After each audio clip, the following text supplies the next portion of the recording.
Hello, my name is David Danzig.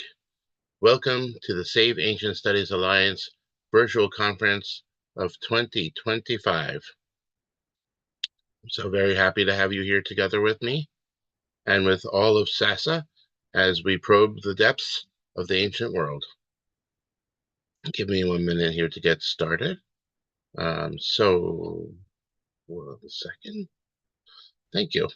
Okay, I really would like to express how happy we all are to have you here today and tomorrow. This year's conference theme is Body and Medicine in Antiquity, Healthcare, Knowledge, and Practice. I'm going to spend the next several minutes giving some introductory remarks, after which we will move on to the first session of today. Although we do not have a conference sponsor this year, unfortunately, we are continuing the tradition of engaging people interested in the ancient world from around the world by including Spanish and Arabic speakers in the conference. Simultaneously to the English language streams of the conference, we are supporting 2 streams with translated captions in Arabic and in Spanish, which you can find at SASA's live conference webpage or on our Spanish and Arabic YouTube channels. In this way, we aim to continue to truly open the study of the ancient world to everyone. First, I'll introduce myself and our virtual conference team members. Then I'll introduce the conference's theme. And finally, I will explain the conference's format, where it is being live streamed, and how you can participate. My name is David Danzig. I hold a PhD in Ancient Near Eastern Studies from the Institute of the Study for the Study of the Ancient World at New York University. I started SASA over 5 years ago, and in that time, we've had the wonderful pleasure of benefiting from the time and effort of over 500 volunteers. This year's conference could not have happened without the amazing work and dedication of our virtual conference team, who are all volunteers. Julie Levy, SASA's managing director, has helped us lead the virtual conference team and organize the special sessions that are taking place this afternoon and tomorrow afternoon. If you haven't RSVP'd for one of these sessions yet, I encourage you to do so on our website so that you can join us on the live stream and participate and give us your wonderful insights and ask questions of the presenters during the special sessions. Julie holds 2 higher degrees in the study of ancient Greece and Rome, and she is interested in archaeogaming, historical linguistics, and Greek lyric poetry, and lives in Boston. Our virtual conference team co-lead, An Lin, who holds a PharmD from the University of Connecticut and a master's in Egyptology from the University of Manchester. She has been part of SASA since 2021, and this is the 4th year in a row that she's helping lead the virtual conference team. She's also a board member and newsletter editor for the New York chapter of the American Research Center in Egypt, and a member of the South Ossetia Conservation Project, currently excavating in Luxor. Our other virtual conference team volunteers that I'd like to thank include Billy McCarthy and Alison Caetano, our virtual conference Spanish translator, Susana Vega, and our Arabic translator, Rahma Almari. Lastly, I'd like to introduce and thank the moderators who will host the sessions over the 2 days of this conference, including Esther Brown, Martina Diepenbrook, Partika Sharma, and Habiba Hussein El-Taib. Next, let me explain what SASA is in a nutshell. The mission of Save Ancient Studies Alliance is to promote ancient studies in order to reverse the current downward trend in the study of the ancient world. By building a grassroots movement through outreach, collaboration, accessibility, and public scholarship, we work toward our goal of inspiring a wider, inclusive community of learners and students. SASA's projects and programs are based in 7 strategic areas, which we call the SASA Arc. By working on each of these areas, we are revitalizing ancient studies as a vibrant, inclusive, accessible, and widespread area of knowledge, study, and engagement for everyone. The 7 areas of the ARC are: know what you know, educational sociology and marketing research about ancient studies. Number 2, raising awareness, generating interest in the ancient world, highlighting the value of ancient studies as our source of knowledge for the ancient world today. Number 3, supporting education, which means supporting formal and informal ancient studies learning at all educational levels. Number 4, increasing accessibility, increase access to ancient studies for everyone in a bunch of different ways. Number 5, forming an alliance, which means encouraging ancient studies fields to come together and make public outreach integral to our work as scholars, in addition to teaching and their scholarship. Number 6, re-envisioning post-education scholarship. That means creating a wider, inclusive community of ancient studies scholars and students and integrating people of all backgrounds. And number 7, advocacy, helping advocate on behalf of departments and institutions that are experiencing difficulties. Over the next 2 days, interspersed between our wonderful academic presentations, you will learn about the many projects SASA has been working on to attack the problem on each of these fronts. And actually, today at I think 2 p.m., I believe, you can look at the schedule. Julie Levy and I will be hosting a Q&A about SASA. You can ask us any of your questions on any of the chats that are available on which this conference is streaming. Now, to explain a bit about the SASA virtual conference. This conference is intended for all ancient studies scholars and anyone interested in the ancient world. In presenting an academic conference in an open access online format and advertised as widely as SASA is able, we have 3 goals in mind.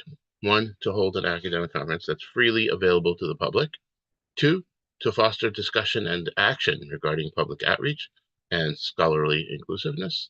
And 3, to present and support excellent scholarship by independent and underemployed scholars around the world in order to continue building a joint community of scholars, including both those whose occupations are inside and outside academia.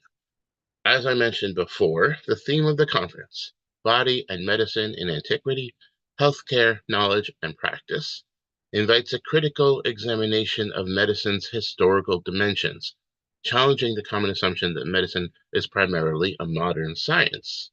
The human experience of having and caring for bodies is universal and timeless. Throughout antiquity, medical practices, physical regimes, and healthcare traditions have played a central role in cultures across the world.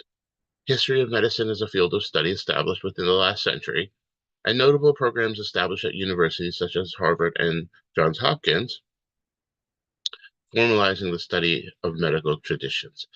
However, healthcare and medical knowledge span all of human history.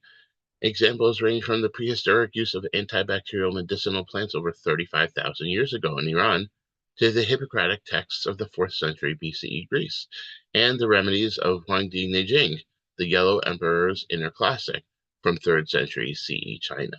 The materials available, cultural beliefs about the body, and societal interpretations of healthcare have varied widely across time and geographic space. Well-being, both individual and collective, can be deeply personal or socially significant. For instance, personal hygiene and fitness were emphasized in the Roman public baths, while civic health and safety took place in Greek mythology, as seen in the story of King Oedipus, whose presence brought spiritual plague to his city, only to be expunged with his expulsion from that city. Healthcare could also address physical ailments, such as the treatment of broken bones in prehistoric Neanderthals, or it could confront spiritual afflictions, spiritual disease, such as demonic possession driven out by Christian exorcism. This interdisciplinary conference seeks to explore the representation, reception, and understanding of past medical traditions in a broad, cross-cultural, global, and atemporal context, being broadly comparative. This conference employs the framework of interdisciplinary ancient studies, the study of the deep past of all societies, to examine how historical medical practices and knowledge are constructed, interpreted, and transmitted. This conference aims to treat the study of medicine as a universal cultural phenomenon shared across all human societies. Over the next 2 days, in addition to our 2 keynote speakers, we are excited to have 15 presenters who will give academic presentations about representations of the past, about ancient medicine and healthcare. Our presenters come from numerous spheres. They're either independent researchers, PhD students and candidates, university and community college lecturers, high school teachers, or archaeologists. Before we start the conference, I would like to go over the schedule for a moment. Give me a second so I can share my screen with you.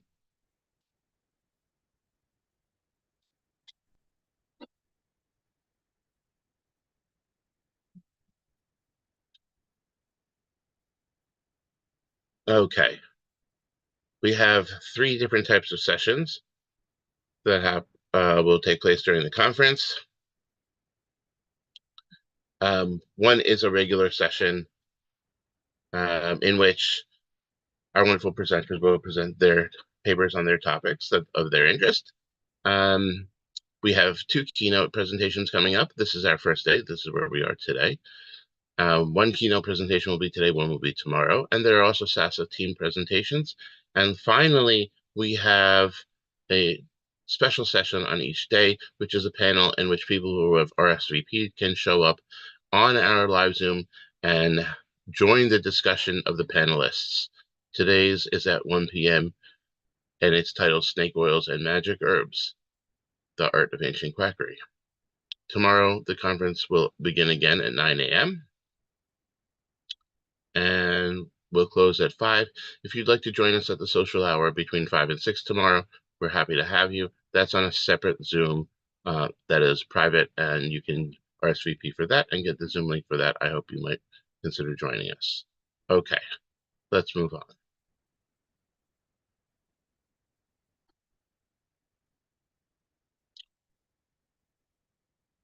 Now let me just explain the conference format a little bit. This is an unusual conference in that we are live streaming simultaneously on multiple platforms.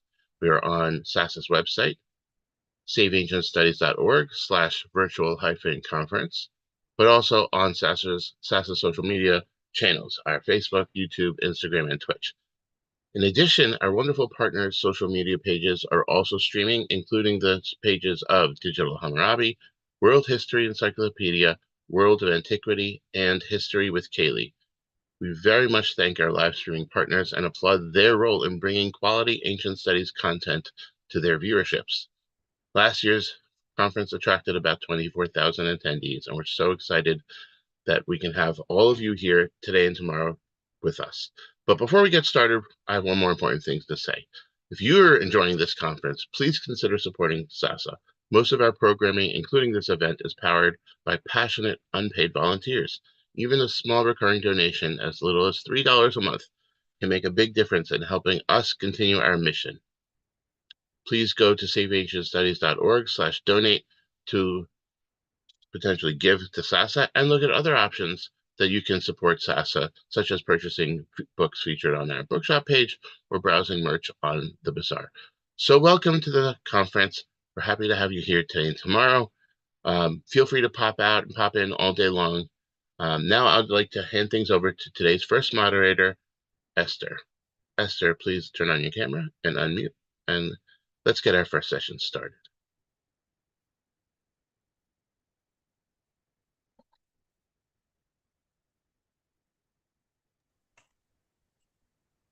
Hi, everyone. Thank you so much. Okay, so my name is Esther Brown. Hi, Esther. I can't hear you. Here. Oh, okay. Hold on. There we go. Hear me now? Yeah, it's wonderful. I just... Okay. Take it away. Okay. Thank you so much, David. Good morning, everyone, and welcome to SASA's annual conference, Opening the Ancient World. My name is Esther Brown, and I'm assistant to the managing director here at SASA. I hold a degree in computer science from now, and I'm truly honored to be one of the organizers of this event, and even more excited to be moderating this session of the one.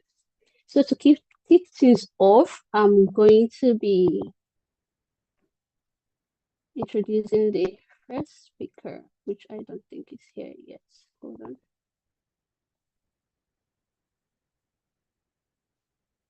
Okay. Good. All right. So to kick things off, we're going to be introducing our first speaker today. Hello. Vasiliki is a member of the scientific teaching staff in medical humanities at the Museum of Medical Science of Medicine, University of Crete. She holds a degree in Greek literature from the University of Athens, and as well as an MA and an a PhD in classics from King's College London.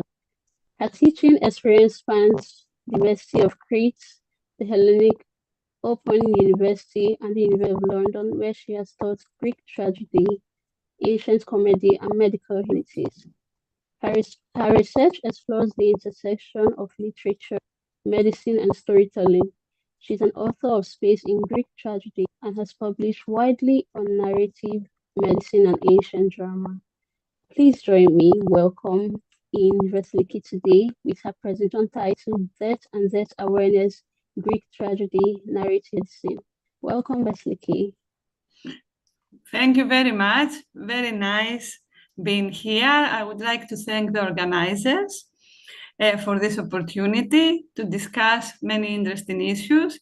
And I would like to share my screen, but I need to have an authorization to do that. So I would be grateful if you could help me and if I could share my screen so that I can present my PowerPoint presentation. Yes, you should be able to share your screen. Okay, now that's fine. Thank you very much. And here we are. Thank you. Okay. Today, we are going to discuss about death and death awareness, focusing on Greek tragedy and narrative medicine. By fostering, and these are the topics we are going to discuss today. Let's start with medical humanities. By fostering empathy, a reflection, and a deeper understanding of the human condition, medical humanities and narrative medicine in particular engage not only healthcare professionals, but also patients, caregivers, and the broader public. Medical humanities is the interdisciplinary field which explores the intersections of medicine and the humanities, including literature, history, philosophy, and the visual arts. Medical humanities centers worldwide are typically founded through collaboration between healthcare professionals and humanities scholars. Narrative medicine, in particular, is a specialized area within this broader field, and it emphasizes the importance of narratives and narrative competence in medical practice. Before focusing on narrative medicine specifically, it's essential to consider the broader significance of narratives in human experience. Narratives play a fundamental role in shaping human experience, accompanying individuals from birth to death. They are not confined to written or spoken language. As Leondaris notes, narration can be expressed through various media, including visual arts, film, music, and dance. Narratives possess the capacity to influence attitudes and beliefs. In educational contexts, engaging with diverse and challenging narratives can foster collaborative thinking, critical reflection, and a deeper understanding of diversity, thus culminating empathy and respect for the other. Narrative medicine focuses on the centrality of storytelling in medical practice. As Whitehead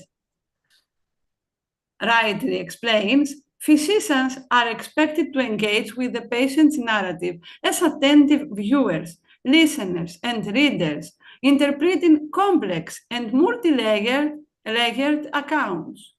Medical narratives encompass not only patient histories and symptom descriptions, but also laboratory data and diagnostic images, all of which must be synthesized into a coherent framework to support diagnosis and treatment planning. As Piemonte aptly observes, healthcare providers and patients, I would add, almost exclusively talk in stories.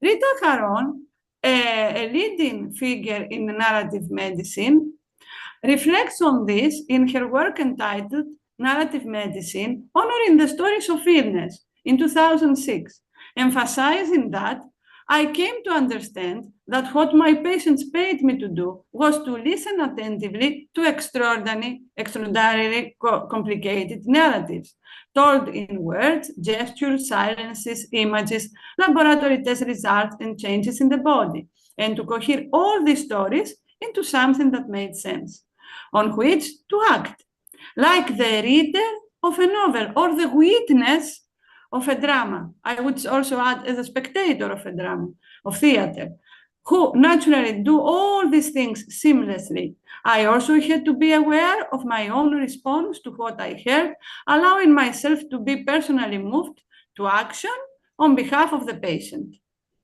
Narrative medicine uses literary texts, including pathographies, and the practice of close reading to foster empathy and enhance the relationship between the physician and the patient. Research supports a link between reading literature and the development of empathy.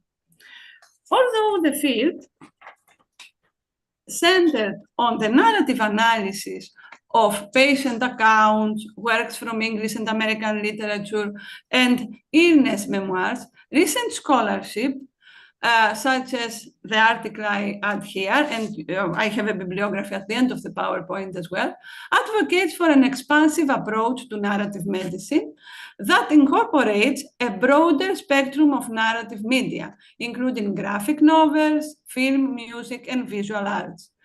Theater, as a multidisciplinary medium, integrates several of such narrative forms. My research contributes to this evolving framework by exploring the ways in which the ancient Greek tragedies may fruitfully enrich the corpus of text employed in the disciplines of medical humanities and narrative medicine. Even though Greek tragedy problematizes universal issues regarding the human nature, and especially suffering and its effects, and has provoked much discussion about ever-present issues, it has received little, if any, systematic scholarly attention within the field of narrative medicine. In the following discussion, Greek tragedy will be examined through the perspective of narrative medicine, with particular emphasis on the themes of death and mortality awareness. Greek tragedy has been successfully used in projects about end-of-life issues, such as the end-of-life program at Harvard Medical School and traumatized societies after wars and personal losses. The dramatic readings of scenes from Greek tragedy during the COVID-19 pandemic, organized by the Theater of War for frontline medical providers about themes which the plays arise, such as end-of-life care, can be, according to Ruston, an important tool to work through difficult experiences. Therefore, death emerges as a central theme of problematization in Greek tragedy, rendering these plays particularly relevant to the concerns of narrative medicine. Nevertheless, they have remained largely underexplored within the fields of medical humanities and narrative medicine, despite the growing inclusion of death-related topics in these disciplines. The aim of this paper is to engage with this overlooked area. First, a brief discussion of the role of the acknowledgement of human mortality and the understanding of the shared human finitude in the blurring of the boundaries between the healthy self and the suffering or dying other is offered. Then death and death awareness are examined through selected excerpts from ancient texts to exemplify the wide range of possibilities which the tragic plays may offer towards this direction. Unlike other living beings, humans possess an awareness of their own mortality, which gives rise to a rather paradoxical relationship with death. While the inevitability of death is intellectually acknowledged, there is often an inclination to distance oneself from this reality, or even deny it, as though death were an event that affects others, but not oneself.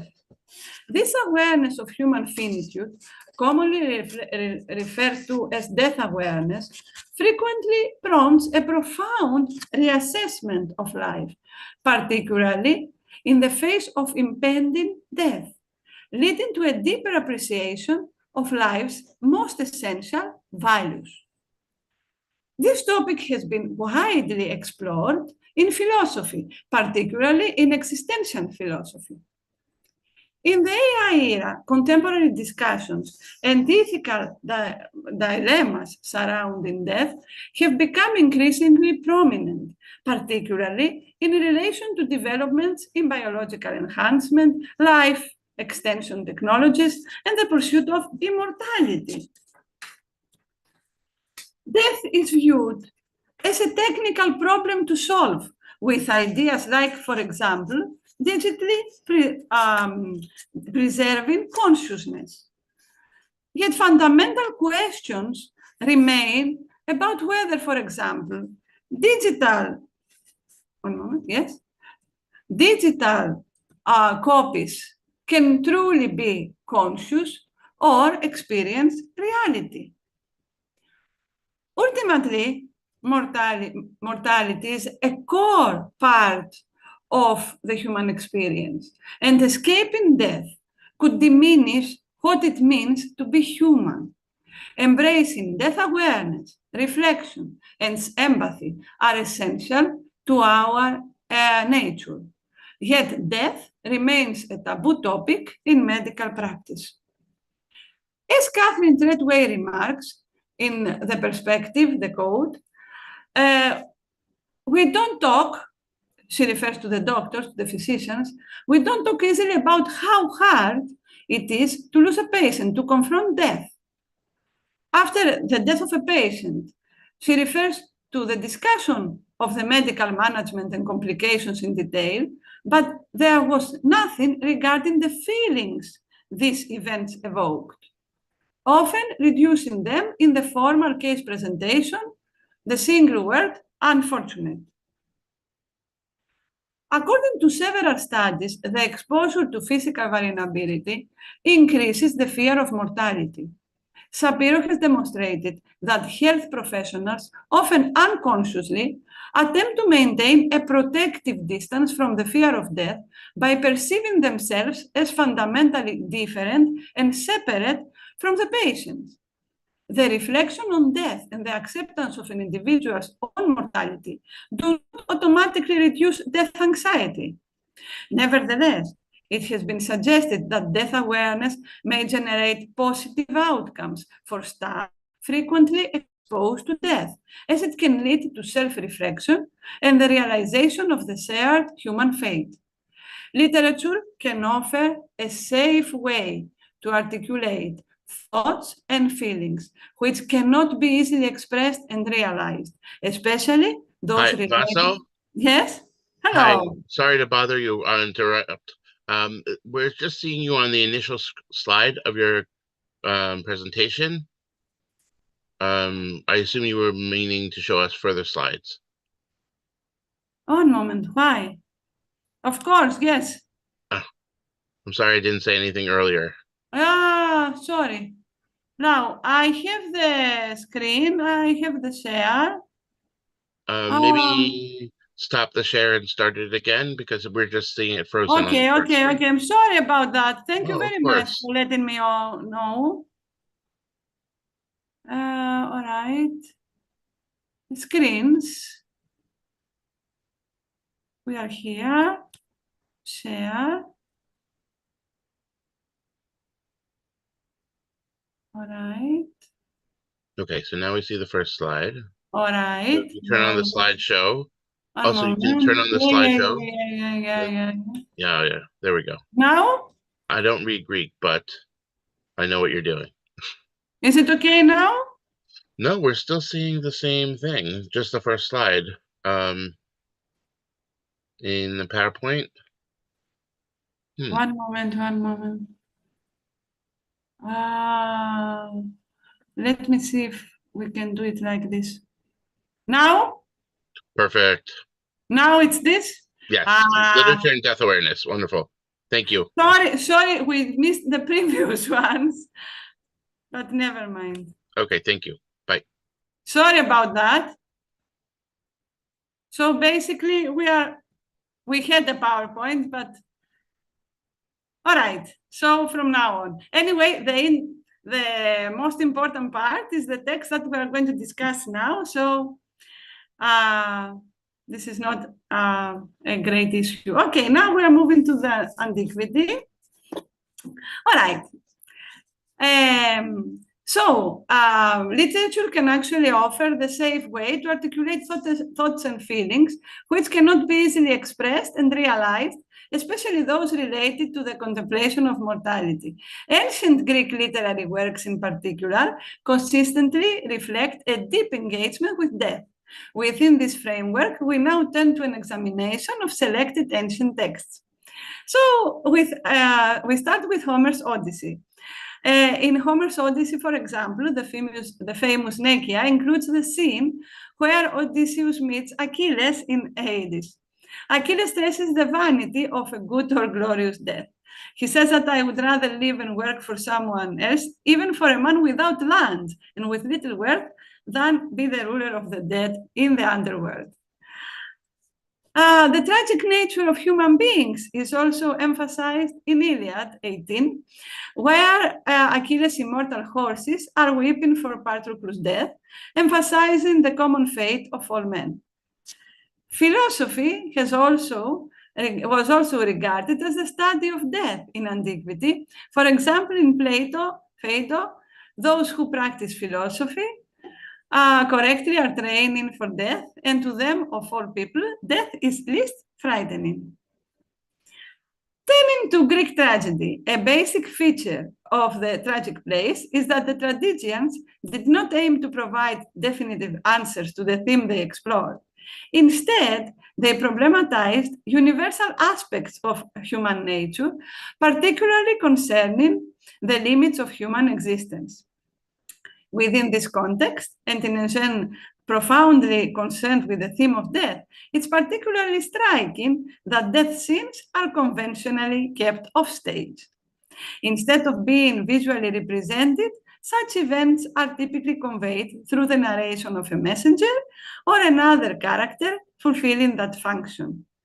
With few exceptions, death remains off stage and is rendered visible to the audience only through verbal description rather than direct representation. One of the tragedies which has received attention in both the end-of-life program at Harvard Medical School and the theater of war for frontline medical providers, readings of plays mentioned above, was Sophocles' Tragedy. Okay. Hercules' suffering is vividly and visually represented. The hero even pleads his son to assist him commit suicide, which is presented as Hercules' only means of escape from all this agonizing misery. The acceptance of mortality in this play comes as the result of inevitable suffering, as we see in the final scene with Hercules in Trachenia. This is the lines we're going to focus. After having gained the confirmation of Helios that he will offer his father relief from his terrible pains, there is a significant change in Hercules, who is now ready to end his life with joy, dignity, and courage to face death. Especially this aligns 1259 to 63. We need to stress here that Hercules' death is unchosen, though. Come now, before you stir up this pain again. Oh, my sturdy soul, put a brace of steel to my lips and hold back the cries. This is cause for joy, this final, though unchosen achievement. Yet, another, less frequently examined play may also offer valuable insights into death and mortality awareness. In Oedipus at Colonus, Oedipus, the self-blinded old man, who has been wandering for years, arrives at Colonus, a precinct of Athens, with his two daughters. He knows that this is his final destination.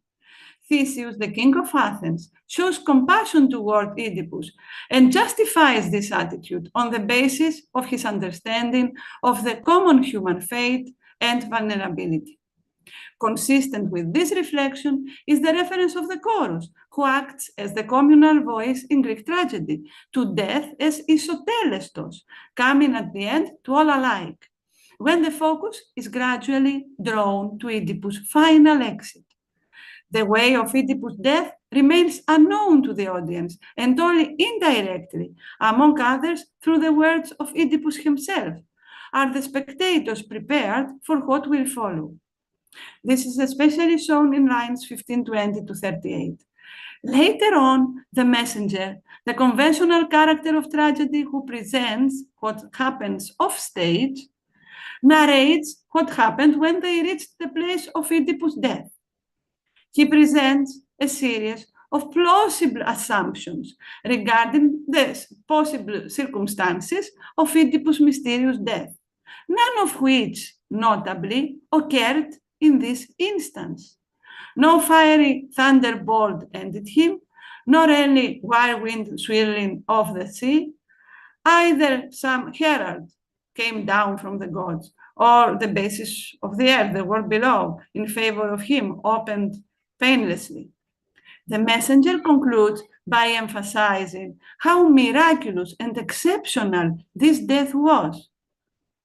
What sort of death he met, that man? There is no human but for Theseus who can say. He was sent on without distress, not by disease, no cries of pain, but in a way, for any human, wonderful.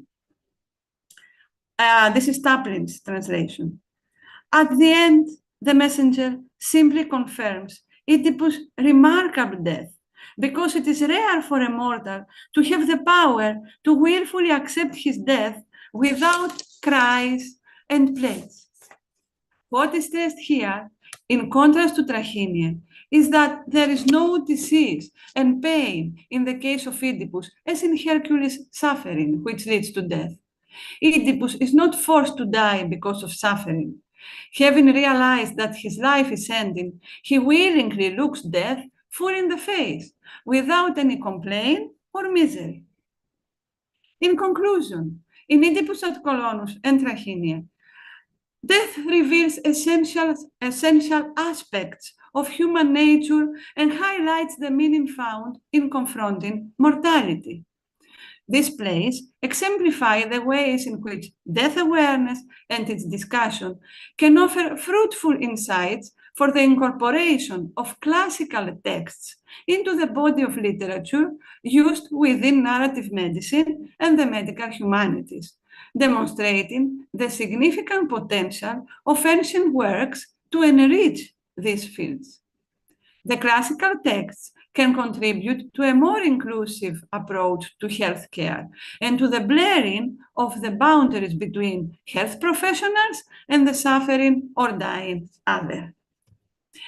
We have some select bibliography here for those who are interested in the topic. I would like to thank you very much, and I apologize for the slides problem.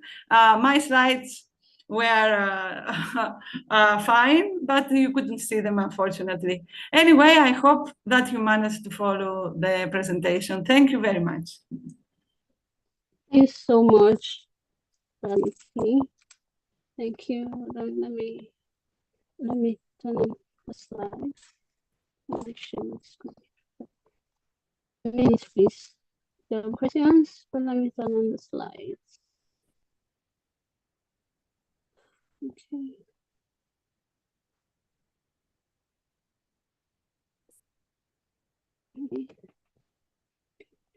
Okay, so that was an amazing session, Q.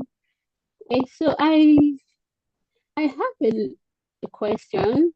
Yes, please. You said something about that is one of the main things in Greek tragedies, and that the plays ask questions more than they answer them. So what do you think the ancient audience, do you think they were so drawn to these kind of stories? stories of suffering and pain and death.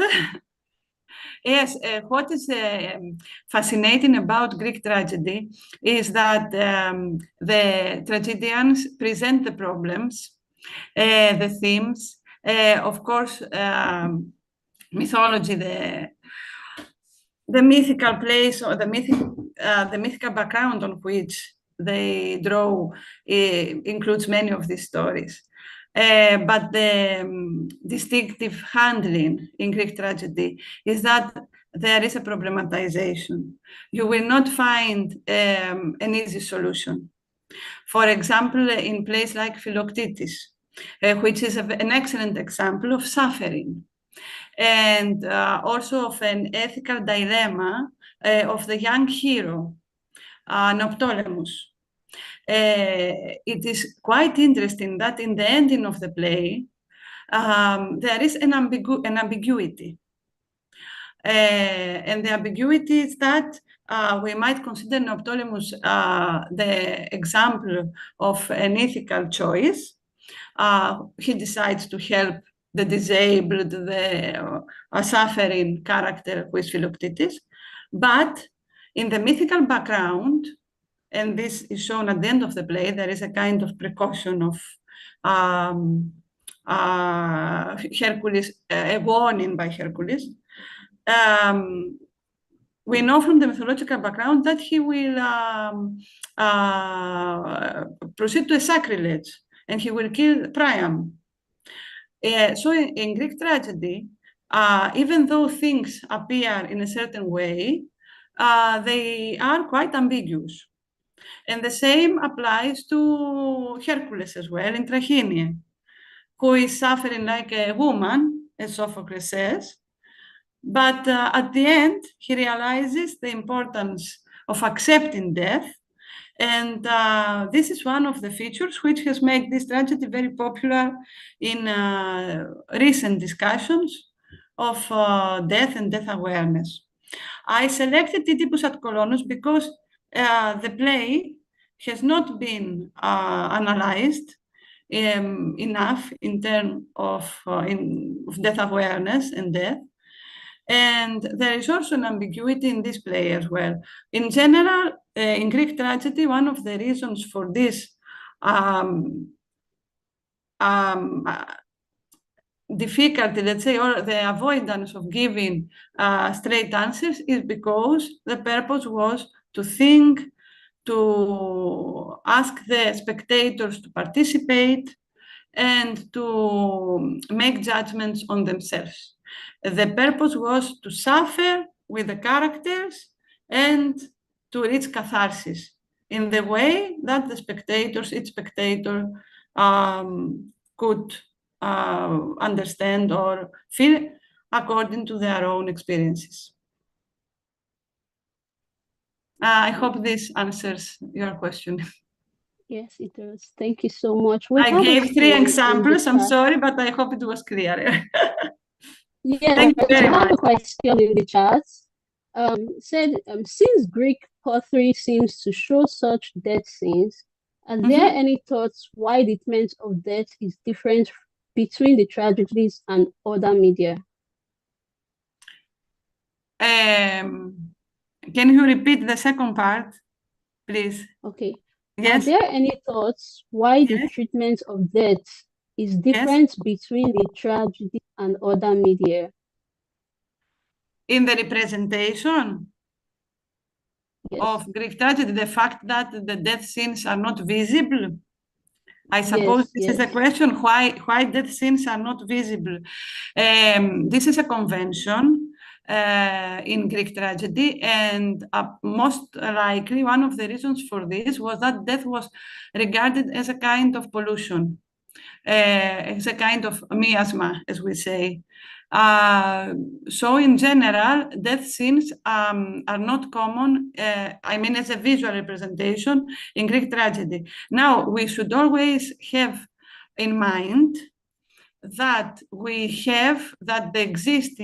the surviving tragedies that we can have and enjoy until today are only a very a minor part of the tragedies written in the 5th century BC, for example. The surviving tragedies are very few, so we cannot actually make any judgments about the general corpus of tragedies. Possibly if we had the whole corpus, our discussion might have been quite different. Based on the existing tragedies, death scenes, the visualization of death is considered a kind of convention, a theatrical convention, that it is always kept invisible. But possibly a papyrus is read, and it might change this interpretation of conventions in Greek tragedy. So we are looking forward to a wider corpus of texts, which might offer us different insights into a lot of topics regarding Greek tragedies, including death. Thank you very much for the question. So much. Thank you so much for today, for joining us this morning, and for sharing your work on Greek tragedy and narrative medicine. Is truly thought-provoking. Thank you very much. Thank you so much. Have a great day. Thank you very much, my dear. Thank you. Thank you. Yeah. Success in all the conference. Yes, thanks. All right. Okay, so we're going to move on to this. Before that, I'm going to have to share my amenities. That's tragedy. Okay. Okay, so moving on to the next.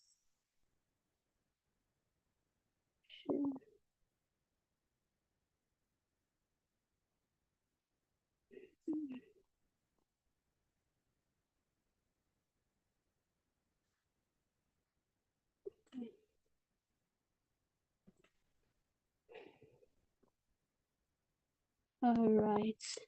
So we're going to be bringing up our second speaker for today. Our next presentation titled Demons of Remedy. Hold on. Oh my goodness, sorry. Okay.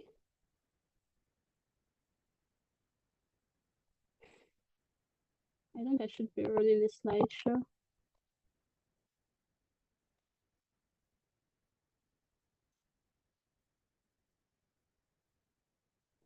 A minute, please.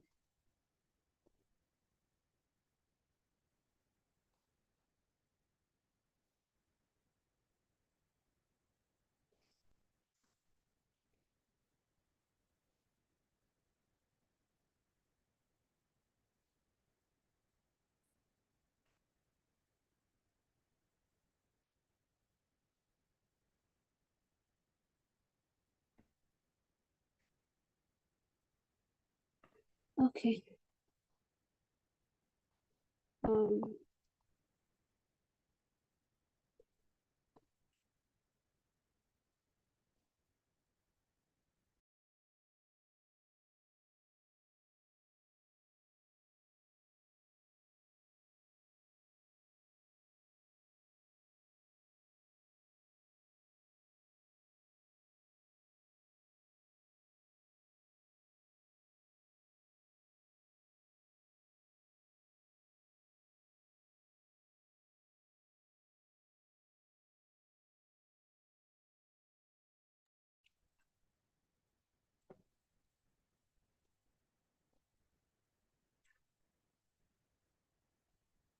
I'm showing on my screen.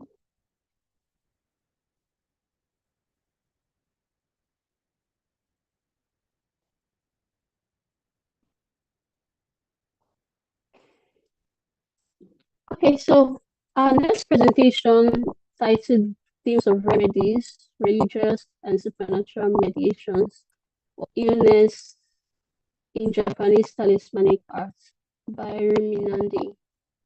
Dr. Nandi is an assistant professor in the Department of English and Cultural Studies, Price University.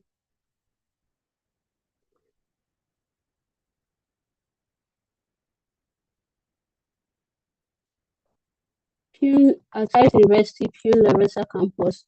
With over a decade of teaching experience, her work spans digital humanities, narratology, new media studies, post-humanism, autography, and Japanese cultural studies. She is a holistic scholar and was awarded the Solidarity Scholarship from the University of Lausanne. She also participated in the Erasmus Faculty Exchange Program at Baba University under the Creative Writing category.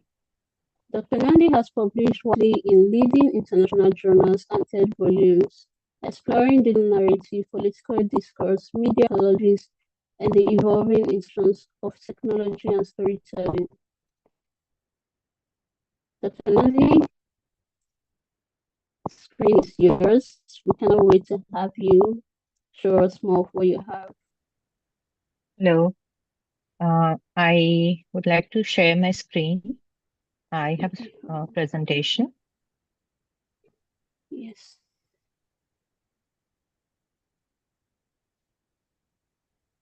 Okay, I need to stop sharing.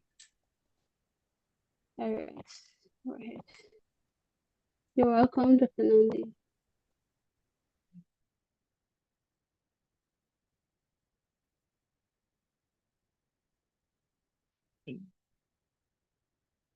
Is this visible?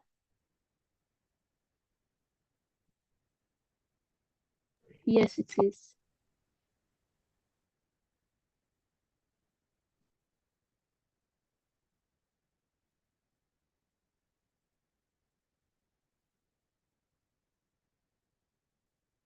Okay.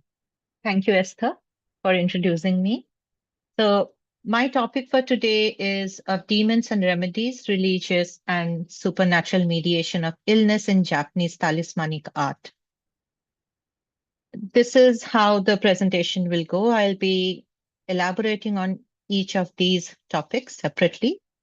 The idea of disease and spiritual belief, how they're interconnected, talismanic culture as a response to illness, Japan's Edo period and the rise of ukiyo-e, Japan's epidemic print as visual medicine, Mononoke as modern reinterpretation, Hammurabi and COVID-19 digital return of ancient logic, and tying all of these together to the concept of how image functions as ritual medicine for different epidemics, mostly epidemics and pandemics. So when we think about disease as a form of punishment is something that is considered across different cultures. And in order to fight or prevent diseases, there are different forms of talismans, again, available across different cultures. So this is a shot of various kinds of talismanic art across different cultures. And so this is a very prevalent belief, whichever religious belief system we follow. This idea of a talisman, a printed paper talisman most often, can prevent diseases or cure diseases is something which is inherently understood by the human society at large.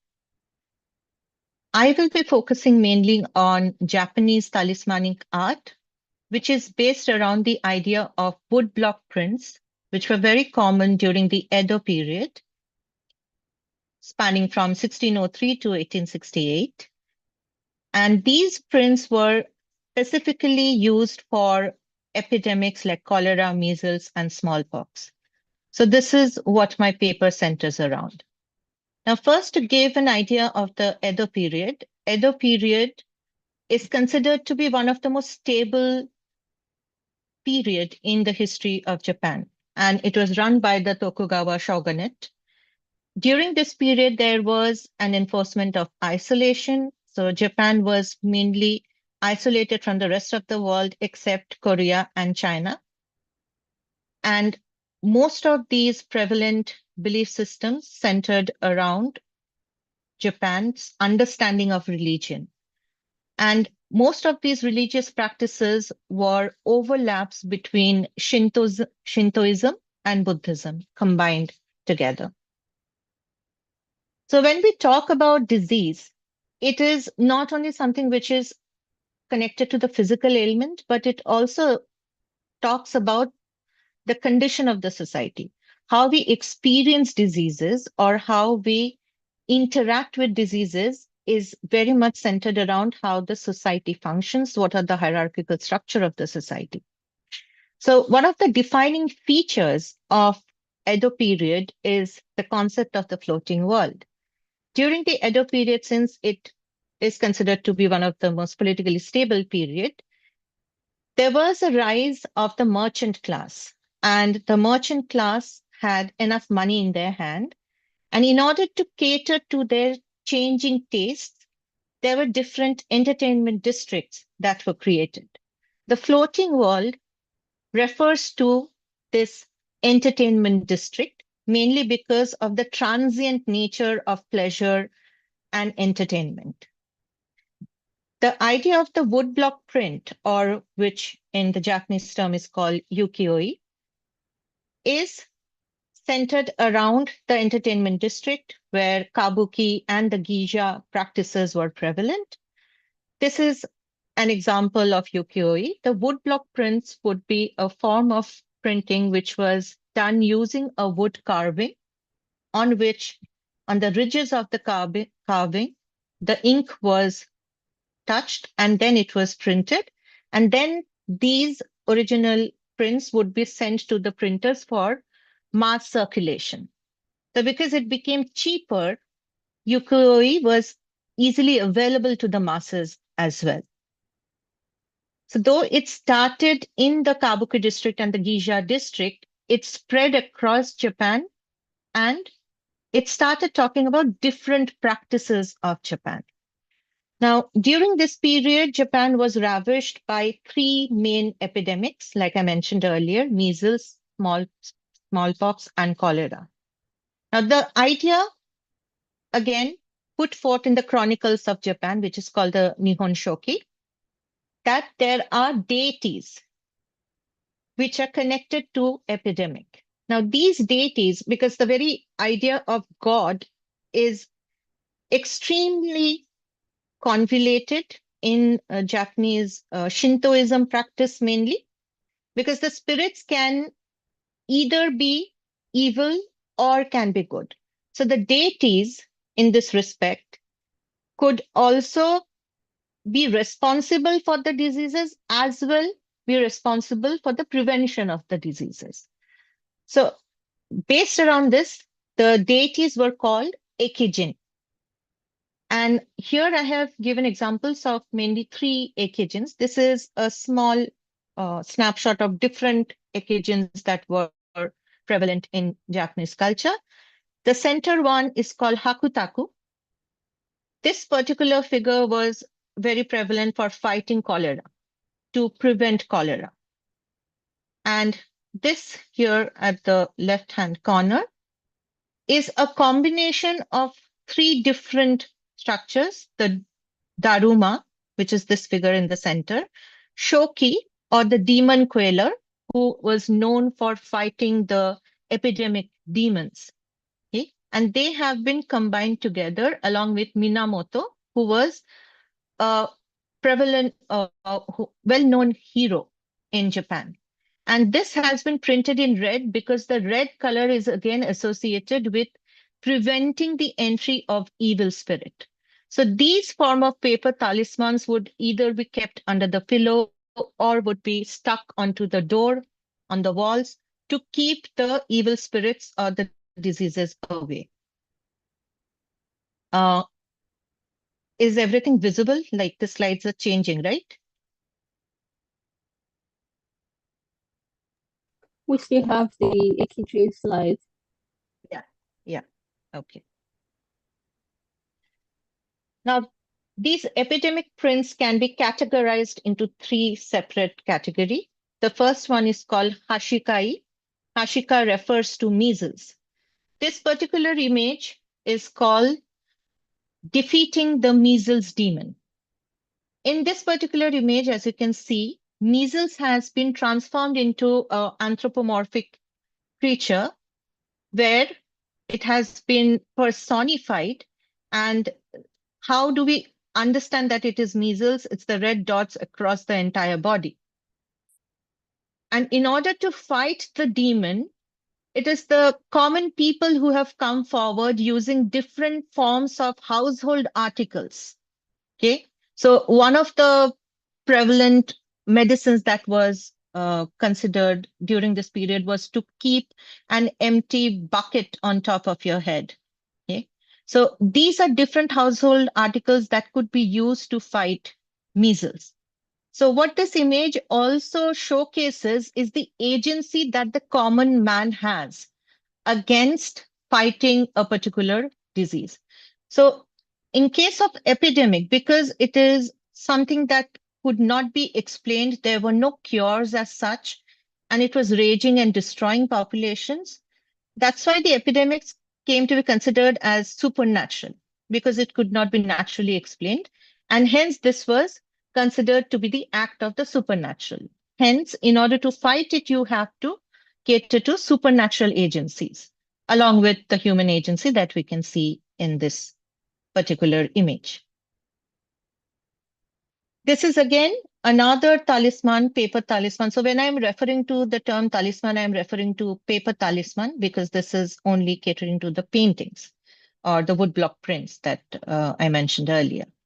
So this particular image shows the central figure, who is called Utafuku. Utafuku is the goddess of good times. And again, the fact that she has been colored in red is to keep disease away. Along with that, what we can see, like I said, the bucket, inverted bucket over the head. You can also see fruits being personified here. So these are some of the things that will help in keeping measles away from, mostly this is with respect to children. Okay? Because if there is happiness and joy, since Otafuku is the goddess of good fortune, if there is happiness and joy among children, that also could help in countering the spread of measles. The next category of print is the Hoshoi. Hosho refers to smallpox. In this particular image, what we can see here, this is the smallpox demon. And the demon is being driven away by Minamoto, the superhero in the sense, not superhero, sorry, a general who was prominently featured across Japanese history. And he becomes a representative of the divine intervention, coming forward to drive away the smallpox demon. Again, as you can see, the prevalence of the color red. This is again a different kind of Hoshoi painting, where you can see a child with different toys, okay, which is again to keep away the demons as well as to help the children overcome this period of difficulty. And along with that, you have different enchantments written on. So the images are not only for aesthetic purpose, but it together consists of a ritual practice. Okay, so just the image in itself would not suffice. The enchantment also had to be recited, okay, and these had to be placed in proper places for it to work against the different epidemics. Korora or cholera. The term korora refers to the Japanese term for cholera. Here again, we can see the cholera demon, which is again a mix of different kinds of animals. We can see tiger, half fox, all of them combined into one. Vinegar was one of the materials used to fight against cholera. So here we can see the people, the citizens trying to fight against cholera, driving it away, okay, along with the different enchantments written on it. Now, what I'm trying to do in this paper is not only talking about the ancient understanding of the woodblock print, but how it has been reimagined in the contemporary period. So whenever I think of ancient studies, I always try to locate it within how it can be categorized within this contemporary space as well. Because ancient studies does not just exist in the ancient period, but it has certain continuation into the contemporary period. And in order to draw that, I am referring to one anime series called Mononoke. There's a newer Mononoke movie also, which was released in 2024. Now, why I'm referring to this particular series is the anime style that has been used is the ukiyo-e style, the woodblock print style, the textured paper that we can see along with the color combination. All of this is replicating the woodblock print prevalent during the Edo period. So this particular character, he's the protagonist, he's known as the medicine man. However, he does not deal with any form of medicine. He goes across different parts of Edo period, Japan during the Edo period, where he fights demons, which is causing some kind of illness or some kind of apparitions to appear. Okay, this series is more, to my understanding, it's more psychological illness that it is dealing with. But again, the idea of talisman is very prevalent in this entire anime series. So this is a screenshot from the first episode of the series. Here we can see the medicine man surrounded by the talisman in a circular pattern, which again connects to the Buddhist idea of a circle as a holy symbol. Okay? And these are the talismans that he is rotating in a circle to keep the demon away. This is also the continuation of the same episode. And in this, we can see the talismans have been pasted across the room to stop the demon from venturing any further. Okay? So this is important because it is using the woodblock print style. Okay, so it is drawing from the very idea of woodblock prints being used as talismans during the Edo period. The anime is set in the Edo period, and it is also talking about talismans as medicine, because the medicine man only deals with the talismans. He does not give any medicines. Coming to a much more contemporary understanding of the idea of talisman, during the COVID period, Hammurabi became a Instagram and Twitter trend. It was started by a manga artist, Shigeoka Hide, who first shared this particular image on Twitter, now X. Okay? He shared this. Hammurabi is also a yokai. Yokai is spirit. Like I said, the understanding of demons and gods in Japanese tradition is very fine-lined. So yokai in this particular story, with respect to the story of Hammurabi, Hammurabi is said to have appeared from the sea, arises out of the sea, gives the painting to a warrior, her painting to a warrior, and says that if you keep this painting with you, then you will be saved from the oncoming epidemic. Okay. So this became a trend during the COVID-19 period, again, because COVID-19 is something, a pandemic which led to the global lockdown is something which no one has experienced earlier. And it was inexplicable. It is something that appeared to be very supernatural because the very first image when I saw across the entire world, everything is shut down, was very, very scary. Okay. And in this period where there are no vaccines yet, there are no medicines per se, this became a trend. Okay. and it became very popular across Instagram.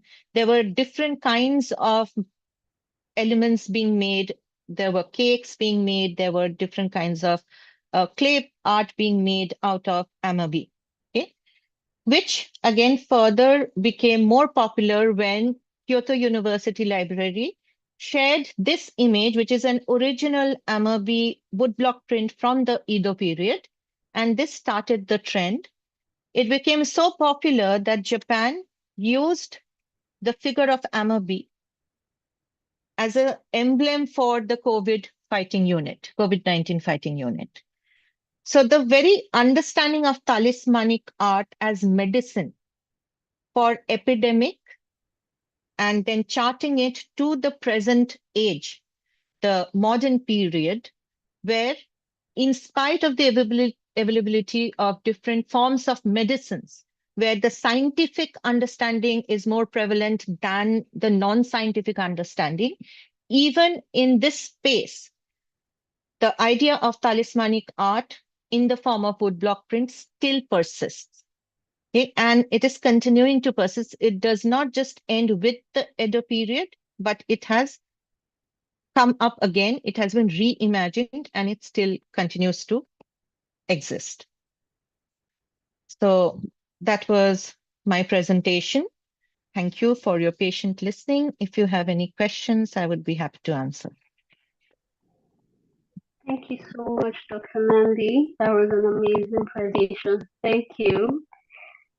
Okay, we'll be taking questions, but first, I think I have my own question. You talked about talismanic arts, and share more about, were these things everyone had access to back in the day, or is it something that is just for a particular class of? Could you please repeat? I couldn't hear the question. Okay, I meant, were this talisman used by everyone? Did everyone have access to it, or is it just available to a particular class of people? No, this was accessible to everyone because the prints were cheap. The original woodblock print would be one copy. That would be sent to the printers who would then make mass-produced prints, small prints. And that was easily available to everyone. And also because during the Edo period, money became more prevalent in the hands of the people. Even for the lower classes, it was accessible because they had the money. Due to the stable condition of the political situation in Japan, money was available and these prints were cheap. So it was accessible to everyone. Okay.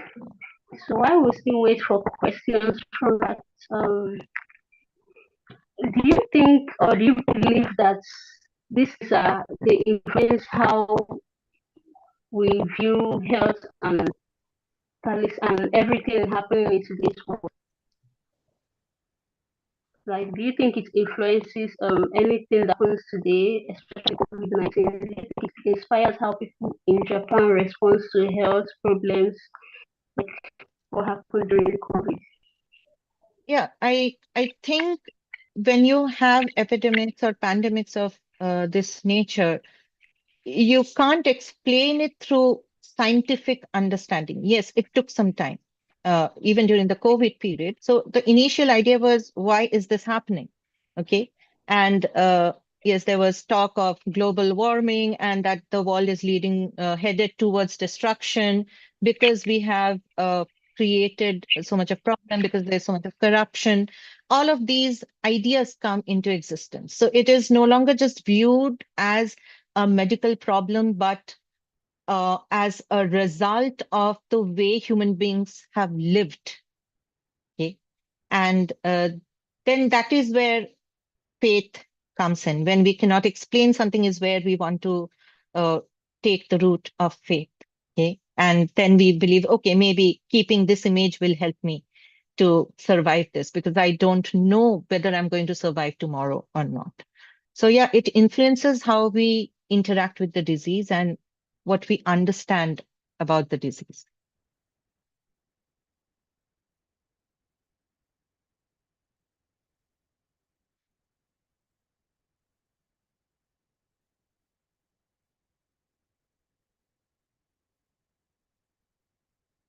Am I audible?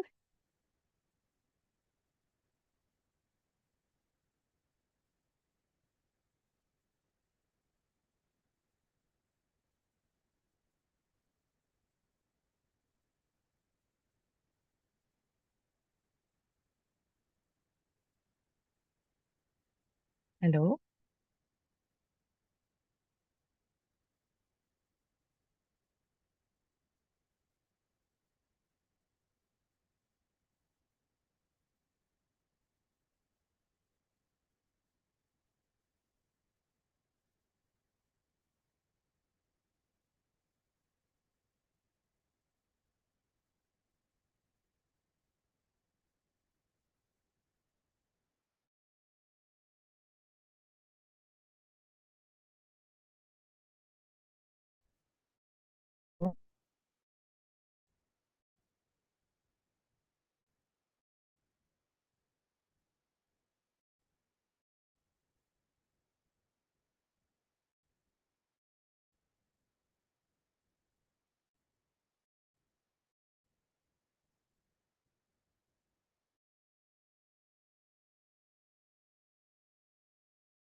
Hello?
Hello, everyone.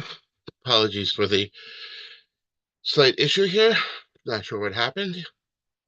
I think we're trying to get Esther back online. Oh, okay. She's back in the Zoom. Dr. Nandi, were you in the middle of questions? I apologize. I had stepped away for a moment. Thank you so much, David.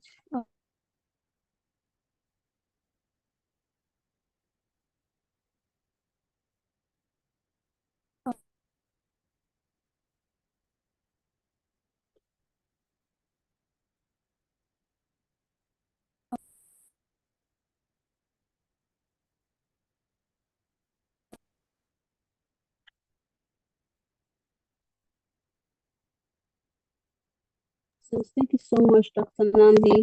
We truly appreciate your patience and thank you for being with us here today. Thank you. Okay. Thank you. Thank you. It was a wonderful It was talk. nice to be here. Thank you so much. Thank you. Oh my God.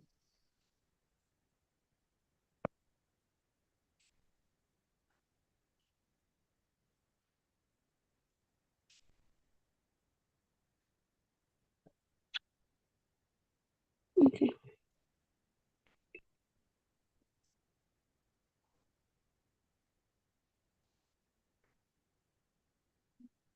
Let me share my slide first.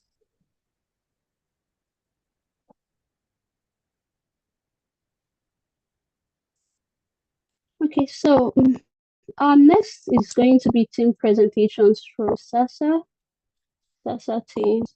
Yeah.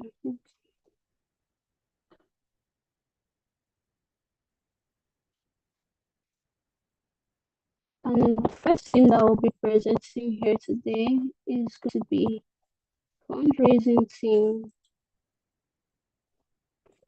Elani is here yet, but we'll be fundraising team will be presenting first. Melanie Crizo.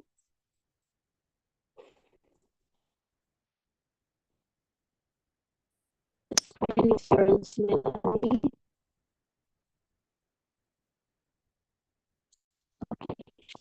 Here.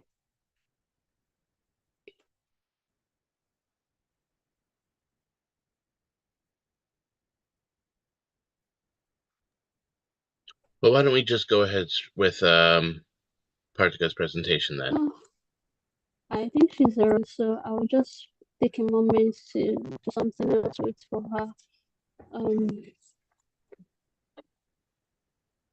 Hi, Partika. Yeah. Hello, I can start my presentation. That'd be wonderful. Let me just share my screen. I hope it's visible and I'm audible fine. Yes, you are. Great, thanks. So, hi everyone. I hope you're enjoying the conference so far. I'm Parthika and I'm here to introduce you to SASA's live events team. And on behalf of Lauren Kubosh, also give you a quick peek into our social media team. So firstly, the live events team at SASA conducts monthly book clubs, master classes, and reading groups, while I will be going into each in deep in just a minute to give you a quick glimpse. You'll hear from your favorite authors, explore global histories through exciting discussions, and dive into the fascinating topics across time and culture with our events. I manage the team with Lauren Kubosh, Habiba Hussein Al Taib, Amjie Panki, and our amazing interns. The QR code that you see on the screen will take you straight to our events page for everything I'm about to cover. To talk about our reading groups, they are one of our oldest projects being started in 2020. We run them twice a year in summer and winter, and they are aimed at connecting those interested in the ancient world through a range of topics explored in live weekly discussions. With this project, we want to continue to open the world of ancient studies to students in high school, college, and beyond. Each group is led by a SASA educational ambassador who is a postgrad or PhD student specializing in that particular area of study. Each year, we try to cover as many topics across cultures. Like, for example, this year we had groups on Egyptian history, Indian history, on Shakespeare, Mesoamerican history, classics, demonology, and so on. There is one on climate change scheduled on June 23. The images that you see are from the reading groups page on our website, which is under the projects tab. Again, the QR code would lead you to that page. Here we save the live syllabus from our previous groups and classes, so they have a list of readings on the topics, so it is a great resource for anyone writing papers on them and stuff. Our summer and winter reading groups are sponsored by Gladys Kribble-Delmas Foundation and the Society for Classical Studies. So a huge shout out to them. This is how we are able to pay our group leaders and bring the resources to you free of cost. So we are very grateful for their support. We also run book clubs almost every month. These clubs are your chance to pick the brains of some of your favorite ancient history authors. From fiction to non-fiction, fantasy to reality, we explore the world of books which are set in ancient times, focus on ancient history, and help you learn more through amazing descriptive imagery of the ancient world. The clubs are organized by MJ Penke, who interviews the invited authors. You can see the list of some of our past clubs. We have done about 30 of these till now, if I'm not wrong. Most of our events are live streamed and the recording is posted on our YouTube channel, except for the reading groups, which are private Zoom events. So if you go to our channel, you can find playlists consisting of the book clubs, masterclasses, and others. We also have a book club on the death and life of Iphigenia by J. Suzanne Wilson, scheduled on September 14. We have our bookshop where you can find discount on all of the book club of the books and novels featured during the book club live streams. 10% of the proceeds go to SASA then, so it is an amazing way of contributing to the organization.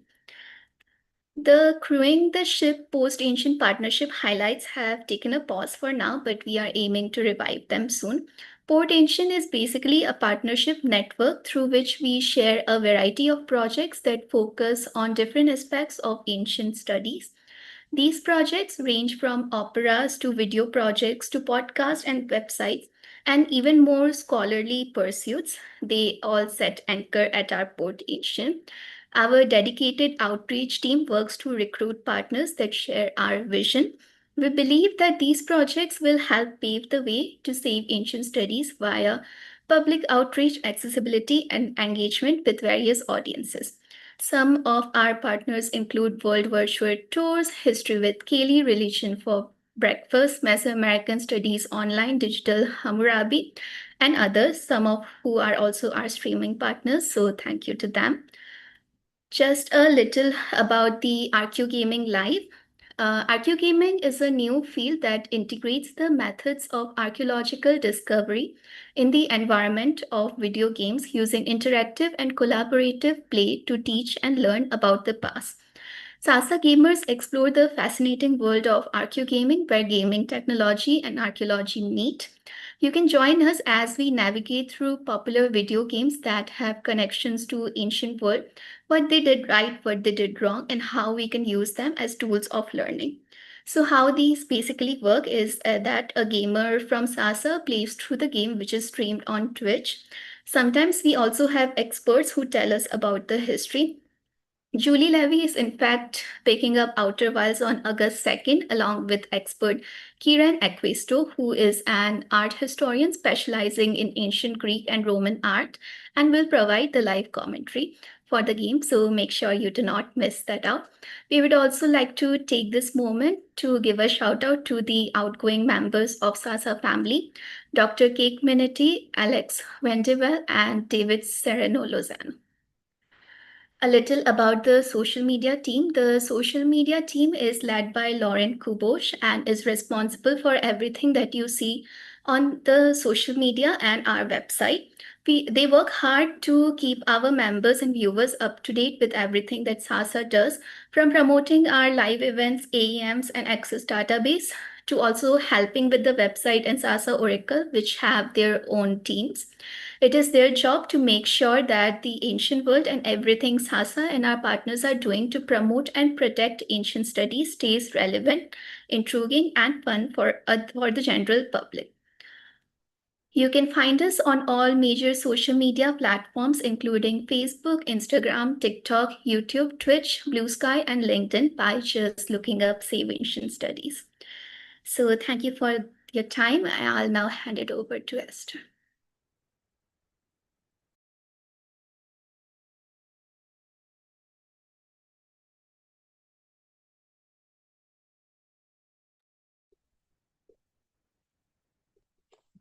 Thank you so much, Kartika. Thank you. Okay. Now the wonderful is it working, guys? Okay, so we're going to move on to Melanie, the fundraising team. I think she's here now. So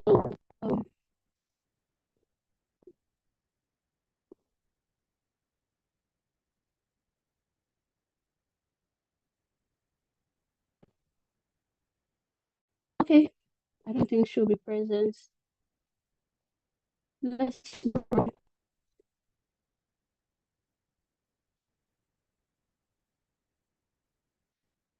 Alright, so our next presentation is titled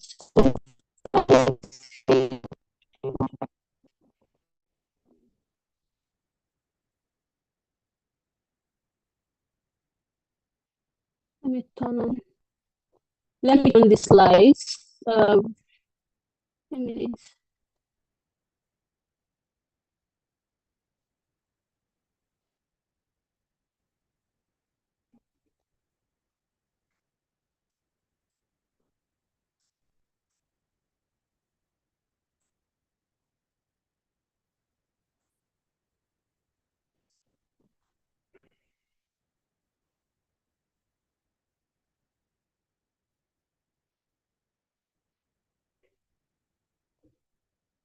Okay, alright.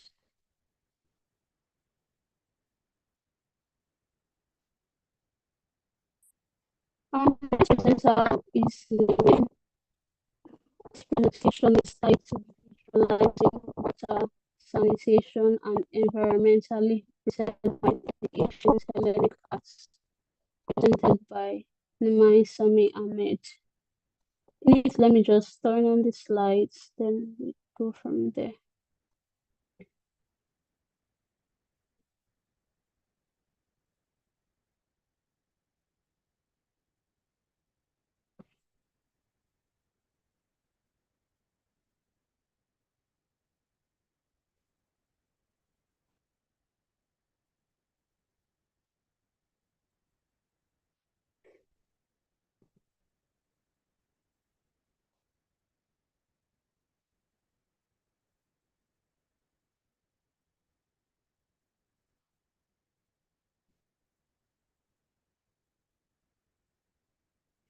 Okay.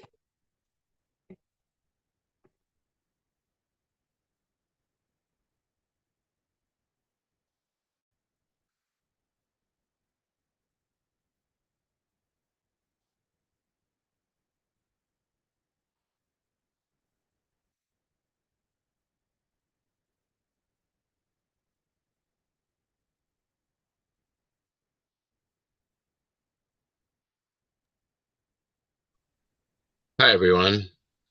Sorry, Esther. I think we've had a little hitch here that one of our presenters is not yet available. So I think I'm going to take over for a little bit and talk to you about some of SASA's wonderful programming. Share with you specifically. Esther, let me share screen now, okay? Okay, all right. Okay. I want to talk to you today about SASA's Archo Gaming Education Program. Now, by Archo Gaming, we mean the use of commercial video games that are entertainment-based video games that millions of people around the world play for their historical content. Now, many video games are set in historical settings, or they're set in fantasy settings that are based on things that come from real historical realities. So archaeogaming is a subject whereby scholars either criticize and investigate the representations in these video games or in board games or in other games of the historical content in these games. But at the same time, SASA has begun using this for educational purposes.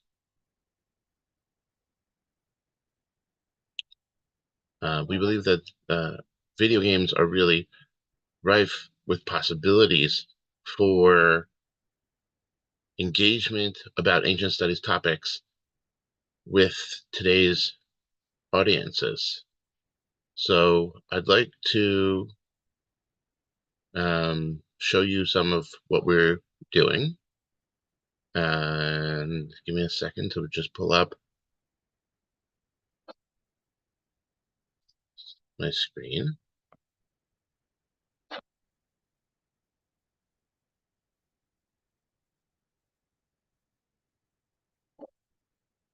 One second, please.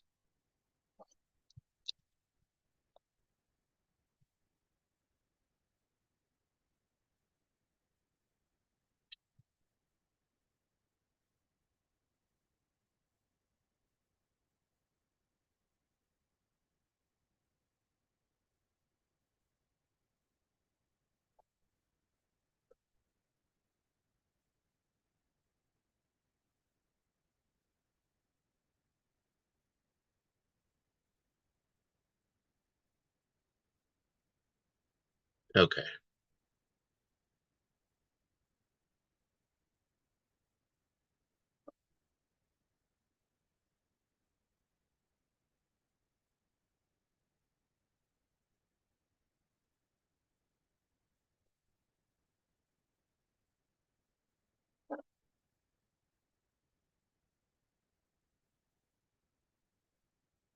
Sorry for the short delay. There we go.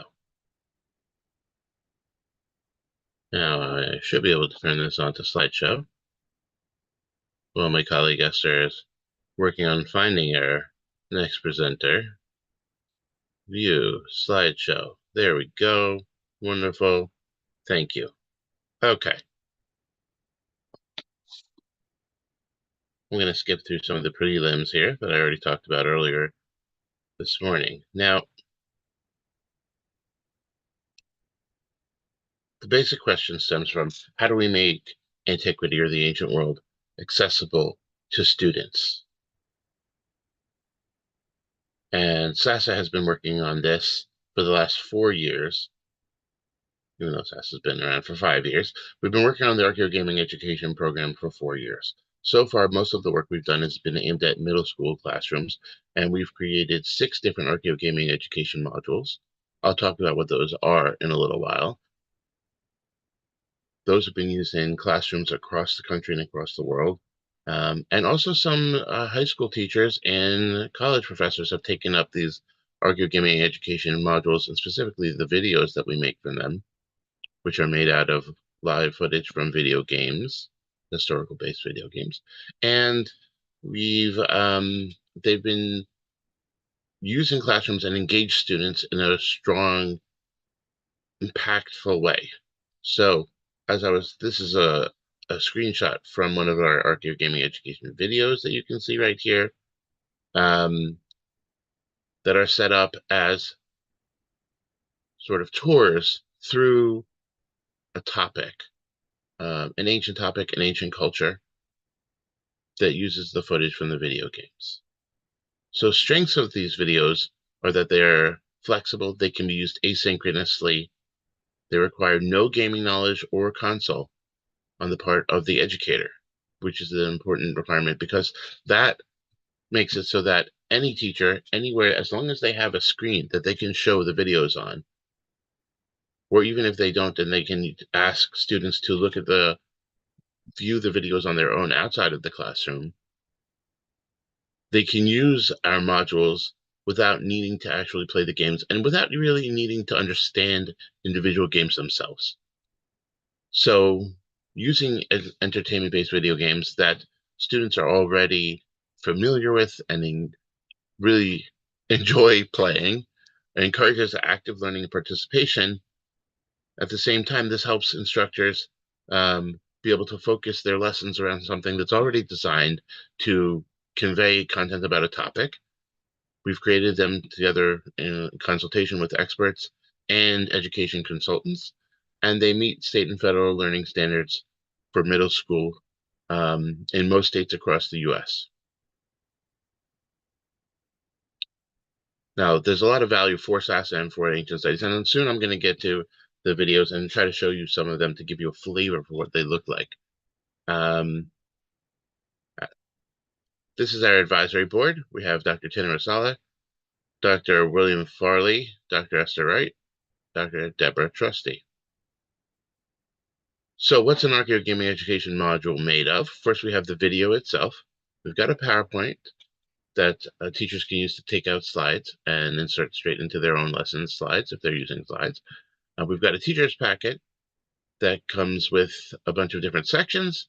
It gives an overview of the module. It gives some information that teachers can take and copy and paste into syllabi or into reports that they must give sometimes to different administrators to explain what the what this educational co-curricular package is that they'll be using.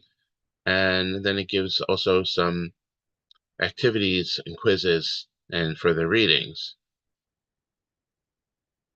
So the module themes that we have to date are, we have Viking diaspora, medieval medicine. I guess these are the ones that we're focusing on, but we also have Mesopotamia and Egypt, and early urban civilization, as well as Greece, and one on Roman roads, and the sixth one that I'm forgetting. And there are two in development right now, one on ancient Egypt and one on feudal Japan, that should be ready for release at the end of August. Now, I'm going to try to play for you one of the videos. Let's see if this is the right link. I don't think this is the right link. Hold on.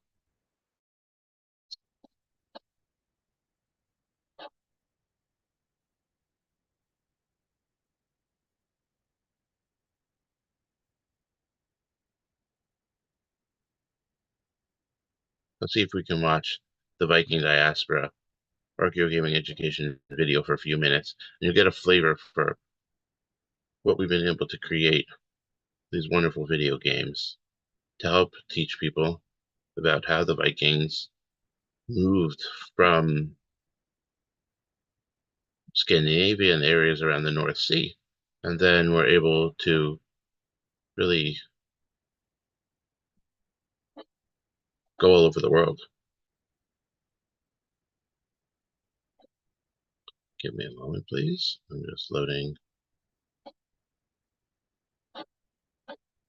Actually, I have a good idea. I'm going to download this instead of streaming it.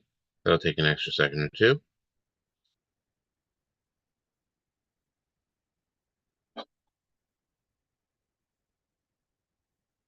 Okay.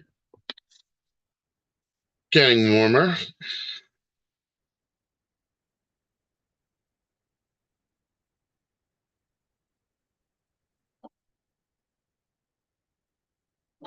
Now,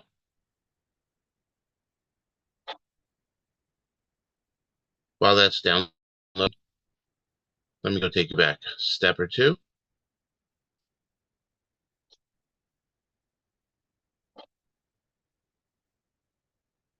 Okay. You see my wonderful tabs all over the place. Thank you. There we go. Now,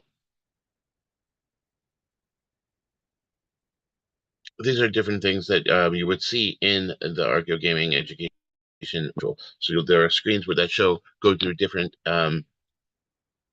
issues within the topic. So here within the Viking trade module, Viking diaspora module, we have raiding, trade, religion, and slavery. These are major topics that are of historical interest about the Vikings. And these are the types of questions that go on that are addressed through this video. Now, in another one of our modules, in the medieval medicine module, often in the modules there is a main narrator, or from whose perspective and its voice the video is narrated. So in the medieval medicine module, we have Galen, who's talking about the different issues that he comes across, and we watch as a medieval monk goes to the archives and looks for scrolls about how to handle a specific illness, and then uses the information they find there to put together a remedy, and then treats his patient in that way. So what I also like to tell you right now is about the next steps that we're taking. Before I'm going to show you the video for a little bit, the next steps that we're taking with Archo Gaming Education modules is that we had been awarded a grant from the National Endowment for the Humanities so that we can push the modules to create them for the undergraduate level. And we were so happy about that, and we had gotten started on the project before NEH funding was pulled. Right now, we're working on recouping that funding through other sources. We're about halfway towards funding the first undergraduate education module, and we will be working on that. Hopefully, within the next half year, we'll start working on the module. And there really are, we had wonderful collaborators already lined up. We'll re-engage with them, and we're going to be applying for further funding and looking for funding from more private sources. Now, I believe we are downloaded. There we go. Let me see if we can play this video and that it actually works. First, I'm going to share my screen. And let's hope. Okay.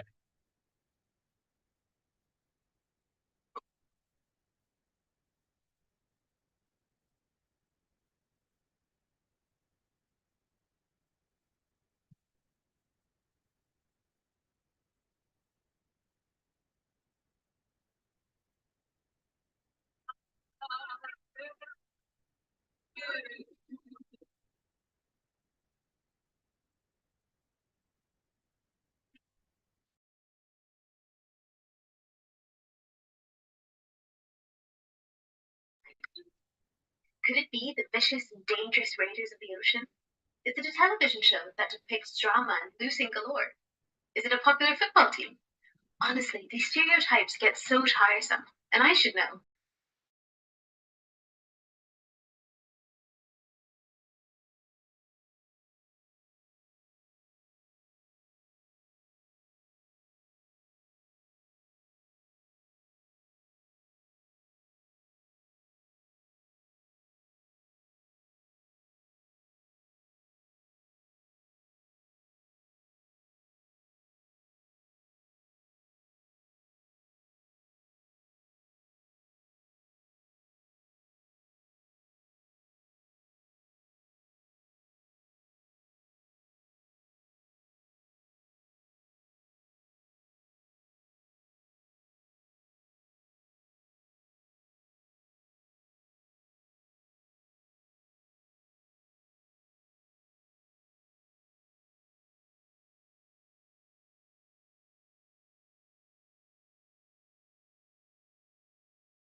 Impacted them, impacted the people they met.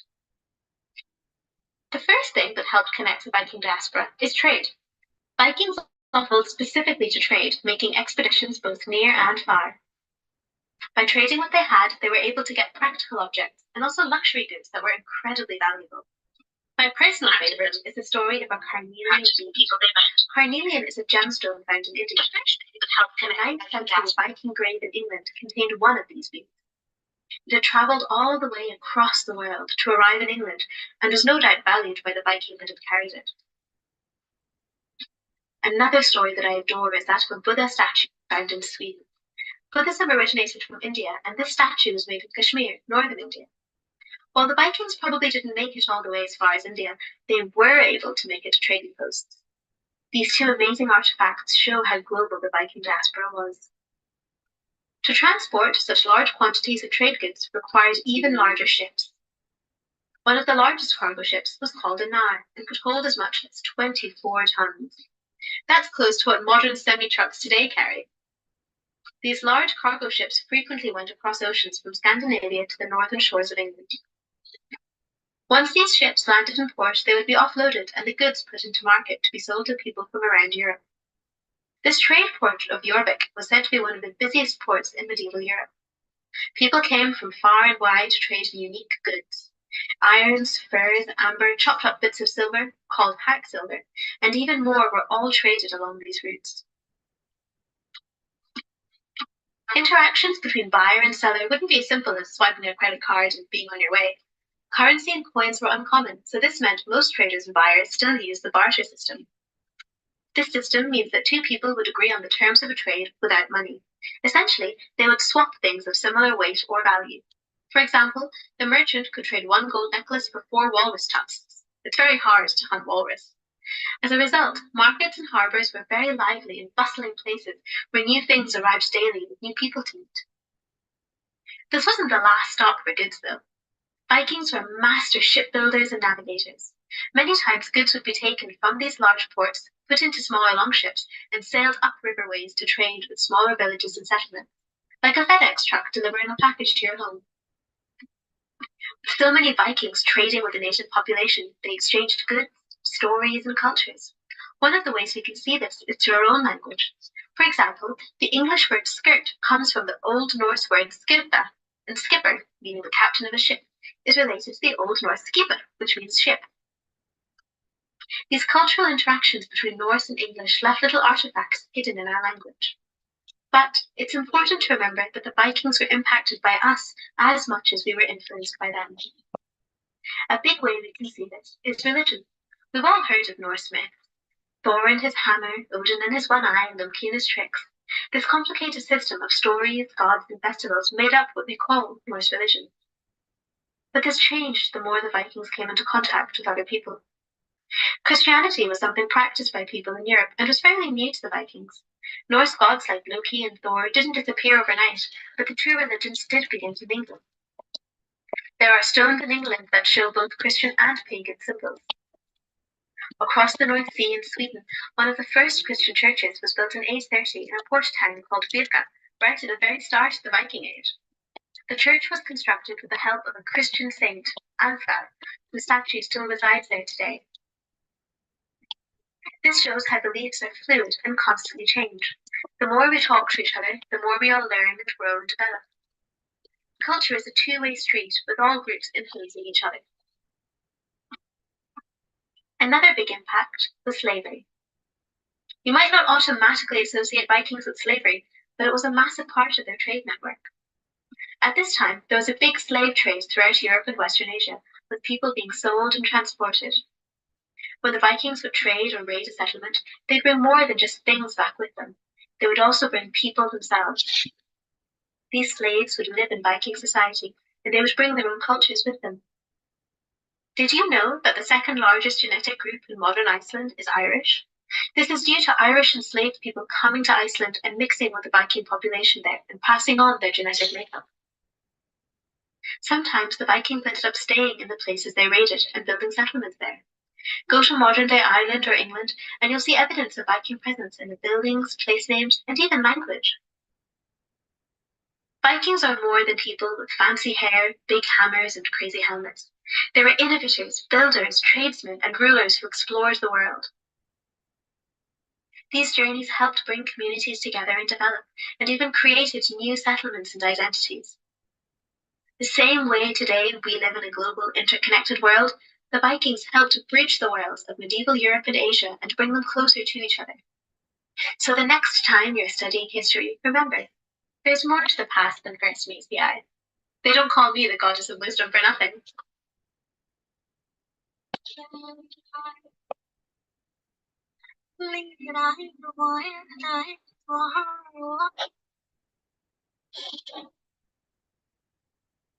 All right. I hope you enjoyed that taste of an Archo gaming education video. We're going to continue the conference now with some other guest speakers. I'm going to hand things back over to Esther to introduce our next speaker. I think we're beginning the next session.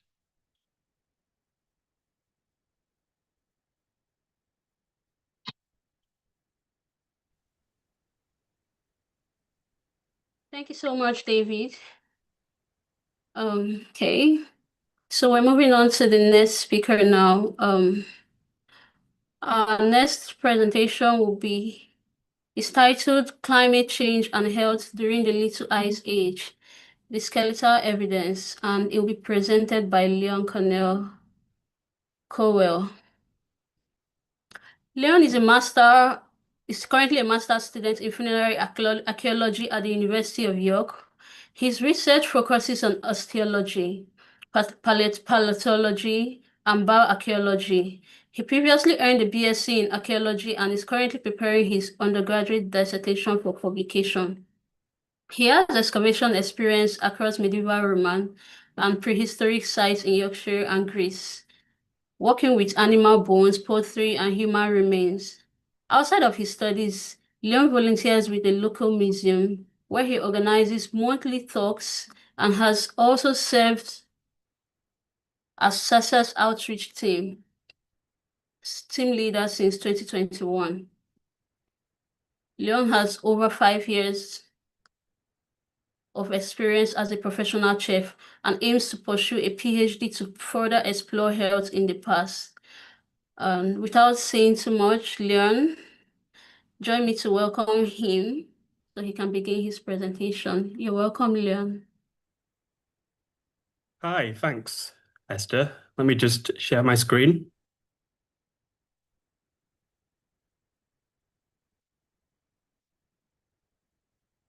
Why won't it let me?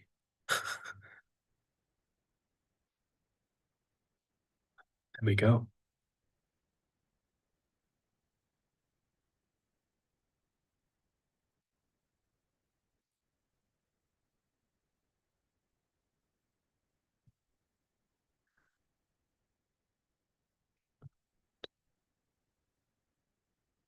Okay, can everyone see my slides? That's working? Yes, we can. Thank you. Okay, brilliant. Sometimes it doesn't work, so I just check in. Okay, so yeah, so my presentation, I'll get right into it. I'm looking at the effects of climate change that climate change had on health in the past, specifically, as Esther said, using osteoarchaeology and bioarchaeology as my main data set source. So during this presentation, we're going to look specifically at respiratory conditions and how they're impacted by climate in the past. And then we'll have a kind of broader discussion on the effects of climate in the past and whether bioarchaeology can be used as a proxy for the effects of climate or even just as a proxy directly. So before I start, just because I know this is an interdisciplinary conference, just some quick definitions. So osteoarchaeology and bioarchaeology generally means the study of human remains. And then a further branch from this is paleopathology, which is looking at disease in the past, specifically skeletal disease and disease that appears on the skeleton. And in this study, we're going to be using that to look at paleoclimate, which is essentially reconstructing past climates. We're doing this through archaeobotany, ice cores, lake sediment cores, and also the historic record in the right time periods. And I am going to be looking at maxillary sinusitis, but I'm going to go into this in a couple of slides, so please just bear with me. So I'm sure most people are probably aware climate change isn't a new thing throughout history and even beyond. Climate has kind of peaked and troughed. You have hot periods and cold periods, such as, for example, the last ice age and when it ended. If you go to North Africa, you have the end of the African humid period, which led to what we now know as the Sahara. And then you have events such as the Bronze Age collapse, which is not necessarily climatic, but it is heavily associated. You have the Roman warm period, which was a warm period linked with the rise and decline of the Roman Empire. And you have the kind of cold period that followed that, the late Antiquity Little Ice Age, which was followed by the medieval warm period and the Little Ice Age. And then you have the kind of current anthropogenic global warming. It is worth noting the current global warming is actually far warmer than any of the previous warm periods. It's not a natural thing. Don't let climate deniers try to tell you that. So the two periods I'm going to cover in this presentation are the medieval warm period, which lasted around 400, 500 years during what you would probably consider the high medieval period. It's linked to the kind of rise of most of Europe's kind of medieval kingdoms, such as France, the Holy Roman Empire. It's also linked to the Norse colonization of Greenland, which is quite fitting considering the video we've just watched. And as well, on the negative aspect, if you go to South America, it's also linked to the decline of the classical Maya through droughts and various famines and resource wars because of that. And then after that, we're going to be looking at the Little Ice Age, which was a kind of intermittent series of cold periods, which lasted throughout the late and post-medieval periods. It is linked to events such as the Black Death and the various bubonic plagues and epidemics that happened throughout this period, as well as the decline of the Ming Dynasty in China and various kind of revolutions that were happening in Europe in the post-medieval period. And just if you want to know more about these, because I've barely covered them, I recommend this book by the now late Brian Fagan, who just passed away the other week. It's very accessible and very easy to read. So you're probably wondering, how exactly does climate affect health? Well, there are a number of ways, and this has been studied clinically, sociologically, ecologically, and there are kind of three main strands. The first one, as I've put there, is nutritional deficiencies, with breadbasket regions warming up. You're getting a lot more crop failure. You're also getting more extreme weather, such as flooding, hurricanes, and tornado, due to changing air temperatures, which is killing crops. The second one, which kind of leads on from that, is conflict specifically over resource. So I have here on this figure, I have a list of a map showing places that are vulnerable to what are termed water wars or fights over water. And then the final one, you get an increase in pathogens, which is you get bacteria and viruses. But the one that most people focus on is helminths, such as malaria and other tropical diseases. And there are a number of bioarchaeological studies studies that have been done on this. I know this is a lot, but just bear with me. These kind of follow a similar trend to the kind of clinical studies. You have the nutritional deficiencies such as scurvy and rickets. You have decrease in stature linked to that. You have violence and trauma for similar reasons as before, but there's also another branch looking at persecution of witches due to that. I do have an article coming out on that fairly soon. Then you have the infections, so they look at plague. That's a big one historically. Malaria, as you can see, a lot of studies on that. And finally, what I'm going to be covering in this presentation, respiratory conditions due to the drying of the air, more higher amounts of pathogens and pollution. So what I'm going to be looking at in this study is maxillary sinusitis. And what that is essentially, it's a sinus infection of the hollow part of the bone in your cheeks, which is where mucus is produced. And what happens is smoke and pollution, etc., can get into these areas and cause infections and inflammation. And this has been linked to climate through the kind of dry air causing it to dry up, leaving it more vulnerable to infection. And what this does, and what this results is, you end up with this kind of new bone look, as you see on this diagram here. On the in the sinuses, you end up with like spicules and porosity. So I'll move straight on to my results now. Well, no, my methods, I should say. This study was a large-scale database study where I've searched the literature and I've taken the data from all the literature, including published and unpublished sources.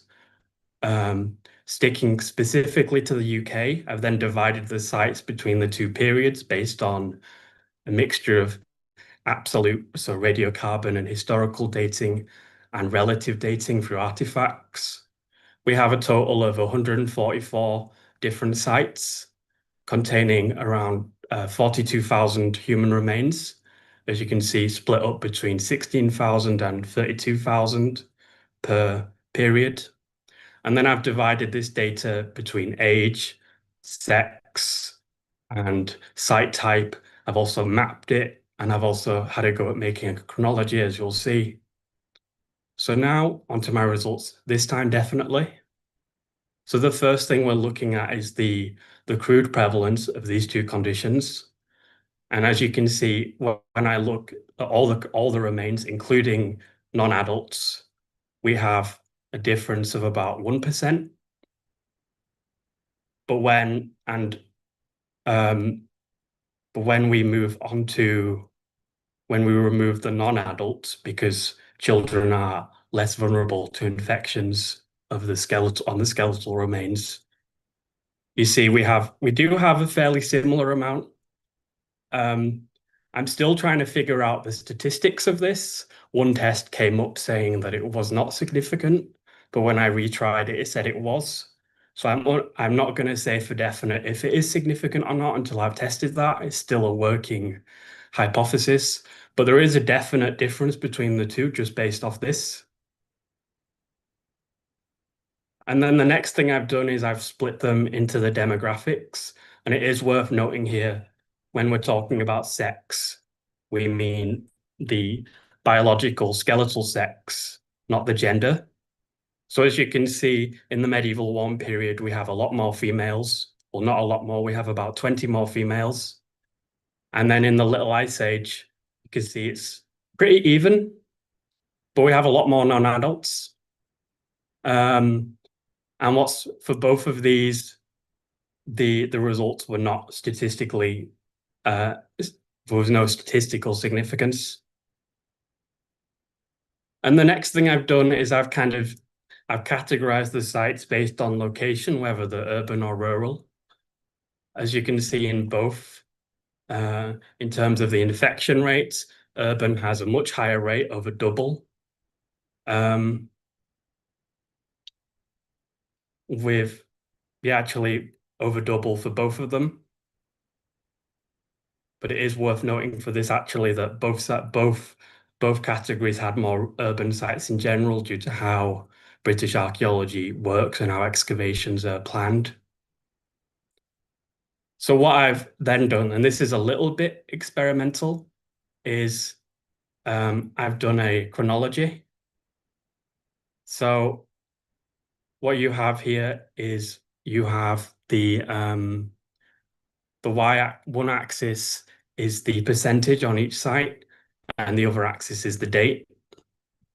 And as you can see, the medieval one period doesn't actually have any kind of trends to it. There's no specific centuries which have any, whereas the Little Ice Age, you can see here, I highlighted it, around the 18th, 19th century is the high point. And I'm going to come to why this is later on in the discussion, but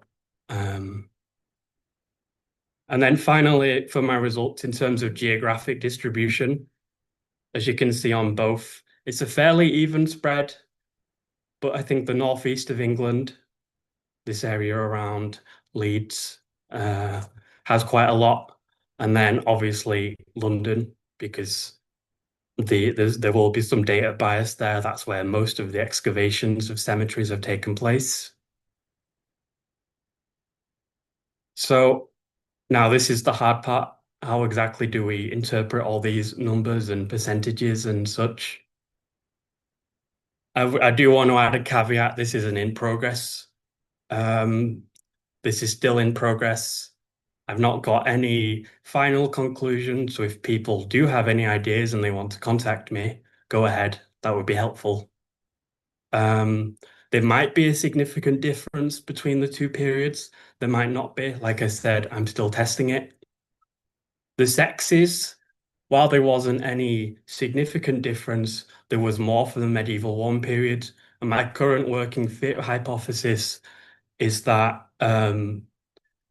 this is probably due to the kind of the gender-based division of labor, with women being around the fire more in the medieval period. There's also a high chance that during the Little Ice Age, we had a much more urbanized Britain. As I've said, there was more urban graveyards during this period, and there was a larger amount of remains from that period. This probably means that with industrialization, as you saw, the 18th and 19th centuries, and the kind of the industrial areas of Britain were the most affected. This probably means that both sexes were equally affected by the pollution. There is also the hypothesis when it comes to the Little Ice Age, there was several volcanic eruptions going on around the world, which would have caused ash clouds to fall in various places. This could have had an effect, but like I said, that's not for definite. It's a big guess. And then finally, because I've been doing this for my dissertation, I've been looking at the Roman warm period and the Dark Age cool period, as it's called here. As you can see here, that the peak of the Roman warm period is much warmer than the medieval warm period. This could have caused a difference in the data because my results for my dissertation were definitely statistically significant. And this could have caused a difference. It also could be the Little Ice Age's kind of incremental nature, which caused the change. I do invite, if anyone has any ideas and theories as to why this might be and wants to discuss it, I do invite them to contact me. I'm pretty sure my email is on the SASA website somewhere. So, in conclusion, there are definitely links between climate and health. However, the kind of interpreting the data, as you've seen, is complicated, and you end up jumping through lots of hoops. There's a lot of guessing, lots of maybes and probablys. You do have to consider other factors such as urbanization, industrialization. You probably even have to consider social class in terms of vulnerability. However, I haven't had the capacity to do this due to time. And ultimately, as you saw on my literature review part, there's a lot of conditions which have been highlighted but not necessarily well studied. So I think that further research is needed on this topic. There's my bibliography. I'd like to thank Paola Ponce for supervising me and supporting me throughout university, Layla Abbott for making the graphs and charts possible. Then I'd like to thank Julie and David and the rest of SASA for organizing this. And finally, I'd like to thank Sharon for being so supportive throughout this past stressful year. Any questions? Thank you so much, Leon, for that wonderful presentation. So I think we'll take questions now, but let me see. I don't think we have any yet. So you said males were more affected in the Little Ice Age. Why exactly do you think that is? Can you hear me? Yes, yes. In the medieval warm period, they were more affected. Okay, in the No, they were medieval. less affected. In the Little Ice Age, they were more affected. Yes, but that's it what I was- said. it was Why by exactly do you two. think that is? It could be that they are going outside more. They're being exposed to more pollution and also being exposed to the negative effects of climate. But the issue is the numbers are so similar, it's very difficult to make any actual kind of conclusions based on this. And it's still kind of in the works. I still need to read a bit. Okay, so another question. Were there signs in the bones that showed how this weather actually impacted people's health?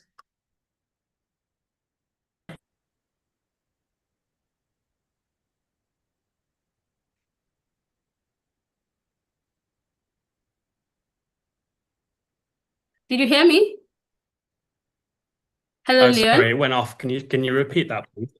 Okay, Yes. I said, were there signs, any connection is signs in the unstable. bones that actually showed how the weather impacted people's health?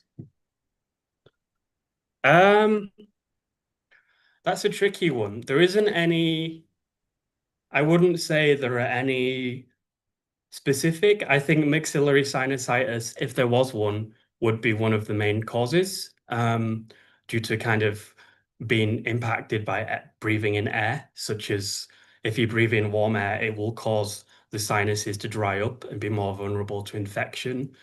But a lot of the evidence for the osteological evidence is indirect, so such as being caused by famines and such. There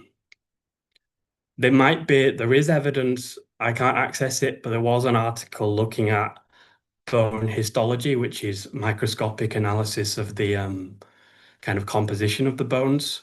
So there is research into that, but I haven't covered that or gone into it much. And then the final thing is there is some research on metrics, so looking at changes in stature, changes in skull size and shape, that has been covered, but this is all still kind of very theoretical. It hasn't been researched systematically much.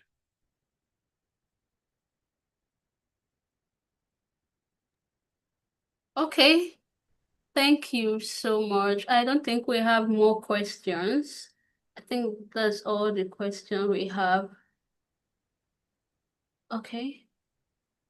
Okay, thank you. So thank you very so much, Esther. Leon. Thank you for joining us today. Thank you for sharing your fascinating research with us. It was such an insightful presentation, and we appreciate the work you're doing and bringing these stories from the past to light. So thank you. Do enjoy the rest of your day. Thank you very much. Thank you.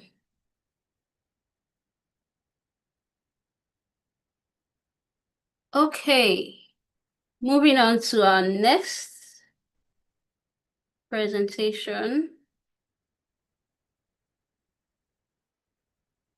Okay.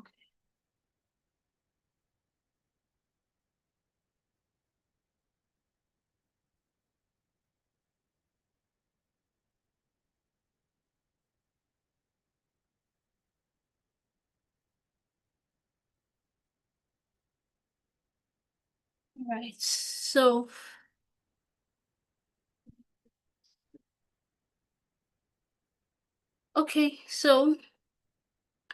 our next presentation is titled Visualizing Water, Sanitation, and Environmentally Related Hygiene in Ancient Hellenic Arts, presented by Nemin Sami Ahmed.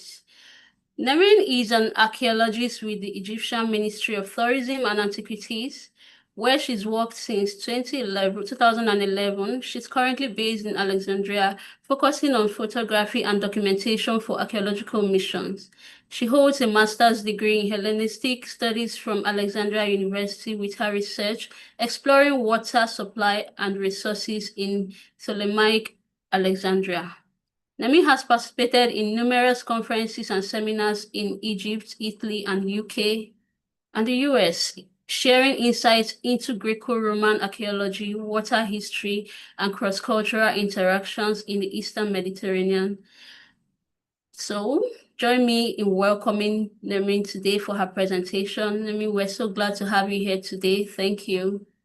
Thank you very much. Is my voice is clear? Hello? You can hear me? Yes, we can hear you. Okay. But you need to be more audible. I think it's faint a bit. I have a technical problem, so I will try to raise my voice. Okay, thank you. I will share my screen now.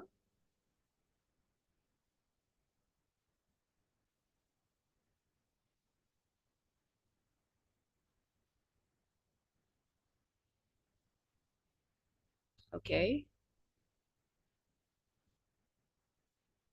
Thank you, everyone, for having me today. Thank you, Save Ancient Studies, for having me today.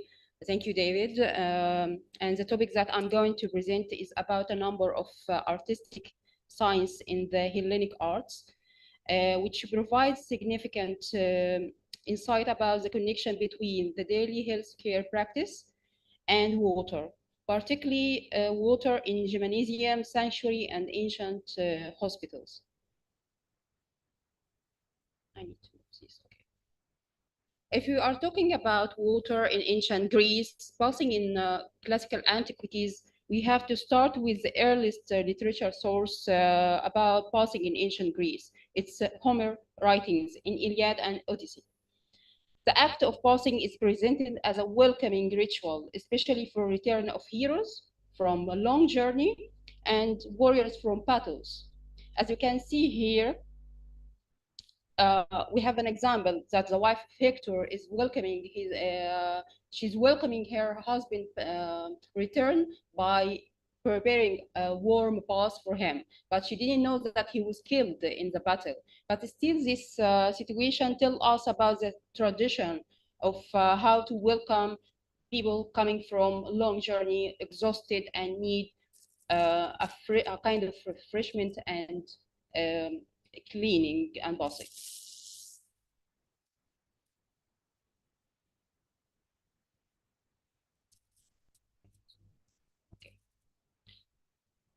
The Greeks applied a public health system that enabled clean water to be brought to their cities and the waste to be disposed of. The evidence of this can be found in many archaeological remains in the Mediterranean region. Each city-state had a different level of public health services, both in terms of quality and type. As you can see here, we have two examples of artistic representation of two nude men using basin or a pottery to pour water over their body.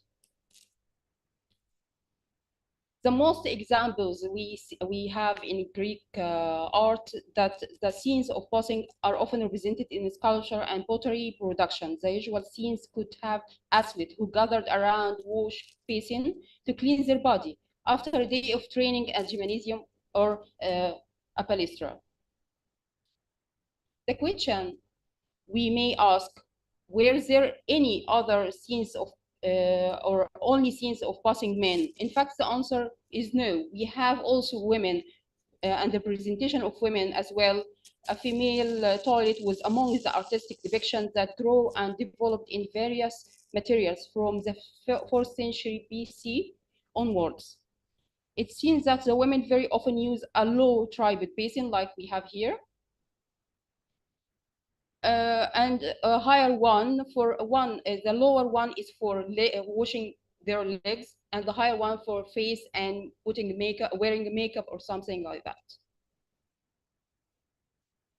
We have here also an example about the preparation for bridal bath presented on pyxis. Pyxis is a cylinder vessel used for holding cosmetics or sometimes jewelry, and used for also for dispensing incense or medicines. And when we talk about bathing, we have the best example of Aphrodite, of course. Even the gods and goddesses were also represented in their hygienic routine as a role model of beauty, health, and youth. As Aphrodite, who is usually holding or standing by a source of water, like a water jar, as she's prepared for her ritual bath. The example about female athletes is still under discussion because some opinions deny women in that time practice any kind of sport out in open spaces. But we have here an example. Also, the building and use of fast public baths for women are not well documented by ancient writers, unfortunately. But the artistic depiction may conventionally affirm their presence. The women are depicted in vivid detail here in a vase painting, and the water is flowing fresh from the animal heads beneath the capital of the pillars. This could present that women and also middle class didn't have a flexible access to bathrooms and facilities at their home. So they made up the majority of those who attended the public baths. They go to the public baths and pay, but with ability, of course, to pay for the fees. When we talk about bathing, we can't ignore the architectural finds we have. Now we need to view the connection between the architectural find with what were presented in these artistic scenes, mainly to understand their functions. As the types of public baths, we have public baths, private baths, and other types. But let's focus on public baths. It's a vast building with a number of rooms. Rooms for men, there is also a section for women, children section, and sauna rooms, etc. Sometimes with gymnasia, a sporty space, which shows the growing of importance of communal bathing for social and health purposes. We have here an example from the Imperial Baths complex from Alexandria and the Pompeii one in Pompeii, showing you how the the water heating system works. There are other types of Greek baths as well. Hip baths were for individuals who would sit in hip baths while someone or worker pour water over them. While cold baths are particularly in the streams or in this open water sources, and were believed to be beneficial for refreshment. We have also a gymnasium with a lautron. Well, a lautron, as you can see here, is a Greek term. It's a type of wash basin, typically with two hands or a basin with a spout, used for bathing or ritual purification. Of course, for sportsmen who after they finish their training, they go to have a bath.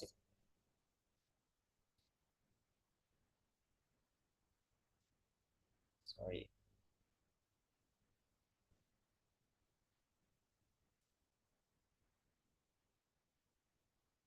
Here we have an example of lateral.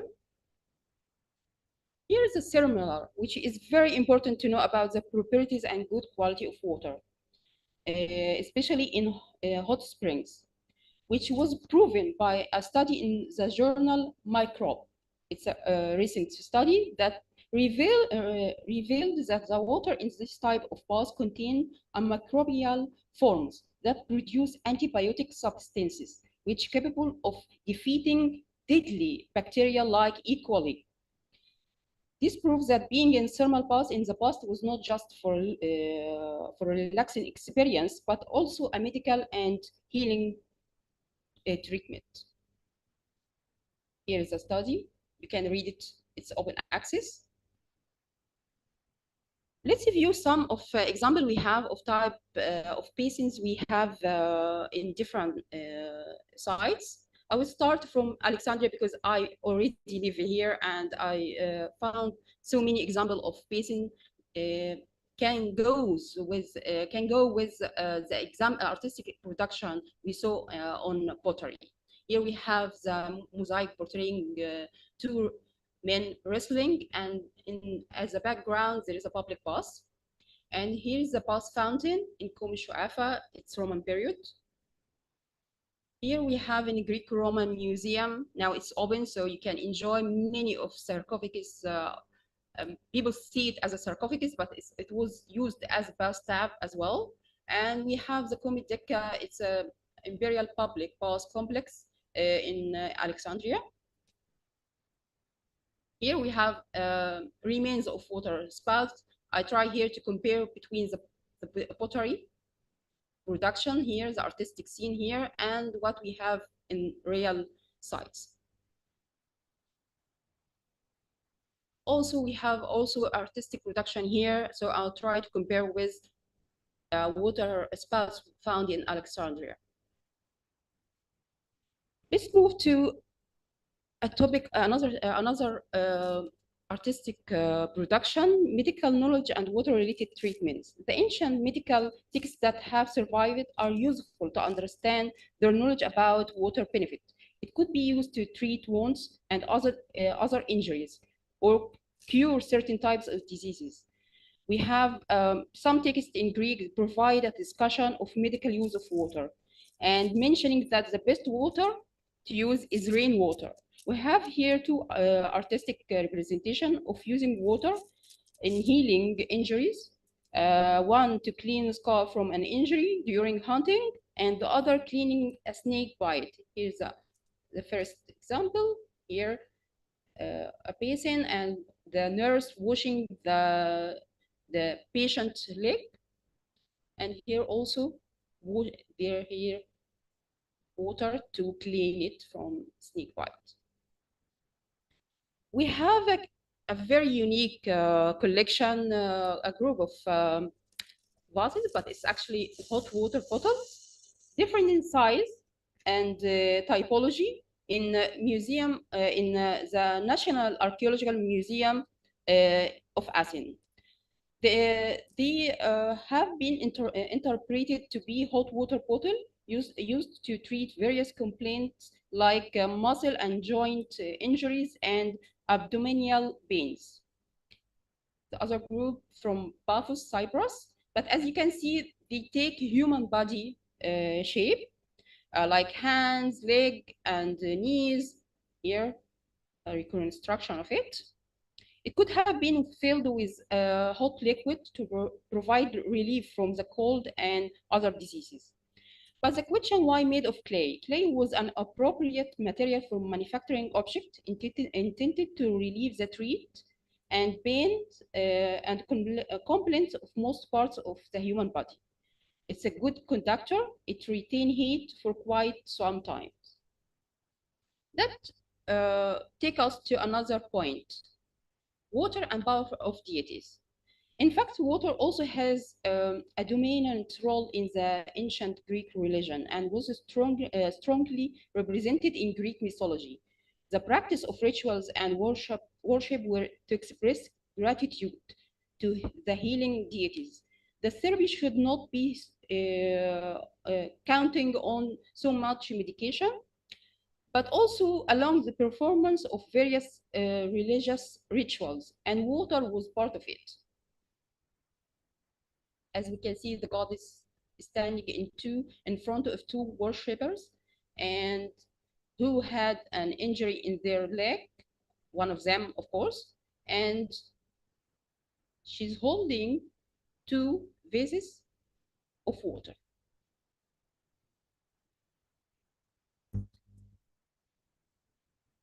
During the Hellenistic period, about second half of the 3rd century BC and the middle of the 1st century ED, the religion has been developed and contributed to the development of medicine for better treatment of patients. This is why, by using private rooms as sanctuary of several deities like Isis and Demeter and, of course, Asclepius. For instance, sanctuary of Asclepius related to the god of healing Asclepius. The sanctuary was mainly placed near source of mineral water, healing and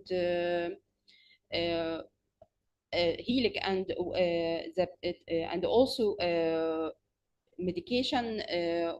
There was a kind of a basic means of treatment where by having a natural medicine, hydrotherapy, gymnastic exercise, and theatrical performance. So water was among of all this healing process.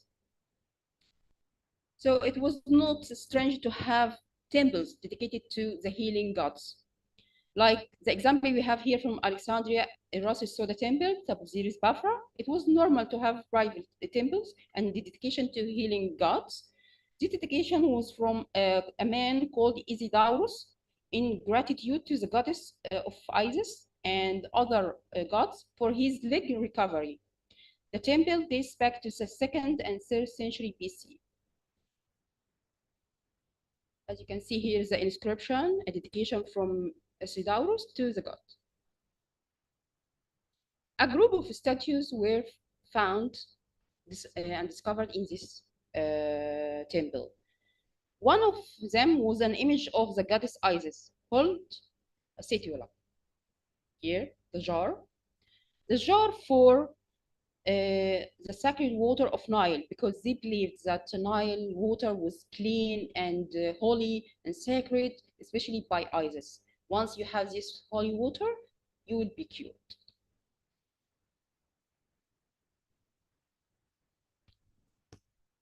Through the analysis of all these artistic scenes of passing by different groups and classes of society, it now seems clear that the use of water was for many purposes. Water has a cultural role in the ancient Greek lifestyle. A society sought for a higher life standard. The artistic works, along with architecture, remains to provide insight into the cultural influence on the healthcare and sanitary practices in everyday life and also afterlife.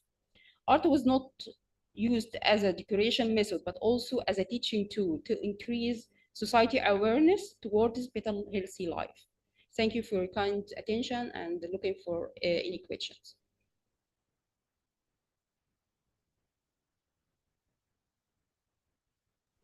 Thank you so much, Nermin. Thank you. Thank you so much. Thank you for that wonderful presentation.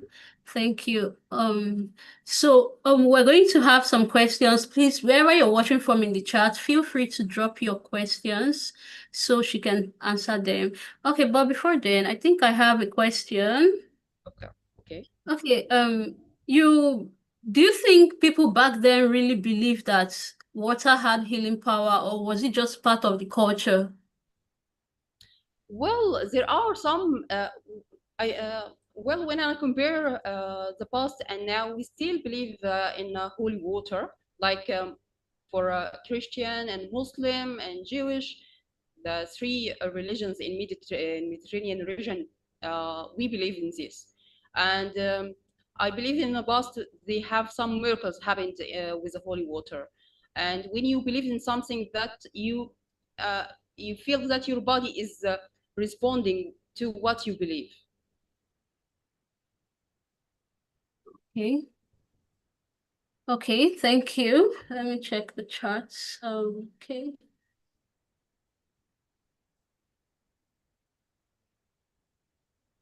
Okay, someone has a question. So you mentioned discussions of bathing in philosophy.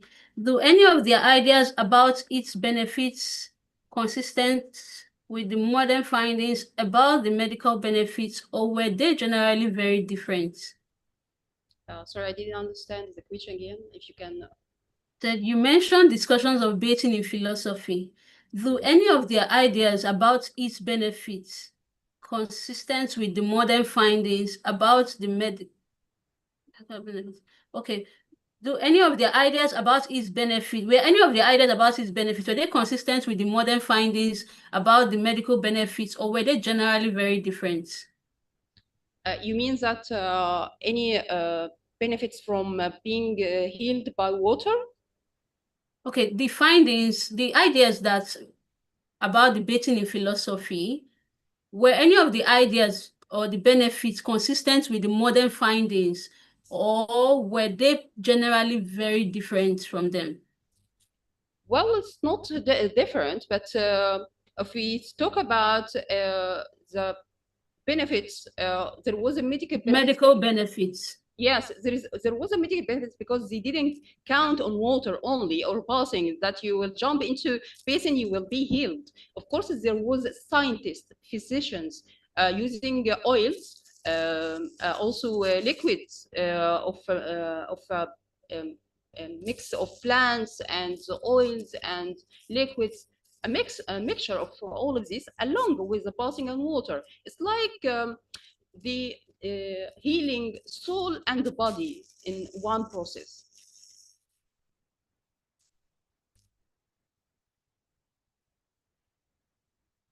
Thank you. Okay. Okay.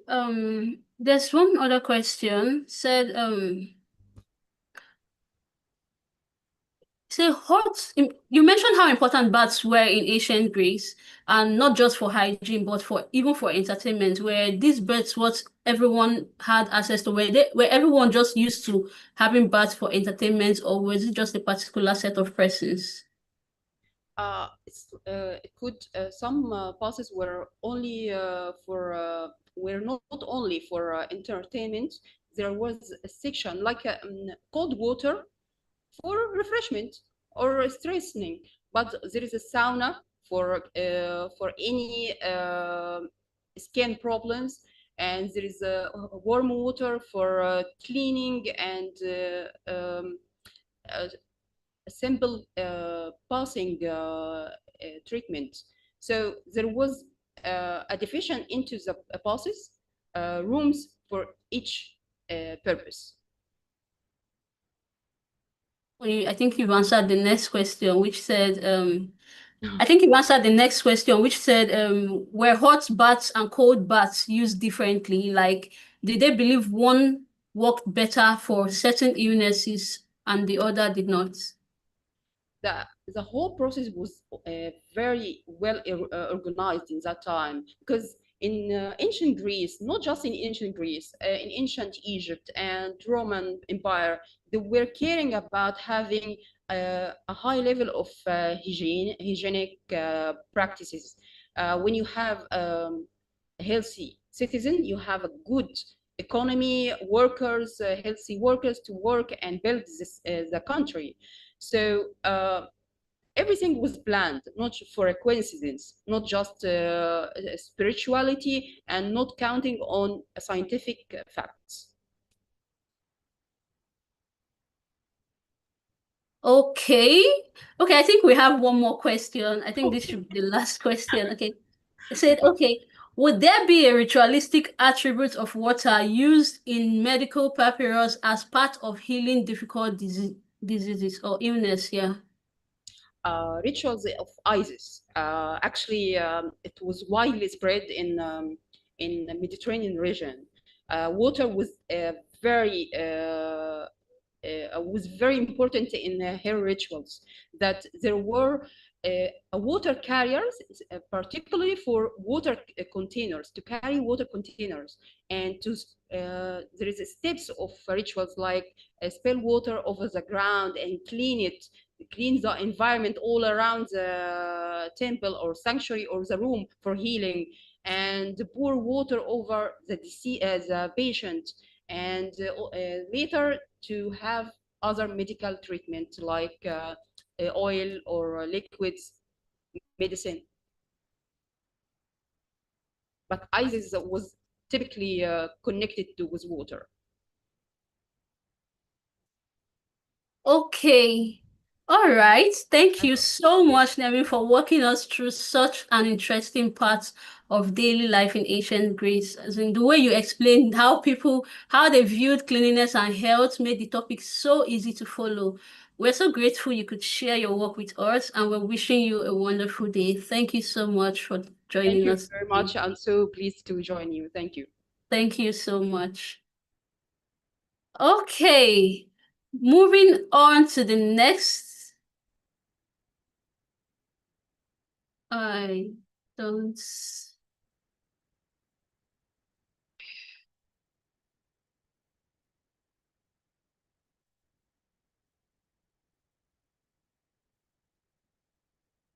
Okay, I don't think our next speaker is here. Let me confirm.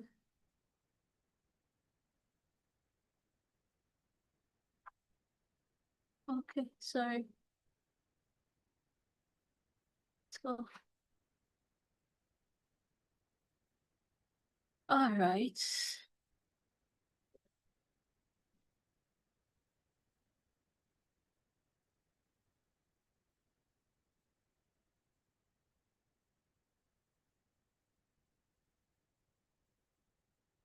Okay, so thank you everyone for being here today.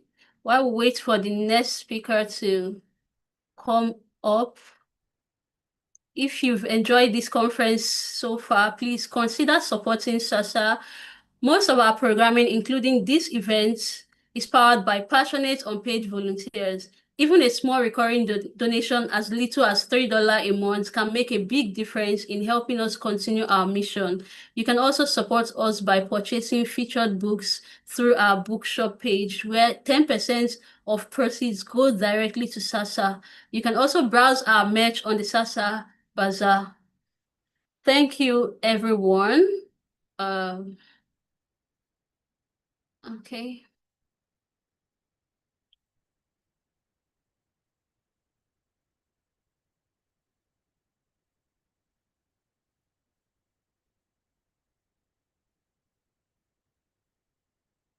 I don't think our next speaker is here yet.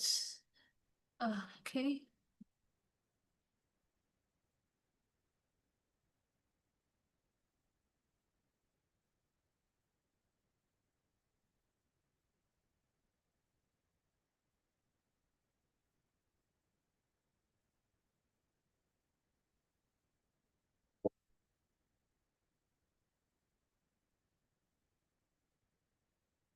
A minute, please.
Okay, everyone, thank you so much for your patience. We're back. Okay. Our next presenter is here, so we need to move on.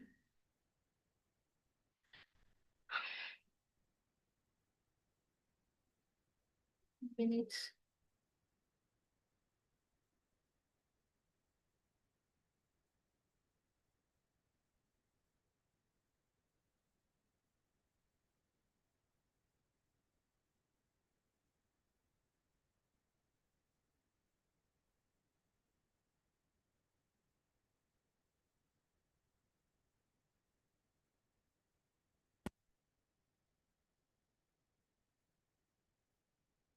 Okay, so we'll move on to our final presentation for this session, titled Healing in the Desert, Medical Practices and Healthcare Knowledge in the Nabateans, presented by Ala Abana.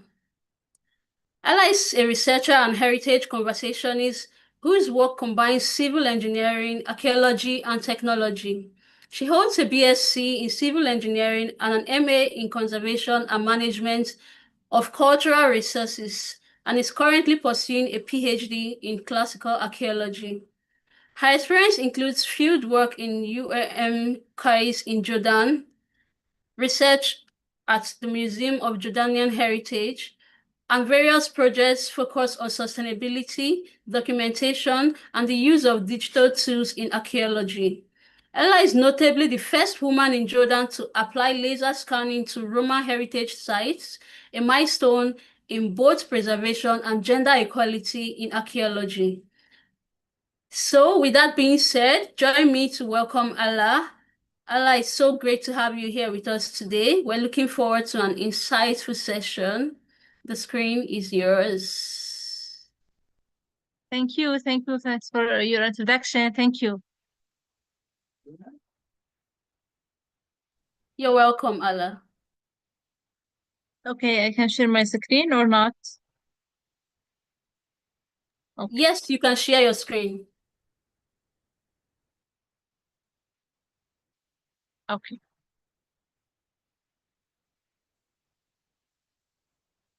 Okay, today I will speak about healing in the desert, medical practice, and healthcare of the Nabateans. First of all, what's the Nabateans? Nabateans and ancient civilization in desert in Jordan and Madain Saleh and Syria. It's now in Jordan. We have carved the famous city of Petra. I think all of them know Petra in Jordan. It's a rose-colored rock, which is a rich cultural heritage in this place. They spent many time for harsh dry land, and they became expert in saving water, healing, and treating injuries. When a broke bone, they said it simply wouldn't splint. And also pray to their gods, such as the Shura and Isis, to leaving small gifts and caves walkward, asking for healing. This is the small introduction for Nabateans.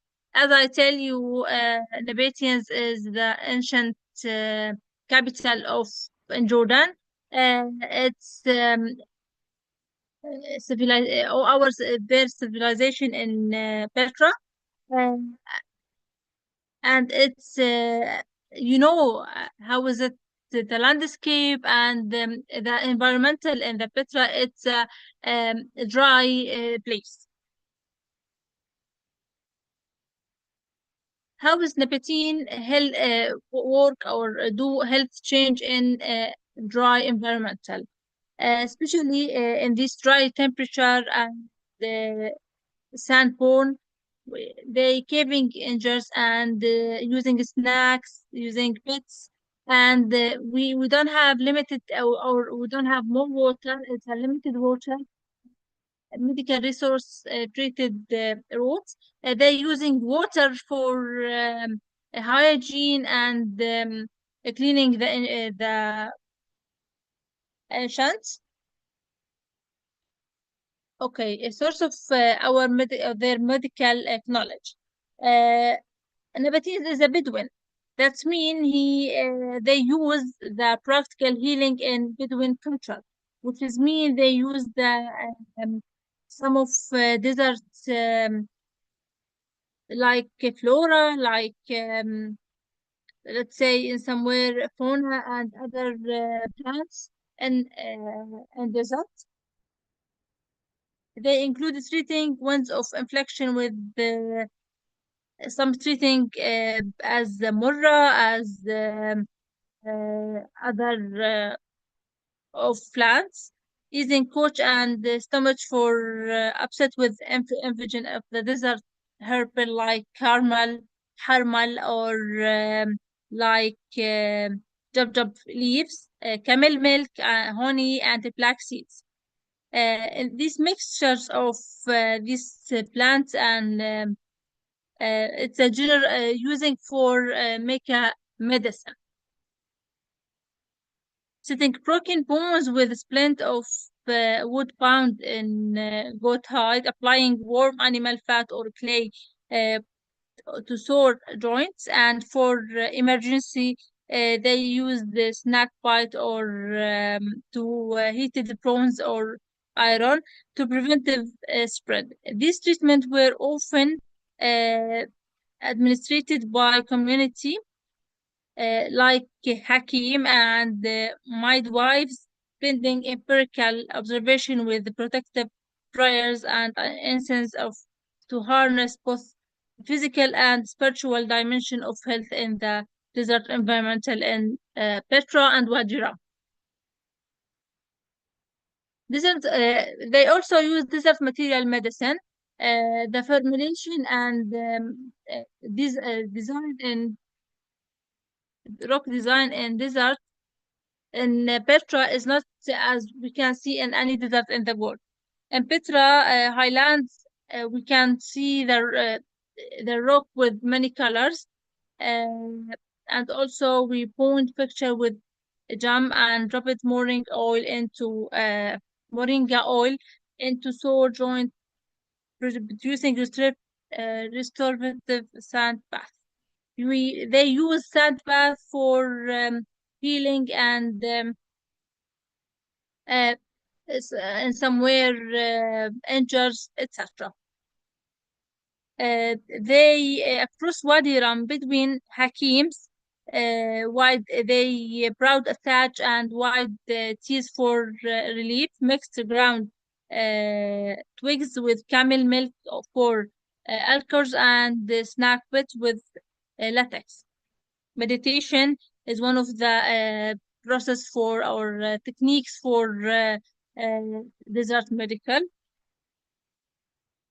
They also use the reminds with important practices of murra and other plants, guiding to complete Petra red, pink, and other sandstone color, which hue that radiation of this color healing energy.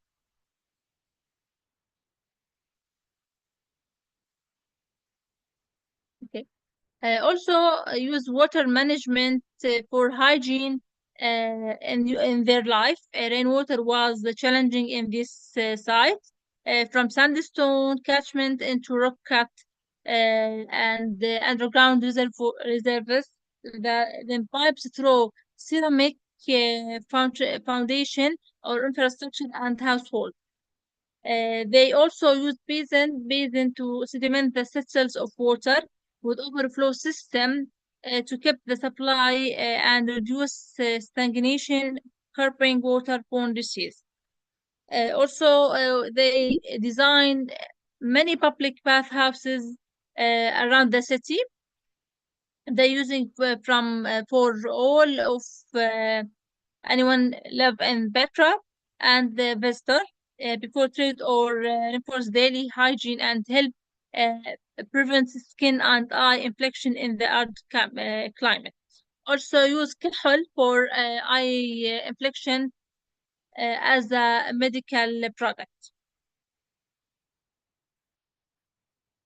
In emergency practice, they're using bones and flint for carving edges that also use heated bronze tools. And the Sorry religion. to interrupt you, Ella.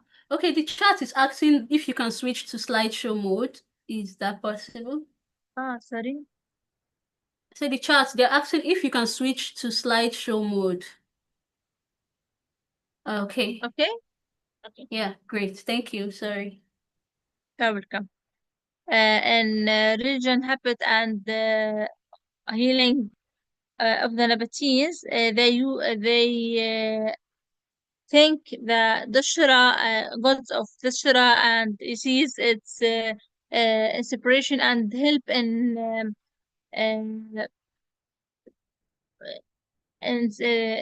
disease and any problem. The Nabateans also give gods and give some practice for these gods. Nabateans is not just for doctors or just a medical Bedouin. So it's we have trade network. This trade network is also using for pharmacology around the road in Levant, Egypt, Mediterranean, Arabia, Syria, Iraq. Nabateans of also distribution their medical practice for this civilization, cultural exchange, accelerated medical knowledge, and diffusions. Also,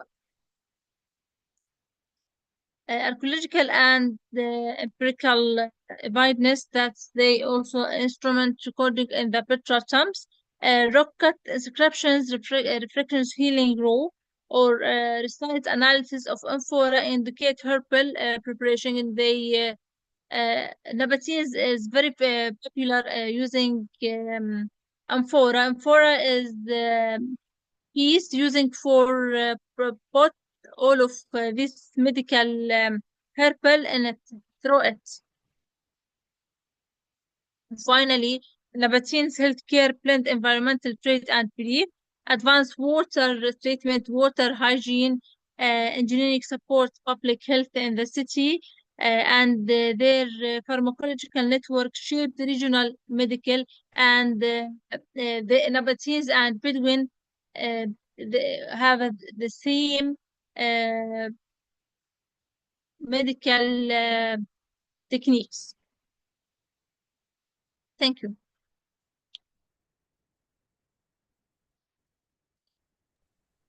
Thank you so much for the wonderful presentation. Thank you. Okay, we're going to move over to the chats now. Let me confirm we have questions. Okay, please, if you have questions, feel free to drop them in the chat wherever you're watching from. Okay, considering how long ago the Nabateans lived, do you think their medical practices could still inspire how we think about health today? Yeah, because as I tell you, Nabateans is living in a difficult place. If you are you visited Petra before? Yes. Okay. How you to see the city? I Is didn't it get not you. Sorry? I didn't get what you said. I ask you, are you visit Petra before? No, I haven't. Okay. If you visit Petra, that means you can understand what I mean. Petra is very difficult city. It's not as any city around the world. It's between that. That means we must be Nabateans take or take many process for help other or ourselves and help their people live in this city. How can water system work? How can using let's say produced food? How can everything, because the dry environmental and the city location of the city is very difficult. And they okay, Petra, it's a color rock. It's a city of the rose carved in the rock. That means we need use plant around the city, near the city, to help the people, injured people, or medical process. Okay, thank you. It's clearer now. Okay, we have a comment in the chat. It doesn't look like a question. Say, I wonder if those reservoirs for storage of collected rainwater were prone to bacterial contamination and maybe algae and the likes. Okay, they use prawns for cover the reservoir. They cover the reservoir using prawns pipes. This prawns pipe is help for algae, for any pollution inside the water. Okay. Okay. Or somewhere we use clay also for cover the pipe. Okay, that makes sense. Okay, we have another question. You say, are there particular meanings for the color of the minerals used, such as pink or red? Yeah, it's a deformation in the Petra. They're using color of the rock for healing, because the rock is introduce radiation. This radiation can change the any bad effects, bad let's say bad emotion, and the healing the people who stay in the room. That's this room is made from rock with different color to as a hospital room. That's mean.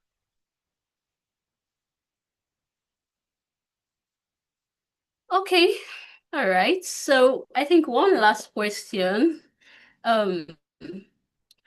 Do you think living in the deserts or around the deserts played a big role as to how they handled health issues? Could it have been the same if it were somewhere else?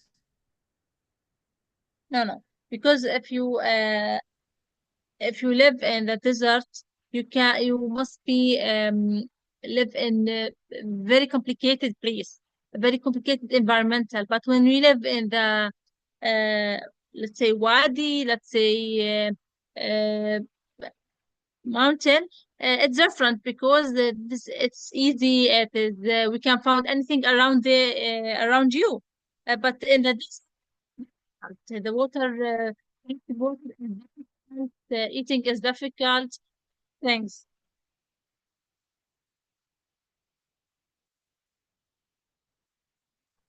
All right. Okay. I think that's all the questions we have for now, for today. Thank you so much again, Allah, for sharing your work with us. It was really interesting to learn how the Nabateans dealt with health and medicine in the deserts and how their practices give us so much to think about today. We're so glad you could join us. Thank you. We wish you a great day. Thank you so much. Thank you. Thanks a lot. Thank you. Okay, so, all right, Julie is here. Thank you, Julie, for joining us. I'm going to be handing over now. Thank you so much, Esther. You've done a fabulous job. Thank you for getting us through some technical difficulties. It's always a challenge to get these online conferences started. So everybody, please thank Esther for her wonderful turn as our live moderator for this conference. We really sincerely appreciate you. Thank you so much, Julie. So, hi, everybody. I'm Julie Levy. I am the managing director here at SASA, and I am going to be hosting for the rest of the afternoon today. So thanks very much for joining us. We love to have you here. We hope you are all having a wonderful time. So just as a reminder, what's coming up next in the schedule, we are going to have a short SASA team presentation, and then we will be moving at about 1 into our first special session. If you are going to be joining us for the special session, you should have received a link. Please do join a couple minutes ahead of 1 o'clock, and you'll be let in as soon as we get started and get the discussion moving. We will also be looking at chat for questions during that time, so don't worry if you aren't joining us in Zoom, that is also fine. So without further ado, I would like to welcome our next presenter, Martina Diepenbroek, who is a longtime SASA member. She has been running our executive team and our creative team, doing a lot of the behind-the-scenes work at SASA to keep things running, a real solid foundation upon which so much of our public-facing work has rested for several years now. Everybody, please welcome Martina and take a listen to what she has to say if you are interested in what is going on in the background that makes SASA work. All right. Thank you so much, Julie, for that very kind introduction. Let me just share the screen. I have a short presentation and I will show you a few things about, to tell you more about what we do behind the scenes. So let me just do it this way. I hope it's all visible. Can someone just confirm, please? Yes, I can see that. Thanks. Perfect. Thanks so much. My name is Martina. I'm a postdoc in classics at University of Johannesburg, so I am in South Africa at the moment. But I come from the Netherlands and I go a bit back and forth between the two countries sometimes. I've been with SASA for, I think, like 2.5 years or so now. At some point I saw an advert, a message saying they were looking for new volunteers. And because I have a background in classics and ancient studies, I thought it would be nice to do some volunteering for an organization that, promotes to save ancient studies.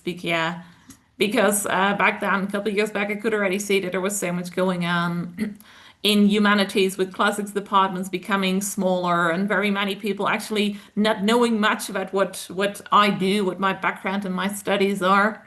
And those were some of the reasons that made me decide to join SASA as a volunteer. And I first started as a volunteer, and over time I took over some more things, and now I run the creative and executive team.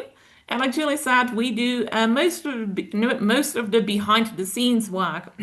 For example, a lot of work for this conference, a lot of things that are going on here at the moment. We've been working on a lot of preparations, but we do other things as well. And in the next 15 minutes or so, I would just like to share a few things about what we do behind the scenes to give you an idea of how much is actually going on behind the scenes in this organization.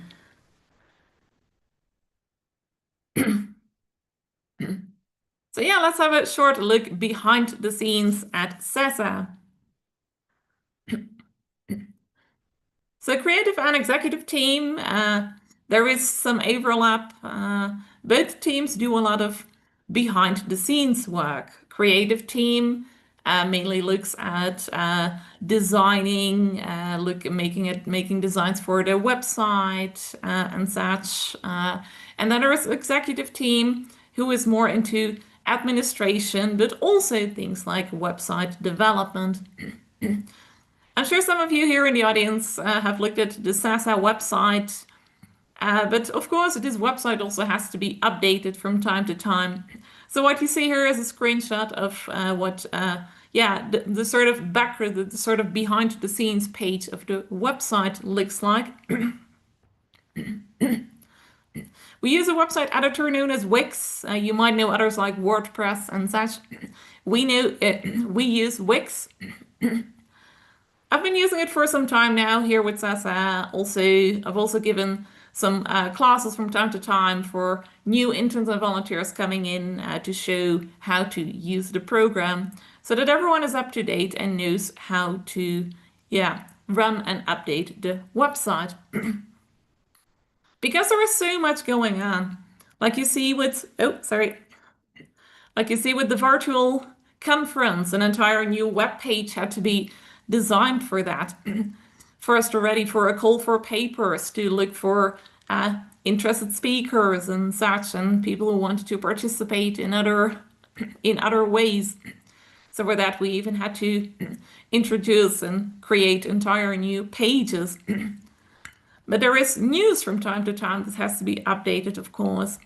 SASA runs a number of projects. I'll show a few things that we work on as a team as well. And resources. And there were live events like this one. There was a bazaar. So many things going on, and in all those parts, we do a lot of behind the scenes work to make sure that everything runs smoothly. How it works in terms of what we exactly do is that many of the other teams come to us with requests, and it can be anything from please create a web page for the virtual conference to new resources that need to be added to the website, videos, materials for, say, audio gaming, and live events, and Inspire, and the Inspire campaign. So very many things going on behind the scenes. I will show you a few. Every year we create an annual report. SASA is a registered charity, so every year we need to create an actual report for major donors, for fundraising, for grant applications and such. And that report isn't just a Word document or Excel or however you want to see it with some information and some data written down just from top to bottom. But we create entire reports. We have designers on the team who actually work on creating all these reports. Here you can see a couple from the previous years.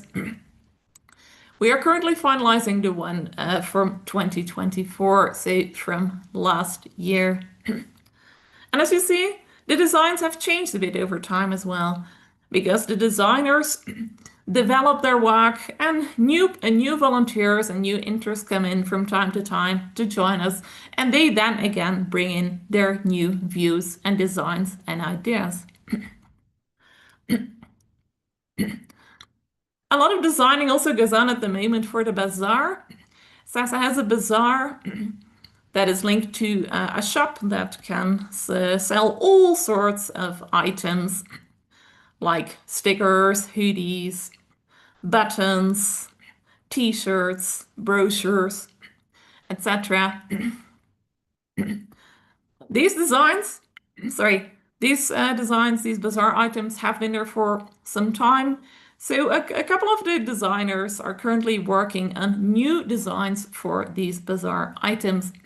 So hopefully in a while when you check back into the SASA Bazaar, then you shall see that a number of things here are updated, and then you can maybe get a sticker of, say, a Trojan horse or any of the other new designs that are currently being implemented. A lot of administration also goes on behind the scenes. And yes, from time to time, I do feel like these two ladies, it feels like there are so many things going on with many requests coming in from the various teams. But we're managing well. I have quite a large team for administration-related tasks as well at the moment. So whenever tasks come in, I ask anyone who might be free to help with anything from writing text for newsletters, to creating brochures, to cleaning out folders and such, because from time to time, very many, loads of folders and files and such also get piled up. It's like if you would have your own archive, after some time you need to clear it out. So that is also what we do, making sure that we keep everything up to date.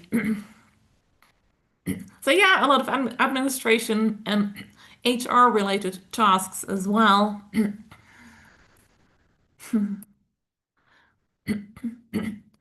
Cleaning up archives, a very big job that's going on at the moment, is clearing out a fairly large archive to make sure, as I said, that everything is up to date and that everyone can easily find all folders and files back again. What we also do related to these tasks is providing instructions and guidelines for the other teams in terms of what software we use, say how to use Wix for the website, how to use the Google Drive, how to find files and folders and such. So a number of people are also working on creating manuals and instructions that can be used for other teams now, but also in the future.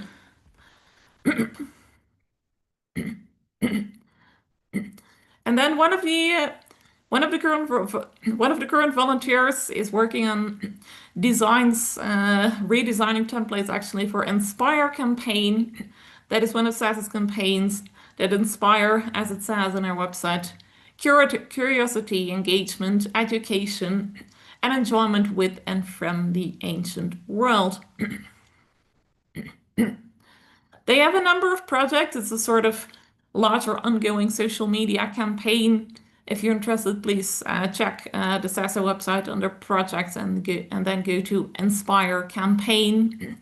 You'll see there are things related to music and fan fiction and such. And for those different projects going on, one of the interns is currently working on these new designs. For example, for a project known as for example, for a project called Modern Worlds and Ancient Roots,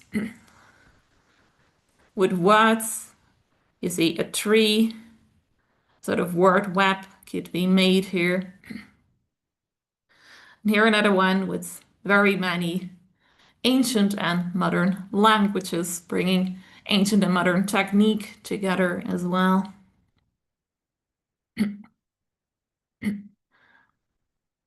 I didn't realize that the pop culture are also in this Inspire campaign. There is, of course, a lot of fiction and fan fiction going on in popular culture. Think of famous movies like Troy and such, which inspire, again, other projects related to audio gaming, with audio gaming looking at how such stories in popular culture can actually be linked to historical studies. Yeah, so we do very many different things. Also these things like creating designs and even video projects and such from time to time, including these ones for the pop culture, again, the Inspire campaign.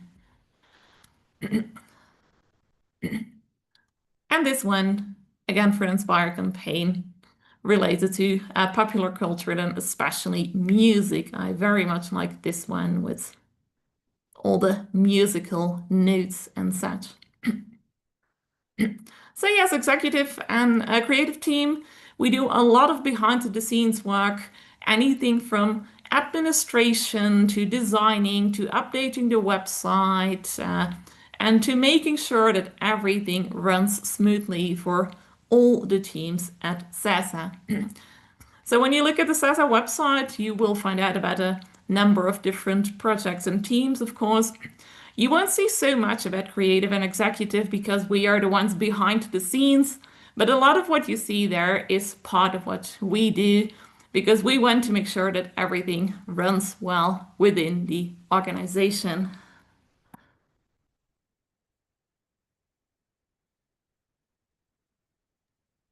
Thank you so much, Martina. Thank you. Thank you, everybody, for taking a moment to listen to what's going on with us behind the scenes. We do, of course, appreciate any and all help that you can give us. SASA is largely donation funded, so if you do have the time and wrong slide. If you have the ability to donate to us, there we go. We do very much appreciate any kind of donation. You are most welcome to give just one time, of course, anything helps. But we also particularly love our recurring donors, and we do try to run donor events that you can join. Any little bit helps. For as little as $3 a month. You can support SASA in all of the content and resources that we provide and make more events like this. So thank you very much, and we hope to see you there. So, without much further ado, we are going to move on to our special session. Thanks to everybody for your patience with some technical difficulties on my end here. I don't seem to be able to get it to go quickly. There we go. So our next part of the conference is the special session, a discussion on snake oils and magic herbs, the art of ancient quackery. This is meant to be a big group discussion with a few experts leading the helm. But in particular, I have always been very intrigued by the ways that people get into false medicine and why it becomes so popular, why it sticks around, what place it holds in society, and all of that. So if, Mark, if you would turn on your camera and mic. Devendra, are you here? Okay. So I think for now it's just me and Mark. We do have a third expert who is slated to be here. I don't know if she'll be on time, so my apologies. I do want to give preference to our participants who are here for this session. So those of you who are in the waiting room, I'm going to let you in shortly while Mark and I introduce ourselves and our relevance to this topic. And then after Mark and I have had a couple of interchanges, what I'd like to have happen is people who are in the Zoom can raise their hand, and I will call on you, and you can unmute and ask your questions or participate in the conversation. So that's more or less the format that we're going with. So I'm going to let y'all in now. Thanks so much for waiting.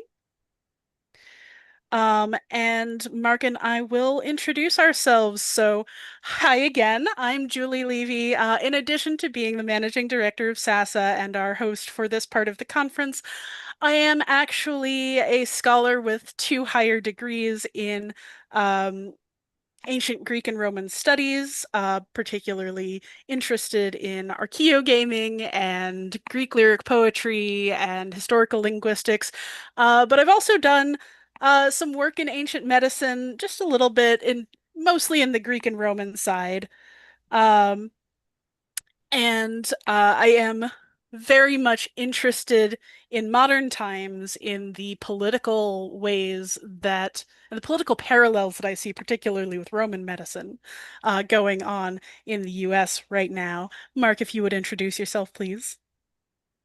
Yes, of course. Thank you, Julie. Very nice to meet you. Many thanks to the organization for inviting me. My name is Mark Beumer. I'm from the Netherlands. I studied ancient history at Radboud University Nijmegen. I'm also a former pharmacist assistant. And currently I'm a 4-year PhD candidate at the Institute for History of Medicine and Foreign Languages at Charles University in Prague. There I'm examining the ritual dynamics within the Christianization of the healing ritual, temple sleep or therapeutic incubation in late antiquity. That's for a short introduction of me. Wonderful. Thank you so much, Mark. And so we had talked briefly about, the topic at hand. What for you, what comes to mind? What's your favorite when you think about ancient quackery? I think that the one favorite are the people are called literally quacks or charlatans within the Greco-Roman medical market, where people who were ill were looking for something to get healed of, and those quacks and charlatans portray themselves as Hippocratic doctors without having the right medical knowledge of herbs or medicine or pharmaceuticals. And they were very attractive, of course, to all those people who couldn't attend to visit a normal doctor, or who said, well, I cannot help you. So this is a very interesting group which I have encountered in my research when people were visiting the gods, for example. Yeah, I think my favorite story about quack medicine and searching for alternate routes to health is the story of Cato the Elder, actually, who he's most famous for being the Roman senator who was very staunchly anti-Carthage, right? Carthago delenda est. But he also was incredibly racist against Greeks. And at that time in Rome, Greeks were pretty much the source of medical knowledge. I mean, it really kind of the culturally that stuck around. And so what Cato did is he wrote this sort of screed of like we want to use Roman medicine, dang it. And those awful Greeks, we can't use their medicine anymore. And so he invented the sort of the cabbage cures everything scam that you still see occasionally pop up. There was a woman online a few years ago doing the same thing, and I just think that's fascinating. So that's my personal favorite. So then the next question that I want to make sure that we get to, that I want to ask you is, why are fake treatments so popular? Like, have in your studies, have you really like found what place they're holding in ancient societies? I think it's about the same as the present. I think the quacks are still relevant and popular because they offer people a way out of their illness, and they argue from okay, the doctors cannot help you, but I can, and use these herbs or eat this or lie in the sun for this and that. You see all those kinds of advices also in the miracle healings, for example, of Asclepios, but also of healing saints. And despite the fact that Asclepios and healing saints such as Cosmas and Damianos were very popular, there were also people who said, well, nah, I don't know if that, why should I eat pepper or mixed with honey? And this is really going to help me. But okay, the doctors cannot help me, so I try. And you see there some double mistrust from, they don't trust their own doctors, or they try the quacks and they also didn't work out, and then they go to the gods, and then we have to do this and this, and then say, well, I don't know. So they're being punished for their disbelief, and then they got ill again, and they had to promise to be a good follower, and then again they were healed. So I think you see the same now, that a lot of people who heard from their doctor, I'm sorry, you have incurable illness and we cannot help you anymore, they tend to go to homeopathy, phytotherapy. Yeah, but also people who say I'm a healing medium, for example. So maybe if I can tell you shortly, we had a couple of years ago a woman in the Netherlands called Jomanda, and she said she was a healing medium. She wore a blue dress and a blue headband and a little like a Mary lookalike, and she was standing like this in front of the TV and radiating bottles of water.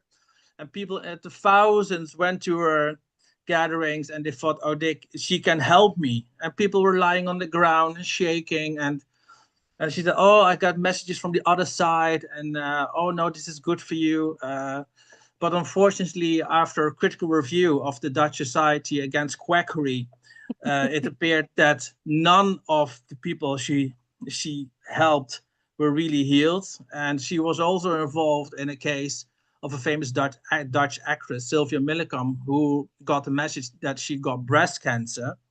And in the first stages, she could have been treated. However, she tended to Jomanda and she said, no, it's not cancer, it's just an infection. Oh, and boy. And just take this water and cut off the ties with your family and do this and do that. And well, after a couple of years, of course, Sylvia Millicom died, and it was breast cancer, and she fled in 2009 to Canada. And so that's an example from modern day example of people of quackery which still exists, and it's very difficult to eradicate it. Yeah, definitely. And we do hear about this all the time, people who are searching for a cure and don't want to believe the science on it, people who have been failed by their own doctors or have a deep medical distrust from trauma, the whole anti-vax movement. It's all very rooted in this search for sort of a magical cure. Right. And we see over and over again all throughout history the same thing happen. Oh, I went to this holy person, or I went to this alternative doctor who prescribed me something like for a while enemas were really popular. People die a lot of that in like the 18th and 19th centuries, but it was popular in Rome as well. And then you have more cult-like activities like this holy woman you were talking about. And the same thing is happening in ancient Greece, right? Where you have these prophets going around, right? So the last question that I want to get to before we open this up for general discussion, and I will invite all of you who are in Zoom to turn on your camera and start joining the chat. Raise your hand if you want to be prioritized. But the last thing that I want to just me and Mark have a little chat about first is the ways in which the label quackery gets applied and misapplied for political purposes. Like, I'm thinking here of things like the racism inherent in labeling Chinese medicine as different than medicine, or the anti-vax movement again. So things in modern time that are very deeply political. And the anti-vax movement, of course, started out as a money grab, but now is deeply embedded in the American right wing and others, in fact. But that has also been happening since forever. Like we see them talk about it in Pericles' speeches about the plague in Athens, in Thucydides. So like, what thoughts do you have on the politicization and the sort of mislabeling of things? Well, what first indeed comes to mind is, of course, the COVID pandemic, where President Trump said it was all a hoax and was invented by the Democrats or whatever, and that people had to inject themselves with chloride, which is, of course, lethal. And but also in the Netherlands, we had a man, a former SASA teacher, Willem Engel, who lost his dancing school. He had to close his dancing school, and then he became very critical about the whole COVID pandemic, and he started questions and accusing people and harassed people, threatened people. Our Minister of Health, for example. I think that comes to mind when I think of politicizing quackery for your own gain to become more powerful. But Trump is still fighting against what he's called woke. America is a favorite victim right now with Harvard, all those universities, great universities.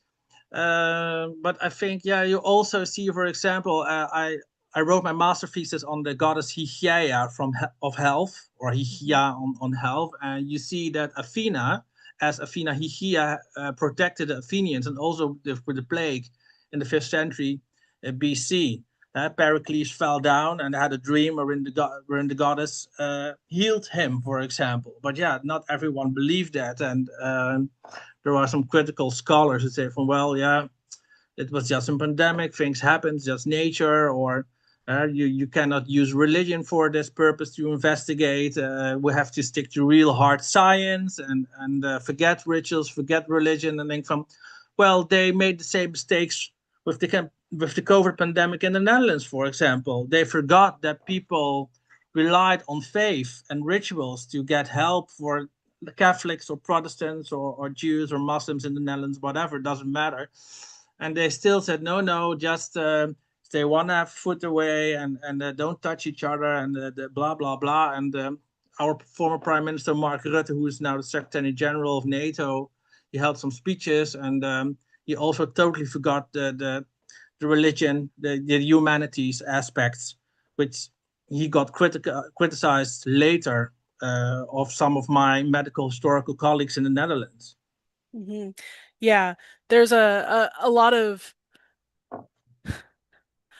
disconnect between science and humanities these days that I think is a misstep. This is just my own particular pet peeve is this sharp divide between what we call the STEM subjects and the humanities, because I don't think you can adequately communicate what's important about science without knowing how humans function. And I don't think that you can really work on the humanities side without an understanding of the science that goes into the functioning of our universe and our people. And this is one of those terrible disconnects that winds you up with fanatics like RFK Jr. in charge of health services. No, but so you're absolutely right. At my university in Prague, I am connected to First Faculty of Medicine, and as a historian, I had to do a somatology exam to explain my subject in biomedical terms. And if a doctor want to do a historical subject, he has to show that he is able to place it in historical context. So they have to connect both fields. And what you always hear, but I also hear from my supervisor in Prague, so yeah, medicine is first place to study, and arts, archaeology are on the bottom. But people always forget, then if we didn't document all this knowledge, then we wouldn't have all this today, what we know about medicine and pharmaceuticals. And I think we tend to forget very quickly to put the soft sciences against the hard sciences. Right. Okay, so now I do want to invite everybody to turn on their cameras if you want to, raise your hand if you want to, and join the conversation. We are going to try to keep things orderly, so please don't talk over one another if you can avoid it. But yeah, feel free to ask questions, pitch in. We'd love to hear from you. I see that we have Charlotte and Jennifer have already decided to come and turn on your cameras. Thank you very much. We'd love to see it. You have any questions you wanna go down some rabbit holes? Where are we going? Yeah, I was curious about if there's a way in your material to distinguish between what we consider in our terminology quacks versus people who are unofficial healing practitioners. To give an example with the ancient Egyptian context, where medicine and magic were treated as really the same.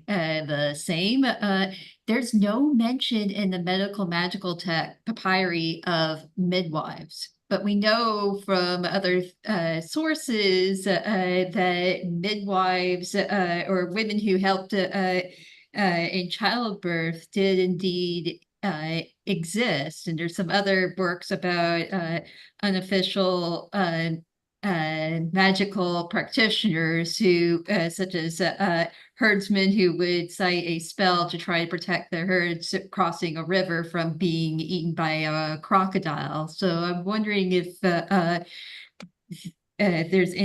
about that in terms of other areas. Yeah, definitely. Well, the first thing that I thought when you started talking about that, of course, was midwives, even in modernity, are not given a lot of medical weight. And in a lot of areas that we don't consider in day-to-day life, like palliative care and elder care, there's a lot of medical and health professionals who we don't consider doctors exactly. And there's a lot of gray area there.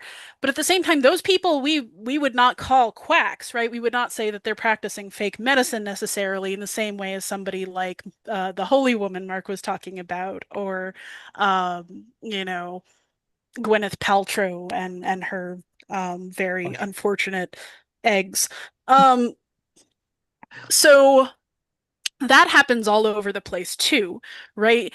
I was talking earlier about Cato. Well, you have these medical practitioners, and most of them are Greek, coming from the Hippocratic tradition, and you have them all over Rome, and you have that coming up against the sort of the leeches tradition, which did happen in Rome as well, the sort of the bloodletting thing. Um, and then you had people like Cato who were like cabbage diets, or in Nero's time, you started getting this swinging health thing, like they'd put you on a swing and push you back and forth, and that was supposed to cure all sorts of stuff. Things that are just completely outside of realistic medical care. But then again, we fall back to the gray area of, well, what about the spells that Hesiod tells you to perform as you're plowing your field, right? Where does authentic religious practice fall on the scale of quackery changes over time. So there's a huge range in that. I don't know. I think if I can add to that, I think in antiquity there were no clear boundaries between magic and medicine and religion. It all overlapped each other very much, and Asclepius also used herbs to cure people, and dreams were used, for example, and the one says that's just religion, and the other says no, just as a form of magic. And Christians didn't want to use dreams because demons could interfere with the content. And I'm now working coincidentally on Isis and Serapis in their role as healers in incubation. And in my big discourse presentation, I didn't read much about midwives or more about the role of women and what they did. But I agree with Julie. It all depends on how does someone bring it, who are we speaking to, and what are they advising us to do. And I think when it comes to quacks in my research, I see that scholars define them as trying to portray themselves as iatroi, being Hippocratic doctors without having the right knowledge. And I think that's still the same today. Yeah, and there's lots of similar things going on. There's one thing that comes to mind is the role of Jews in the Middle Ages and the early witches as well, who were these just herbalist wise women. But you'll see like witchcraft and even early Jewish medicine that their rituals are in some way religious practice, but are also scientific. Looking at, praying over a bottle and then using it to collect urine and actually examining it and learning things from that. So, and I see in the chat like some comments about Pentecostals where they do like snake handling and similar things like that.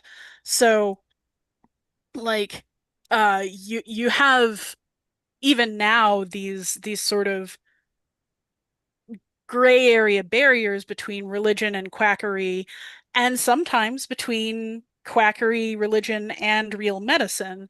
And part of that is that reluctance I was mentioning, I think of as racism, in accepting traditional Eastern medicines for even understanding what it is they're saying.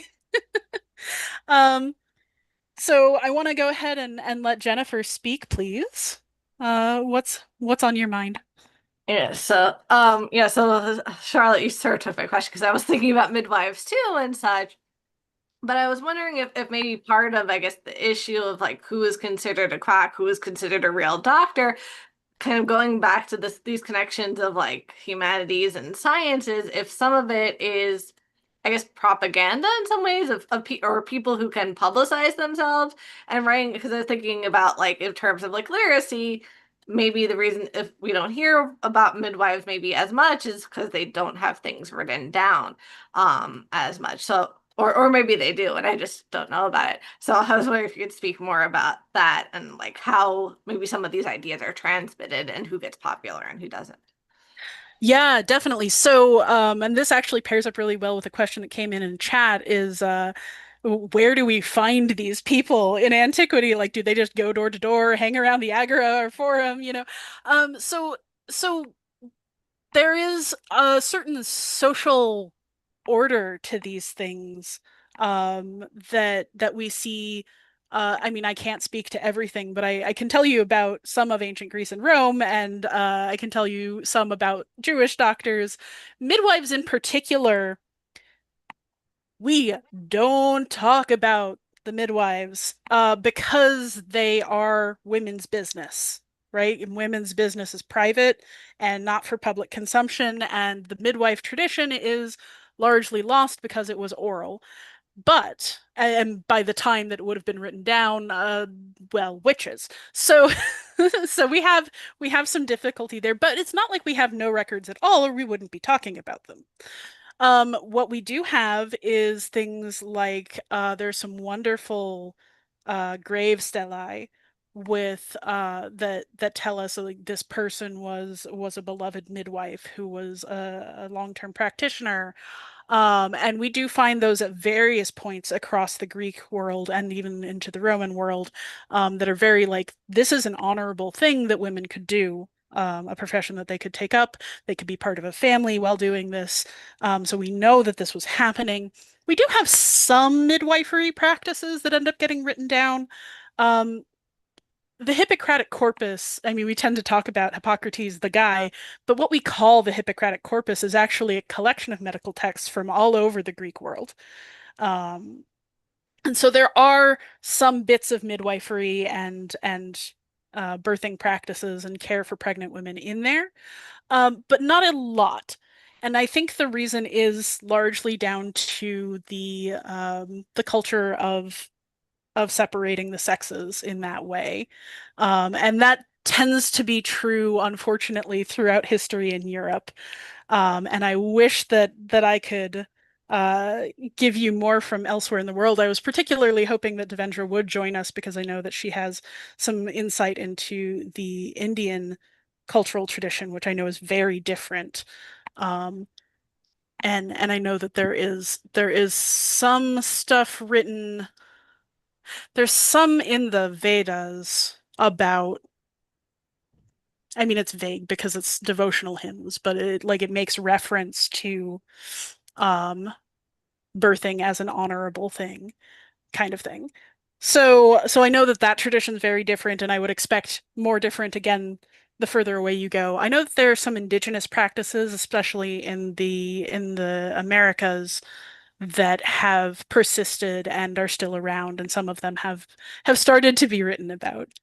Sorry, I can go on forever. Mark, did you want to chime in? No, it's more your field than mine. Yeah. So we do lose a lot of medical knowledge that way, and it isn't just midwifery because we also lose a lot of context. I want to draw attention to one of the more well-known ones, Silphium or Silphion, is this plant that particularly the Romans were just obsessed with. It was a cure-all. It was an abortifacient. It was an aphrodisiac. It was a spice for your food. It was everything. They loved this plant. We have no idea what it is. I mean, we have some ideas. There are people working on this. But supposedly Nero was gifted the last known stalk of it, and it went extinct. How much did it actually do? How much of that was quackery? How much of that was just, oh, here's this tasty thing that kind of grows like a phallus, so maybe it's an aphrodisiac. But that's the seeds of the silphium plant are actually where we get the heart shape. They were heart shaped. So so that was kind of sorry, not the seeds, the leaves. No, now I'm doubly checking. Like now I'm doubting myself. One part of the silphium plant was heart shaped, and that's where we actually get that convention from. So like, how real was this medication, and how much did it do? It's just lost. It's just lost to us. It's very sad. As for where you find people selling quack cures, because that was also part of what was asked. I know for sure that there were wandering prophets and traveling doctors in Greece, and the line between those things could blur. But we have stories in Thucydides, for example, of a wandering prophet going around saying, "Oh, there's going to be a famine," and it's like, "Oh, well, is there really, or is it a disease?" Or so we have stuff like that. And the real doctors would also go around and, well, where's the distinction? Do you know if this doctor is serious or not? Could be difficult. And then in particular with the swinging thing later, that becomes a favorite in Nero's court. So I think of that more as like the RFK situation, where you find them on the fringes, but somebody gets real attached to the idea and it comes into the mainstream. I think what I have seen in my research is that there are other categories, for example, drug sellers, just people who just sell drugs, but there's of course overlap with the doctors and the quacks who also sold drugs and try to prescribe it, but without knowing the right amount. And I know from my occupation as a pharmacist assistant how important it is that you have the right amount of tablets, the right dosage, that it has to be checked twice before you give it to the patient, because if something happens to the patient, then we are responsible because we did it wrong. So I think, and in Antiquity, of course, there was also the theory of the four humors who had to be in balance, and the real Hippocratic doctors were learned about this humoral theory. And I think the quacks, of course, they may know maybe a little, but not a lot, and of course then they will fall short when it comes to giving drugs or operating yes or no. For example, we know from Hippocratic doctors, when it concerns cancer, they said, no, don't operate all the time, because operating does more harm than just let the tumor be there.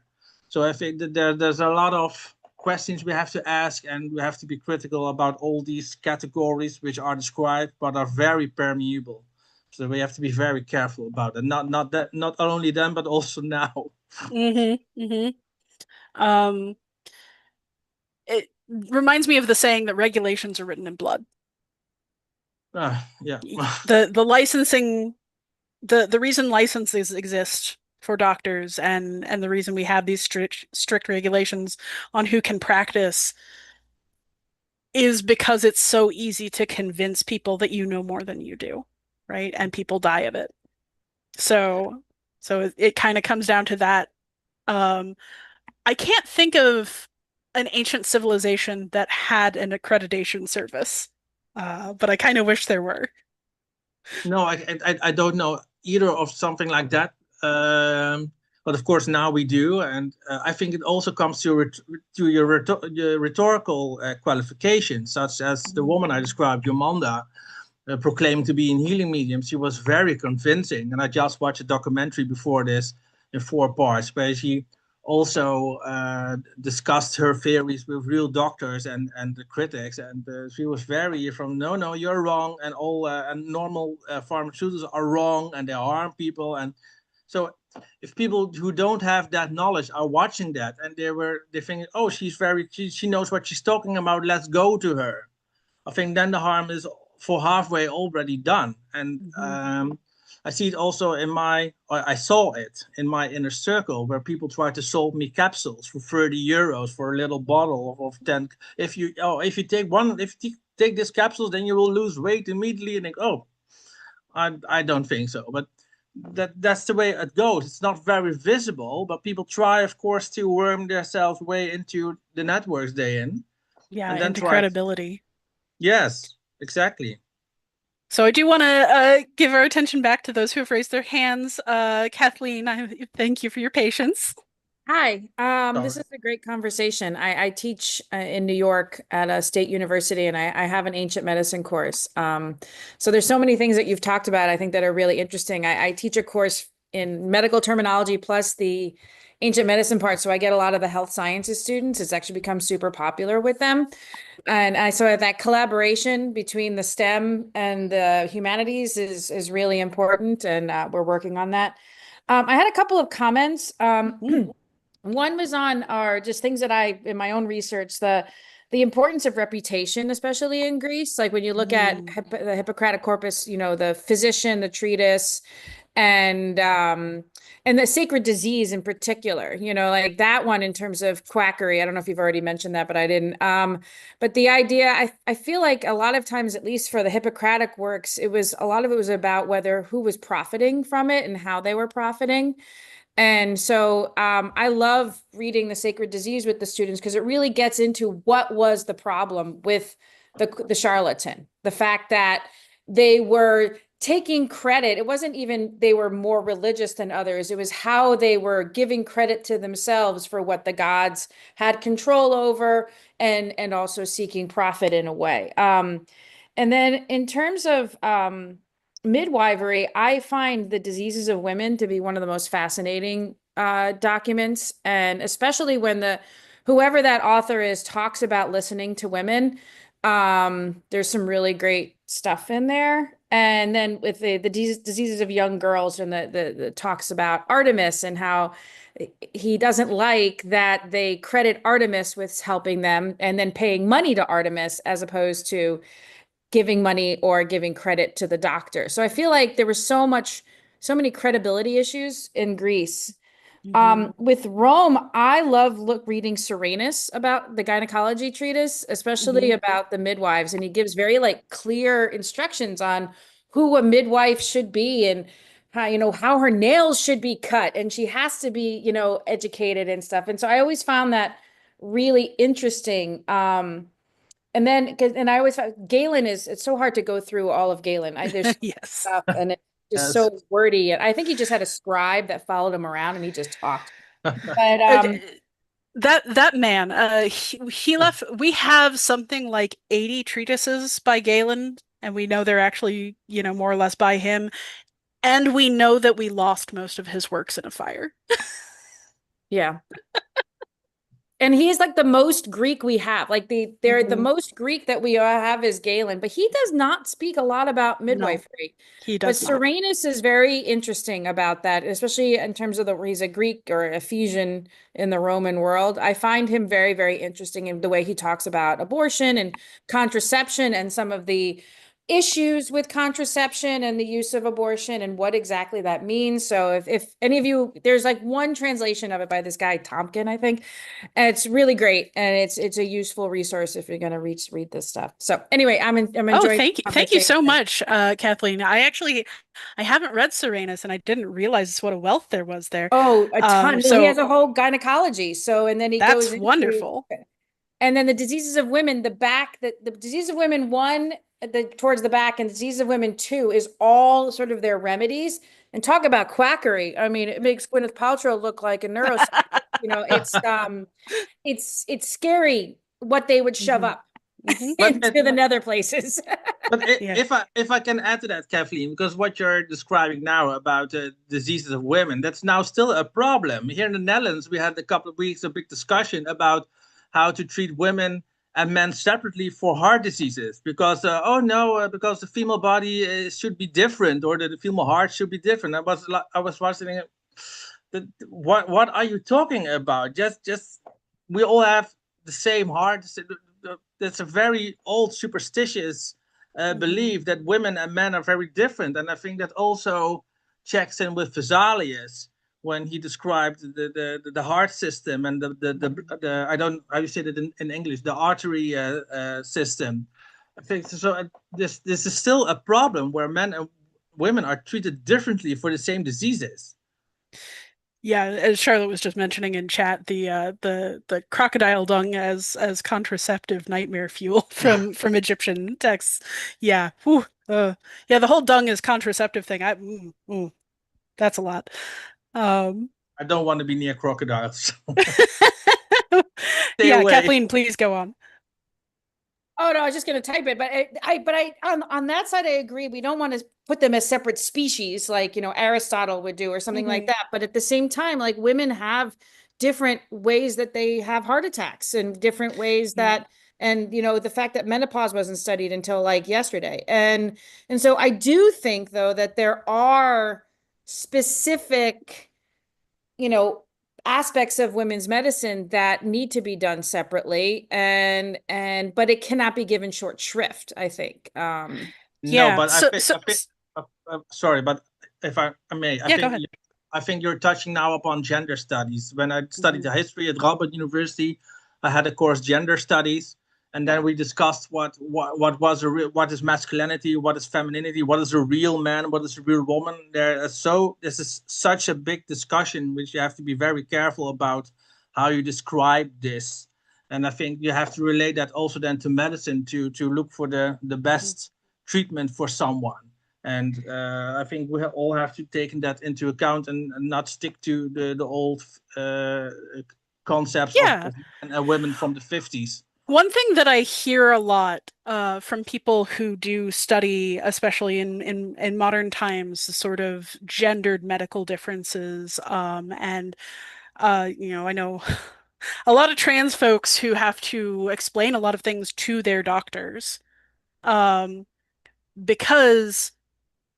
your hormone levels do affect what diseases are going to present like in your body, but so do social characteristics.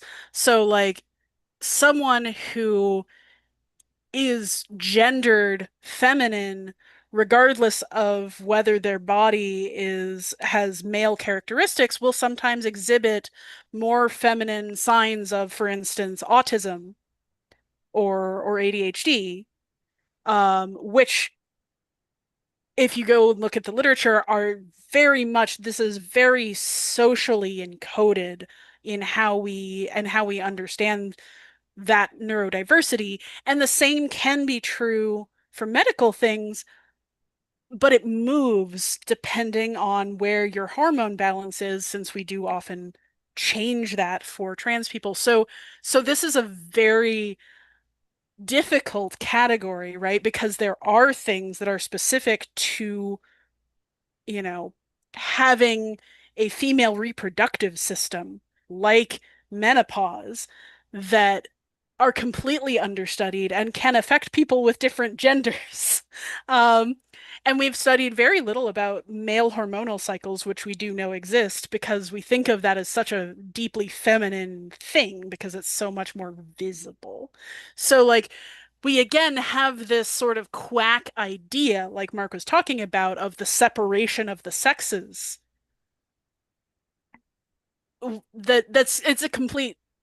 It's complete nonsense the way we think about it in general, and in the way that the medical community has historically treated it. But when you dig into the science, when you dig into the reality, there are differences. They're just not the same ones you'd assume. So I think that's a really fruitful topic, and something that we don't sadly have the expertise.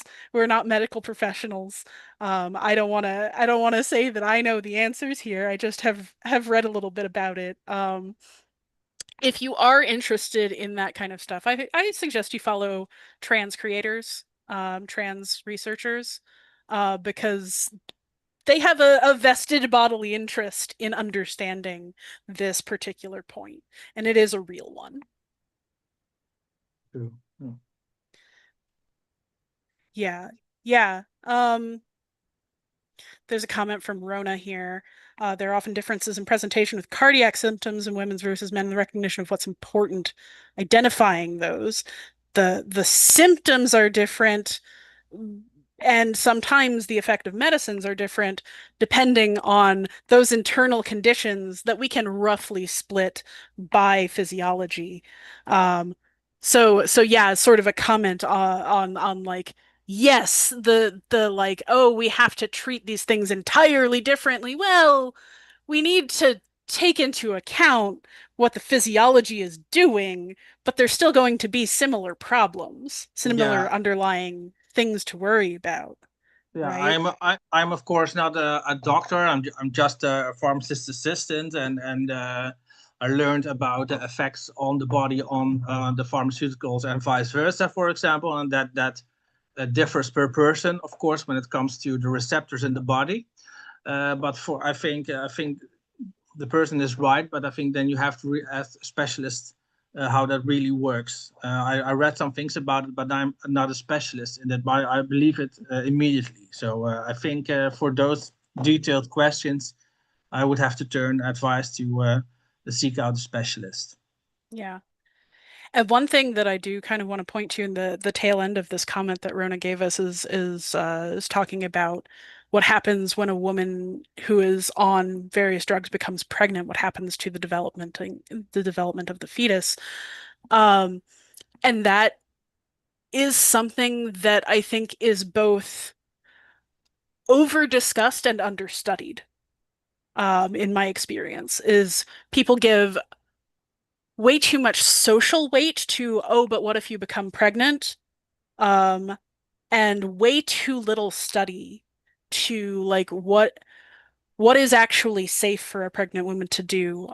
For instance, one of the areas of eternal quackery is advice given to pregnant women. This is so stereotypical that you will find it in like every fantasy novel that involves a woman being pregnant. It is so ingrained, and it's still true. I've had friends who got pregnant and tried to go to their doctor for advice, and the advice was gibberish. Everything that they were told by every professional was different about what they could and couldn't eat, what medicines they could and couldn't take. And there are people who do work on this now, but a lot of what we think we know is just folk remedy, and that can be a big problem. It does depend on where you are and what doctors you have. Yeah, please go ahead. Hi, sorry. Hi, Julie. I have my camera off because the bandwidth here, I'm abroad and the bandwidth is very dodgy. Oh, no problem. Yeah, I just want to come out. I don't want to dwell too much on this part because obviously your discussion is more to do with ancient medicine, but I would have to absolutely push back on that. I mean, the whole point that we have scientific studies of medications, etc., is to determine safety and efficacy for men and women. And I speak here about biologic sense, not subjective personal sense. I mean, literally your morphology, your hormones, you have different physiological responses. And in terms of, I can't speak to your friend's experience, obviously, but medical care given to women has its issues for sure. But, treatments are given to people on the basis of suitability for their body and for the lack of what we would call teratogenic effects, i.e. Effects on the developing fetus. And that's why women are often ruled out of certain clinical studies, because they cannot be safely included if there's a possibility of them getting pregnant. So because these are real issues, and they are very, very well studied, very well characterized, and they form the basis of the treatments that everybody seeks. But I don't want to interrupt, so forgive me. I just wanted to address. Oh no, thank you for speaking back. Enjoying your discussion, and I would be really interested, actually, just if I might ask you, and Mark, having started the discussion, just referring back to Greek and Rome, because this is an area I don't study. But how do you think are the different, let's say, physician, are they families? Are they hereditary physicians in terms of those that are accepted as physicians versus those that you would define as quacks?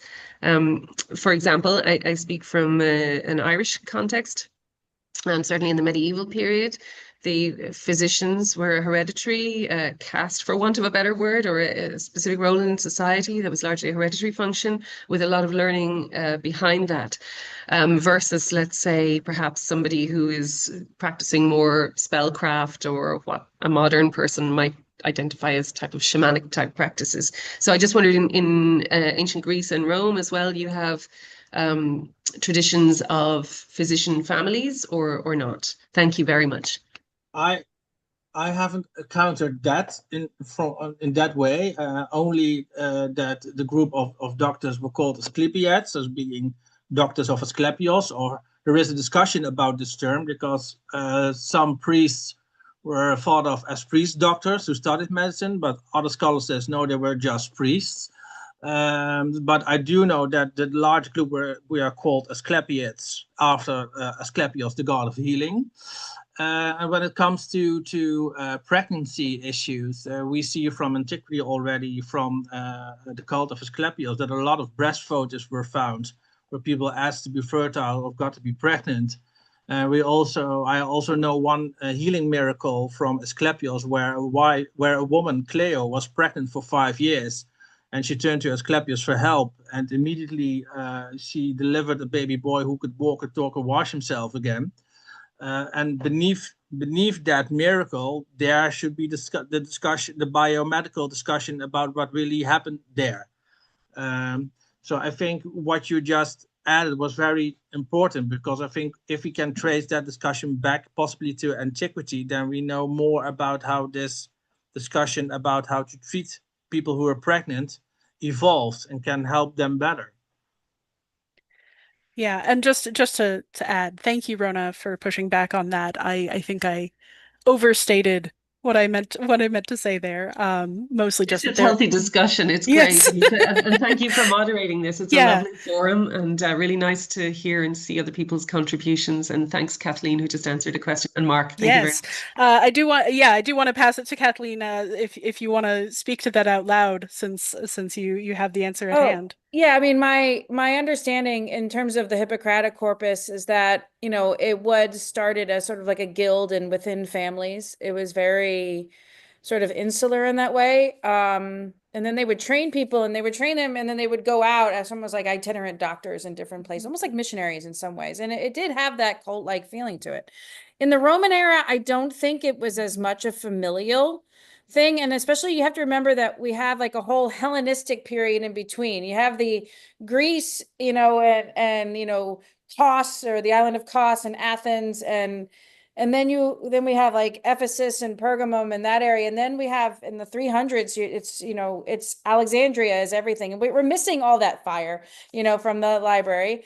And then when you go to Rome, a lot of those doctors were actually from some sort of tradition in Ephesus or Pergamum. That's what Galen and Serenus were from. Celsus was not even a doctor who wrote a lot about medicine, but I did want to bring up, and something that I do in my class, and like, why do we read this? Like, obviously we're not going to get medical advice from Hippocrates, is the sort of the understanding of how they viewed, how the importance of certain things in society skewed or biased in ways their view of medicine and the worth of people. So when childbirth is so important, right, in order to preserve everything, then that affects policy, right? That affects how they view science and how women function because of what their purpose is, what you pay attention to, all those kinds of things. And so you always have to go back to sort of what is the purpose of each gender, for lack of a in the society, you know, and how does that affect how things are studied, what's important? Anyway, I'll let other people talk.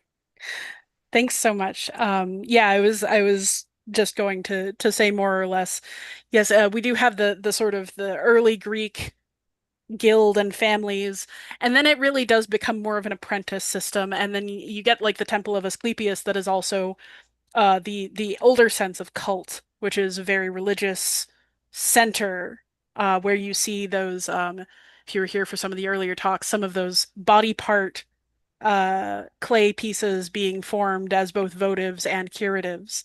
So like it becomes, medical knowledge sort of starts in insular families and spreads out, and then you know in the time of Alexandria, when learning is so centralized, and like becomes this point of pride, I think it becomes really interesting.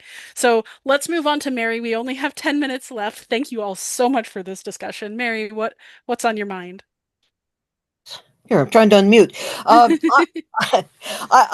an Anglo-Saxonist. I'm coming with the Old English Leech books in my mind that are just this mishmash of borrowings from classical text and borrowings from folk magic. And I'm wondering, if you're trying to decide the difference between a real doctor and a quack, how much is just simple literacy the determinant? Because these guys who are compiling the Leech books certainly can consider themselves real doctors and a cut or two or three or five above the village healer. But it seems like literacy and some slight access to the classical texts is what makes them real doctors as opposed to village healers. So how much does just plain literacy figure into this? Yeah, that's definitely a big issue, especially once it's so it depends on the time period and the place so much, right? Because we have this Hippocratic corpus that is being contributed to over time, and we have the start of these very insular families and within the guild and keeping the knowledge together, but then we get the priesthood of the Asclepiads, and then it gets bigger and bigger, and by the time of Rome, you can assume a basic literacy for most people, because we get all of these bits of graffiti that are very clearly from lower classes in lower class spaces. So like we can assume a small amount of literacy. So how much does that help? But I think a lot of these people are coming out of more educated classes to begin with. And like Kathleen was saying with the with who can be a midwife, who should be a midwife, somebody who's educated. Well, what women are educated? Upper class women. If I can add to that, well, please. I think what I hear you say, Mary, and correct me if I'm wrong, is your actual question, which I also saw in the chat. So, what makes a doctor a real doctor? What is necessary? And maybe a bit off topic, but the film Patch Adams comes to mind, where Rowan Williams played Patch Adams, who deviated from the norm, but he was one of the best students, if I should believe the movie. But he said, no, laughter is very important to heal. It produces morphines to help the body heal more. Laughing is good for the body. It produces oxygen, blah, blah, blah. And I think that when you saw that the lawsuit from that he says from now, of course you need the knowledge, but you also have to see the patient as a person, as a human being, not just a mere number from, oh, that's 39 with diabetes, or I think that's also important. But to come back to your question, I think if I stick to my definition from Antiquity, that quacks are people who may possess some knowledge, medical knowledge, pharmaceutical knowledge, but they just don't know how to apply it and how to place it within all the illnesses people have. And I think real trained doctors do. For me, that would be the main difference. Yeah. Even if they were literate. Yeah, and we do have another question in chat here about what exactly do we define as a quack? And it's a discussion we could keep going on forever, right? Because, you know, what we call in the modern era a quack, you know, for me personally, that's easy to define as like somebody who's not using evidence-based medicine. But there's still so much space, right? That is like, especially when you get to people where you don't know what knowledge they had exactly. You know, were those midwives educated in the same way the doctors were? Probably not. They probably had their own tradition, you know, and as recorded in Serranus, there's a whole tradition of specifically female complaints, female medicine. You have the same thing kind of going on with you know, Jewish medieval texts and with witchcraft, right? Where these women's magic, like hedge healers and stuff, like, where's the line between magic and medicine? Where's the line between evidence and folk remedy? You know, like, that is a very gray and fuzzy area. And the further back you go, or the less material you have, the harder that is to answer. Now we can look at things like the fad for swinging starting in Nero's court. We can look at that and see people writing about it as this is nonsense at the time. And that's a pretty good sign, right? Like, this is nonsense then, it's nonsense now. We can call that quackery. But again, like, somebody who's getting a willow bark remedy, well, you know, is the fact that they prayed over it more important to calling them, you know, a more religious or somewhere on the vicinity of quack, despite the fact that they're using a remedy that we still use in our aspirin, and they have the passed on knowledge to know how much to make. Like, it's so fuzzy. Well, I must say that when I started to be a pharmacist assistant, my pharmacist said, well, homeopathy, that's not proven, so just ignore it. But when I start doing my internships, there were many draws of homeopathy, molecular medicine, becoming more and more and more. So despite the fact that our pharmacist said, oh, just basically that's quackery because it's not proven that it works, because it's so diluted, people still use herbs today and buy it at drugstores, etc., etc. So yeah, I think that. Yeah, and and that in particular, like, we call so much now. Oh, I'm sorry, my mind just blanked on the word. That particular kind of quackery. Homeopathy. Thank you, homeopathy. Yeah, we call so much homeopathy now when it originally meant this sort of sympathetic magic, of like, oh, water remembers what you put in it. No. Water doesn't have a memory. We understand this. But people say homeopathy now, and they could mean anything. Anything that isn't specifically Western science-based medicine can and has been called homeopathy. And that includes some things that might really have scientific, well-evidenced benefit that are not being included. I think this is speaking to what you're saying about, like, oh, if we don't have all the evidence, then just ignore it. You know, like, that's not necessarily the line for what's quackery either. Even though, like, my definition, you could have said that, you know, because is it quackery if there's evidence for it somewhere else? No, but I think that's the whole case, because some people say if I take some garlic, then my blood will be more pure, and the other says no, that's just bullshit. So I think it depends on who you ask. Yeah, but I think still we have to be cautious about what we see on TV, such as RKFJ, or what's his name? Yeah, the crazy, the crazy person from America. Oh. So it's so sad. I mean, to be fair, Trump goes out of his way to pick the people who want to destroy whatever he puts them in charge of. So, that's how you know RFK is way off the deep end, is because he's Trump's pick for this. So, but like, especially when you can prove it doesn't work. And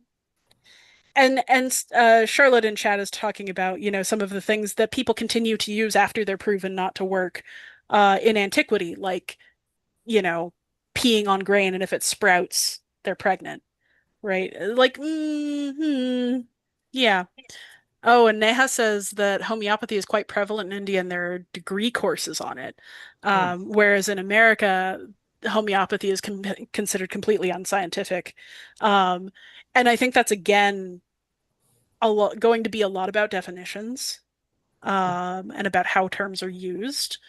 And it's also partially to do, and this is where I really wish we had Devendra here, it's going to be partially due to the issue of different historical understandings of medicine within the culture, because the Ayurvedic tradition feels a lot closer to some of the things that are considered homeopathic than the sort of Western pharmaceutical state.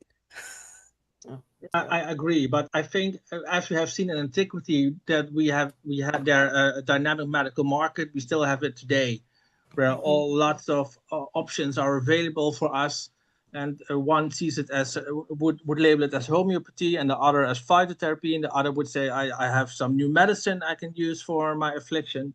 So I think it's good to be conscious of that. And then, of course, what Devendra could add some more intercultural dimensions to the topic.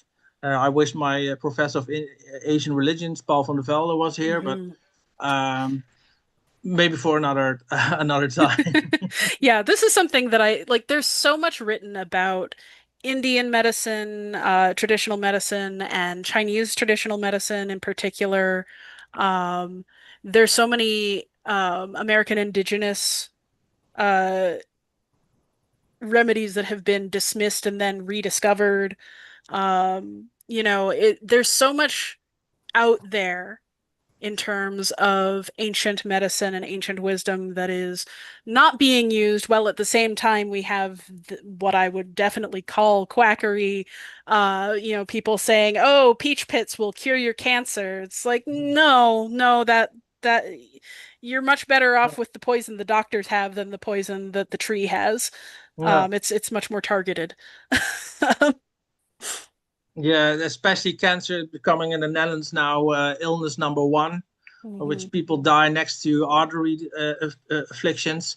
And if you have some time, then Google Yomanda. There's also an English Wikipedia page, and there is a documentary on HBO Plus, Discovery Plus, I think, where you can see how she worked and how she convinced people to take her radiated water instead of going to a doctor.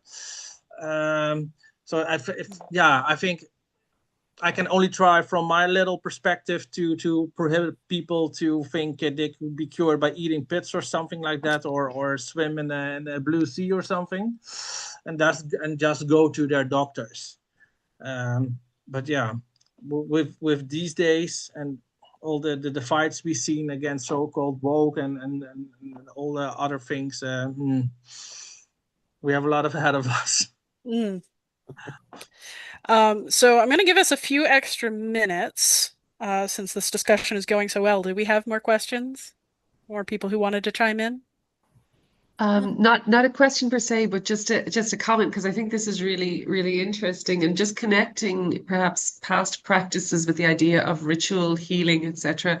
There is a thing that in the sort of clinical research environment, where in clinical trial studies, you can have up to, say, between sort of 54 to 61% placebo effect, even when the patient knows they're taking a placebo.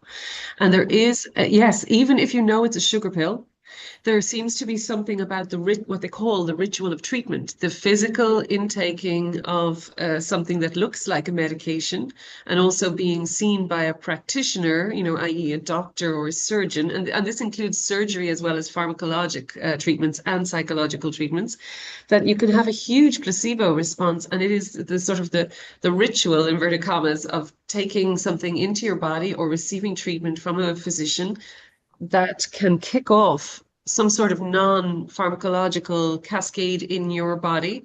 And that can have effect on increasing metabolism to certain brain regions, increasing sort of the production of endogenous opioids, like natural painkiller substances, endogenous endocannabinoids.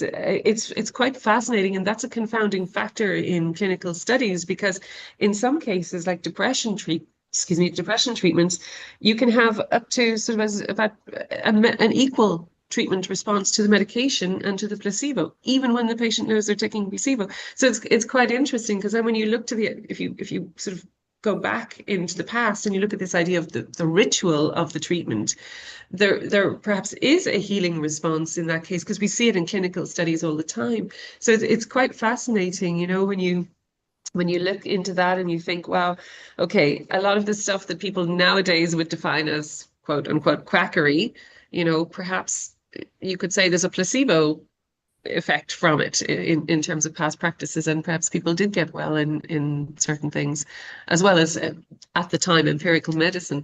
But it's just an interesting connection between I think modern times and past times, in a day and age where we're in a very studied empirical medicine, that we still have this confounding factor that nobody can really explain why this happens, that patients do get well even after sham surgery, for long-standing complaints in the back. It's fascinating, and like the acceptance of acupuncture now for certain treatments, whereas before that, until relatively recent times, as you correctly said, would have been seen in Western Orthodox medicine as quackery, but actually the pain response is very, very good.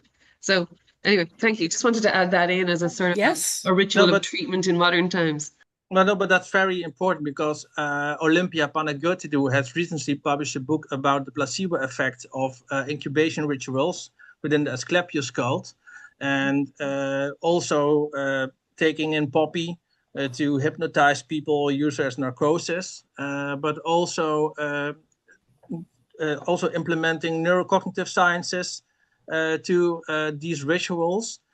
So this is very present day research, applying the placebo effect and examining what really happens in the brain. And what I do know from sleeping, that it can cure small afflictions, and that is evidence-based proven that sleeping or having a good sleep can cure some minor afflictions. I think there's even a journal which I encountered last week called Journal of Sleep Medicine. I never knew that it existed. So, but I think that we have there a big interesting theme, what you address now, from how is it possible that people know they're taking a placebo and still don't have a headache anymore. Right, so it's absolutely amazing. And you can put people in functional MRI scanners and watch regions of their brain light up in response to placebo. And, they're reporting subjective pain relief from long-standing osteoarthritis. It's fascinating. It's a whole other discussion, but I just thought the concept of the ritual of treatment is in some way as relevant today as it was in the past in healing modalities, whatever they are, simply because of the human mechanism involved in the brain. I don't think it's such an odd thing to say, because in Antiquity, where people were collected by the priest by night to go to the inner center of the temple, the abaton, they had to sleep on a bed or on an animal skin. But before that, they went to a dark corridor where they see all the slabs with all the yamata, the Greek healings on it. So now some scholars say they were hypnotized, and they were just that part of the brain were just activated. So they know, okay, now I'm going into this holy space and I'm going to get healed right now. Even they didn't know if it would work in advance, because what we know from incubation rituals is that people suffer mostly from chronic diseases from which they had to return many, many times. So people stayed sometimes for weeks or maybe months of years at Asclepieion. For example, Aelios Aristides, for example, he stayed for 17 years at the Pergamene Asclepieion before he was healed finally. So I think it's not at all a weird thing to say. Yeah, certainly. And there's also some evidence that even simple touch is a healing element for certain things, in the same sort of placebo way, where we know that touch produces certain hormones, and for something like depression, it alone can be an accelerant to getting better or something like that. Again, I'm a disclaim medical knowledge. Rona's definitely several legs up on me there. Several legs hanging in the background of the Asclepius temple. But I do want to just reinforce this idea of like, yes, there is some component to not just ritual, but also being seen and touched, that can have an effect on the human body. And we don't know the extent to which that was at play in some of these ancient, I mean, we're only really learning about it now, as Rona was saying, the extent to which it can really affect somebody, even in a serious medical setting. And then that just gets overblown into, oh, well, you can wish yourself into being healed, or the power of positive thinking or whatever. Yeah. Because moving your body in certain ways can affect, like our physical therapy can affect your muscle and bone conditions. Well, maybe if I put you on a swing, that'll fix your cancer, right? Like that's, it's those leaps. A lot of these quacks are taking something that makes at least a modicum of sense, and blowing it out of proportion. And that's a lot of, I think, what makes it credible to people. I think one of the big problems of today's quackery is, for example, that in Antiquity, exorcisms were used to cast out an evil spirit, and now people are using exorcisms to get healed from being homosexual or something like that. I think that they can be cured like that, by that, such here as happened in the Netherlands last week, where someone almost died because he wasn't ready for that spiritual shock. And of course, but that's all being discovered by eager journalists who hear the stories and go look, and then they found out where all these people are hiding, because of course they're not just here to be found in the street from, I can cure you by an exorcism or something like that. So I think that was also one of the topics from Quackery today. I think it's not very visible. I think you have to hear it from someone else, or vice versa, or to know from where those people are. Yeah, I think that's part of why this keeps happening too, is like, you have this certain amount of effect that you get from something, no matter what it is, right? And so, like, just the effect of being treated, the effect of knowing that somebody else thinks it'll work. Right. But I think also the attractiveness lies also in the fact that we don't know everything about, for example, with the vaccines with COVID, they were produced very quickly. People got very distrustful from how's that possible? So I told my friends, one I knew for 25 years, but he was very distrustful and hostile. Now the friendship is over because he didn't trust me what I said. So I told him normally, yes, we have a long process of testing vaccines for side effects, but now the process was speed up by people putting money in it to speed the process up, because we needed vaccines.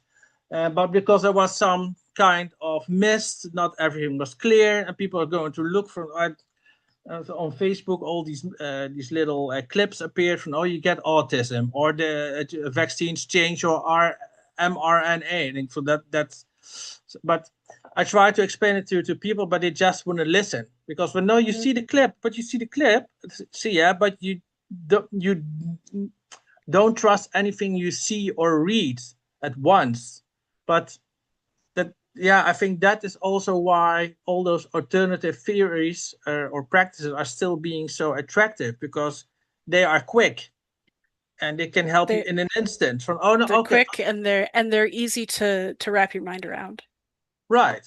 And with normal medicine, of course, sometimes it takes years. For example, cancer treatment can take up for years, taking oncolytica or all those chemotherapy, taking rest in between treatments, so you can have more energy for the next treatment. So that, but if someone says, "Oh no, I can heal you right now," yeah, of course that's attractive.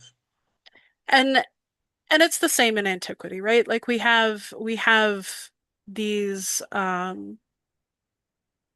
accounts of places that were known for their healing qualities, and you have people who are going to them over and over and over again, and presumably getting some benefit out of just being in that place.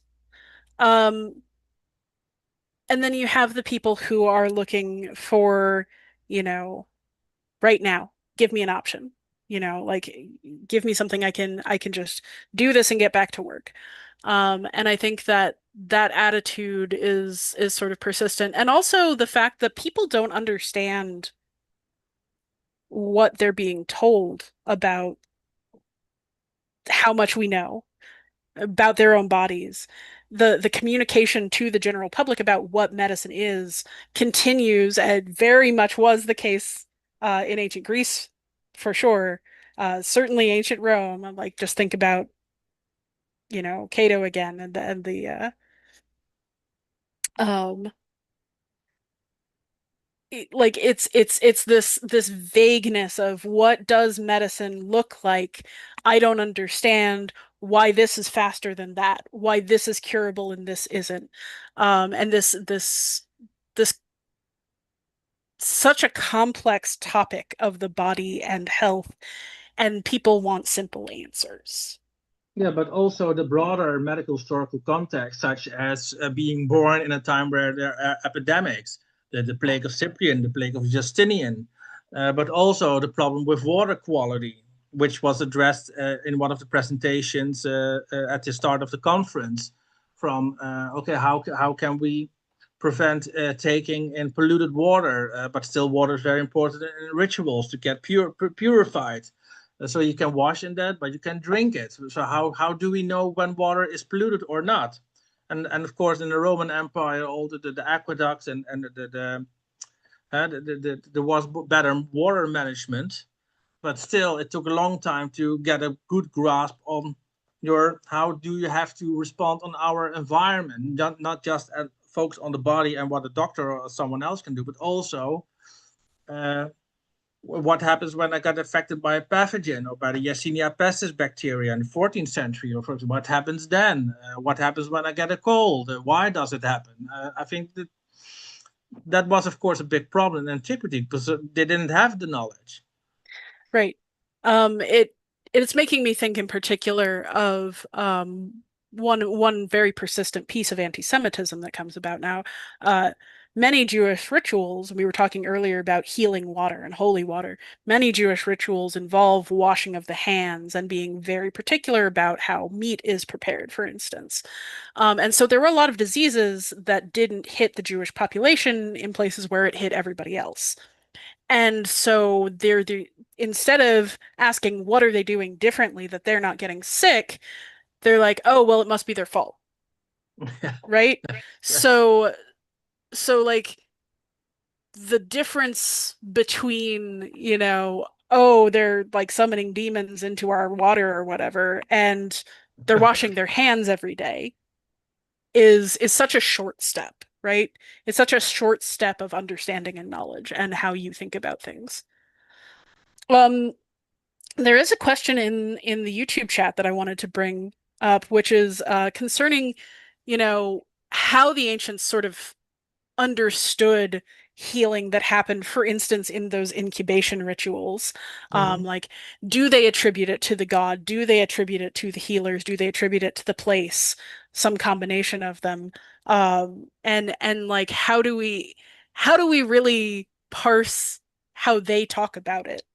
In terms of whether people think of ancient healings as distinctly holy or distinctly medical or stuff like that. Well, I think the first question is very easy to answer. They attribute the healing to the god, because we see all those anatomical votives with inscriptions which read, from thanks to Asclepios I was healed. But of course, they knew that they had to travel to, for example, specific temples such as Asclepiaia, or the temple of Amphiaraos at Oropos, or to Minutis for Isis and Serapis.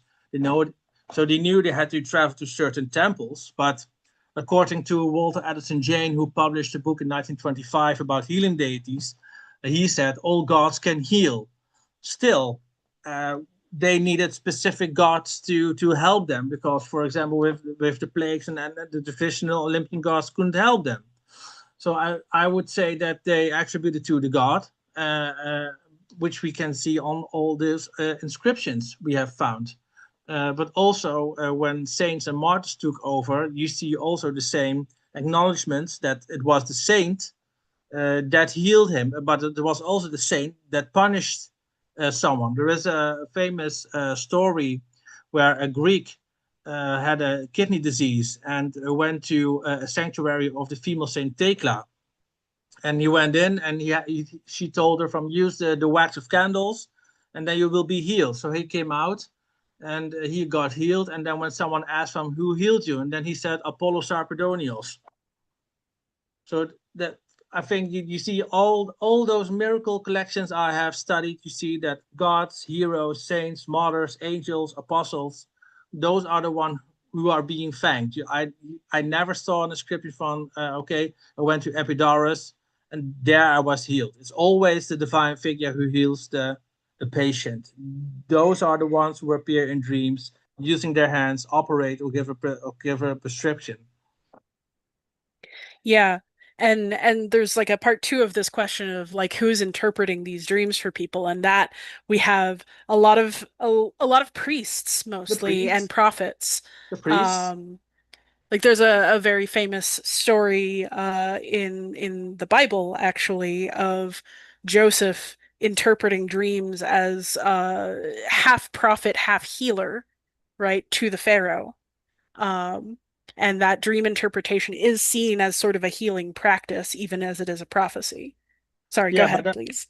No, you're right. I just wanted to add there's a step before that, because in the Greek rituals, the non-Christian Greek rituals, you see that people offer to the goddess Mnemosyne, the goddess of memory. So when they woke up, then they could remember what they saw in their dreams. And then there were priests who helped them to explain what they saw. And now we would translate it as REM sleep.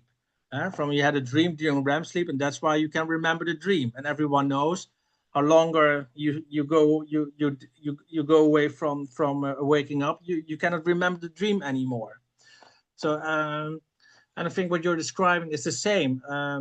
It's still you see that not only with Judaism but also with the ancient cults is remembrance and dreams, and are still a red thread to all these stories. Yeah. And dreams are in ancient Greece, dreams are sent by the gods, Hypnos most prominently. But you also have this sort of dream healing going on, interpreted by the Asclepiads, who are priests of Asclepius or Apollo, depending on how you parse that. So you, and then like you said, you do get people praying to Hygiene, hygiene, and that aspect of various goddesses as well. And so yeah. But I think what you mentioned to someone, I forgot what you said. My memory is also gone already. What did I want to say? I don't.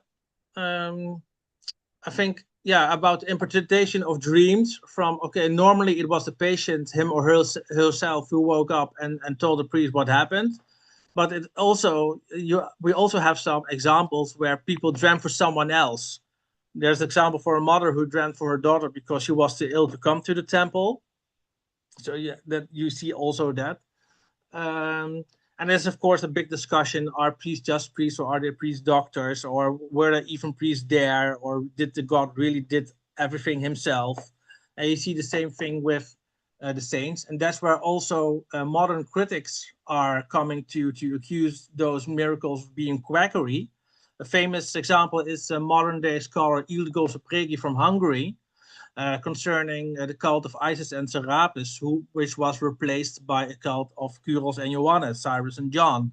And she said, well, I don't know. To me, it's just merely propaganda, just to spread the cult a lot. But you see the same with Asclepius, with all those crazy healing miracles, which can never be true from a biomedical perspective. So isn't that just merely propaganda to spread the cult?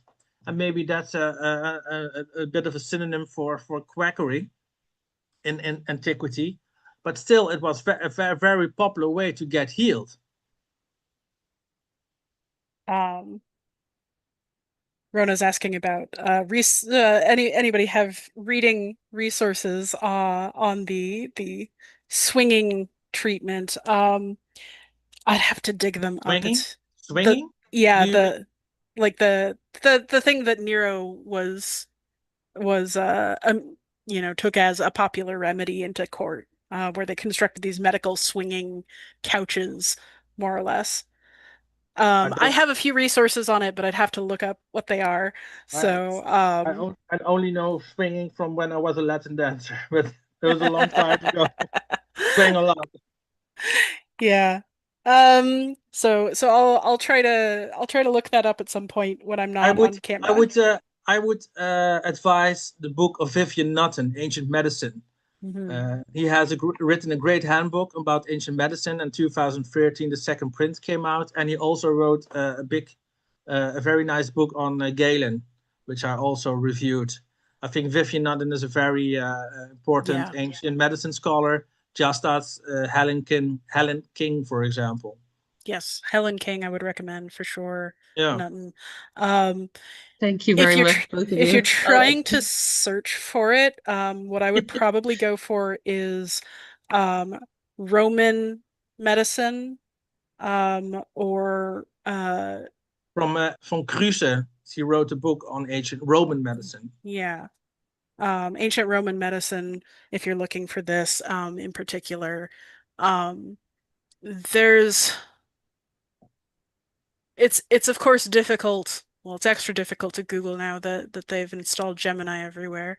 But it's difficult to Google something like Nero swinging remedy. You're likely to get some modern nonsense about. Thanks, Julie. Yeah, that's exactly what was happening. Yeah, I need to refine my searches better. So you might look at it from the direction of Nero's court. Oh yeah, go ahead. No, I was joking. I'm now looking at Google Translate. Sorry, Google Scholar. I mean, I see Gardner, Nero Tyrannus, the physiological and psychosomatic cause of tyrannical legacy.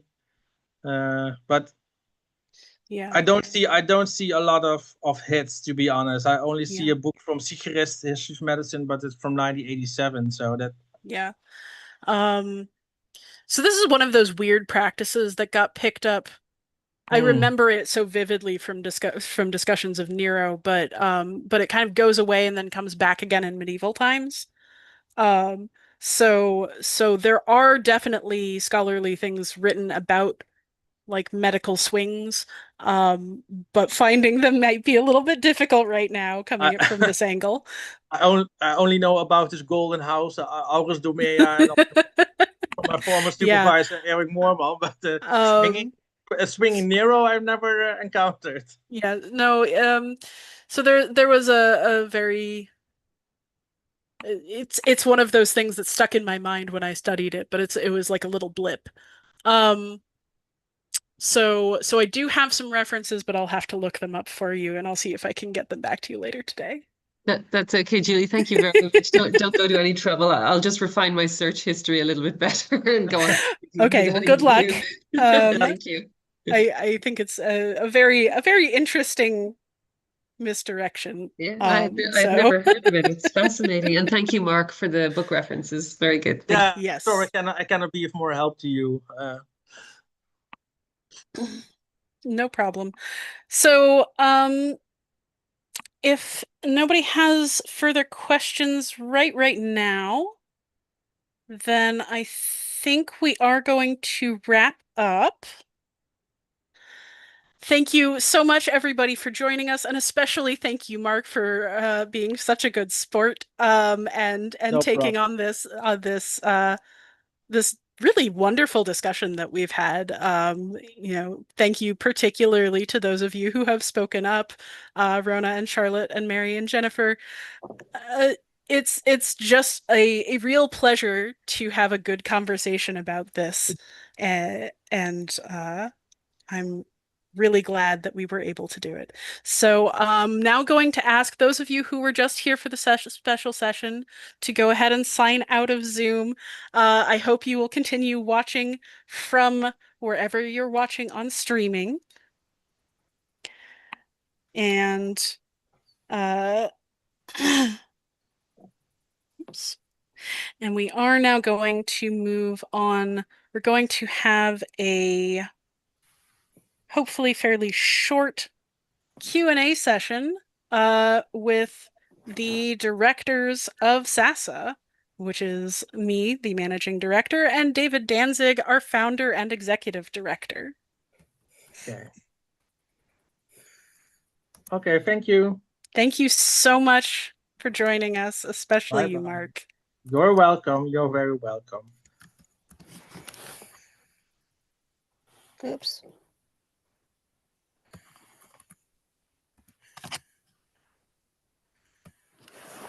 Okay.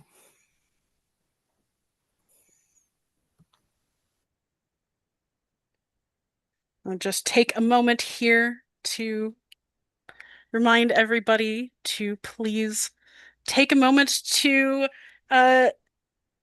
donate. It would be absolutely wonderful if you could, if you're enjoying this conference, if you enjoy any of the work that we do at SASA, if you believe in our mission of making ancient studies more accessible and more fun, it would be wonderful if you could donate even just a few dollars to keep us running. We are supported by viewers like you. So please, if you have any inclination whatsoever, we'd love for you to click the donate link. You can support us for as little as $3 a month if you want to be a recurring donor, and that will get you access to special donor perks.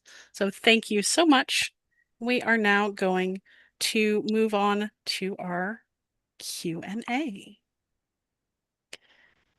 Hi, David. Thanks for joining. Hi, Julie. I really liked that last session. It's a lot of fun. I had some interesting thoughts, but we're not going to get into that right now. No, not in any that type of way. Just in terms of how we think about magic and medicine in non-contemporary Western cultures. But anyway, I think we should talk a little bit about SASA, and I think we need to try to find a starting point. And then maybe we can see if people have comments or questions in the chat wherever you're watching. Yeah, so I came prepared with a few questions. Questions for me. Questions for you. That sounds great. So I wonder, David, if you could reintroduce yourself a little bit and talk about how SASA was founded, how it came to be. Sure. So I'm David Danzig. I was 5 years ago, or 6 years ago, when I was toying with the idea of SASA, which means bringing people together from all ancient studies or really pre-modern studies fields to work together towards spreading our historical approach to the past and to sharing that with everybody and to bringing people into the ancient past in order for people to actively participate in developing and maintaining and educating others in the knowledge we have about the many cultures of the world and the many past cultures of the world. So back in 2019, when I was thinking about this, I was in the PhD program at NYU at the Institute for the Study of the Ancient World. I was doing ancient Near Eastern studies and chugging along, finished up coursework and was heading towards my dissertation phase. And all that was good and well, but that wasn't the point.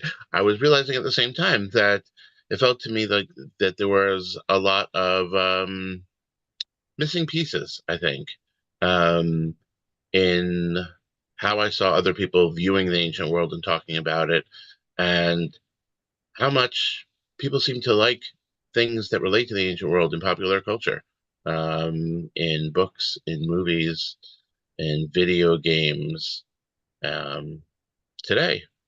And how the idea, I guess, to put it into an extreme form, how the idea of ancient aliens could exist. Because I knew we didn't need ancient aliens to explain the ancient world. All we needed were ancient people. If we understood them, then we could understand the pyramids, and we could understand other ancient cultures and societies, what they did, what they didn't do. And we didn't need to resort to aliens as explanations for things.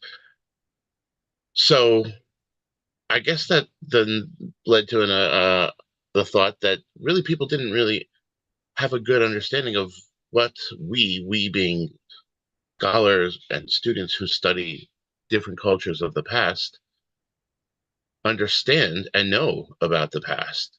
And to me, that seemed like such a shame, because all the people I know who study the ancient world are absolutely enthralled with it. They love it. I love it. And I don't think there's anything that specifically unique about us. I think it just ends up being that we were exposed to it and we fell in love with it. And being able to potentially share that with people, I thought would be a great way of connecting people to the ideas of human cultures and societies, and particularly in terms of how they're similar and how they're different from one another, so that people understand that there are lots of different ways to be human, and there are lots of different ways to be socially human, because humans are inherently social animals. So I think that was sort of the starting point. And then I somehow decided that I had ideas for how to do this, or at least initial ideas. But I didn't really know enough people to do it with. And so that was the initial forays into reaching out to random people. I don't really have memory of who I was able to make contact with in different ways. But I think the starting point then was deciding I was going to lay down the money to start building a website. And once that started going, and for the first time, I opened social media accounts. And at that point, people started responding to me. So,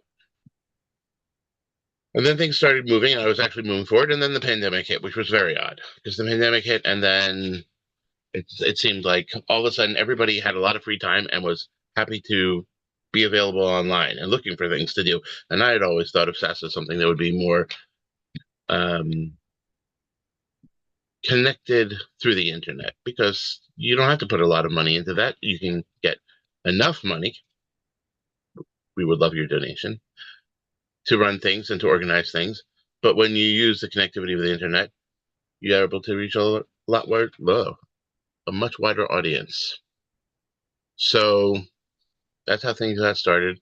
And we've had some really wonderful, great people, especially at the volunteer and team leader level, who came on and helped really pave the way. Plenty of the ideas have not been mine, but most of the work has also not been mine. so many great people. Hundreds of volunteers and interns have been part of the SASA family, and I think we really do feel like a family. And the virtual conference was a great idea at the beginning. I thought it was absolutely insane to make a conference, but it seemed like such a great idea. We could share ancient studies with thousands of people viewing it at the same time all over the world. Yeah. Just had to get enough people together to do it. And here we are in the 5th iteration. It's really incredible to me.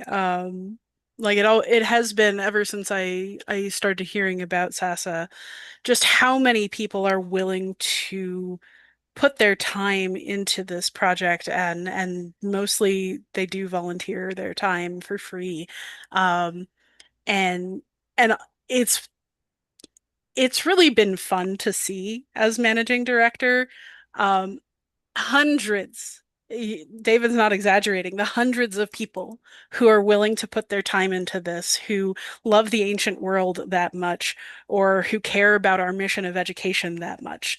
And like it really is just kind of an honor to be a part of something this directed and this special. I do want to take a moment to just encourage people in chat. If you have any questions for either of us about the running of SASA, please ask. We've got, a few more minutes before our next presentation. We get to talk in. So just to put my perspective on this, I've been with SASA for 3 years now, and it's really it's been an incredible experience. I have seen teams go from just a seed of an idea to a fully fleshed out program. I have this is, the 3rd time I've been involved with the conference, and really our viewers are wonderful. Our viewers are so wonderful. Thank you so much for joining us. I don't know if y'all saw that last section, because I know that there are a bunch of you watching on various platforms right now. Thank you all so much. Those questions, those comments, the contributions that y'all made are incredible, and we're really lucky that we get to keep having you here. So, thank you. So David, how much of your time proportionally goes into the running of SASA, would you say? Oh, how much? Plenty of my time. I guess you'd have to call it a passion project. That would be the best way to say it. It definitely varies day to day, week to week, but I'd say a good half to third of my time. I've got 2 days of my week dedicated to SASA, usually in endless meetings where we're working together with different teams and different individuals to help move things along in a lot of different ways. So there's plenty of time and effort for me, and I think that that's reflected across the board. Always meeting with different teams and different people. I know you do all the time in your role, and each group is working on its own unique areas of work. Basically, we're divided into 2 different main sections. There's the organizational teams, the ones that work on internal things that aren't necessarily public facing. Well, we can include communications in this, which is public facing, but it's the work that's done to the nuts and bolts to make things actually operate and to communicate to other people what's going on. And then there's the programming teams, which are doing all the wonderful things like the virtual conference itself, and like we were talking about earlier, Archo gaming education program, and our continuing education program for teachers, which has had some starts and stops, and is still a really great, wonderful goal to be able to bring teachers together and help them gain greater depth in their knowledge of the ancient past, and help them transmit that to their students, whether it's in middle school, high school, and even undergrad teachers, and to their students. So there are definitely lots of things going on at SASA at any given time. So I try to keep my hand in all of them or none of them. Depends what we need at any given moment. So I see in chat we have a question. Are you thinking of including coordinators of those who speak other languages besides English to increase our audience?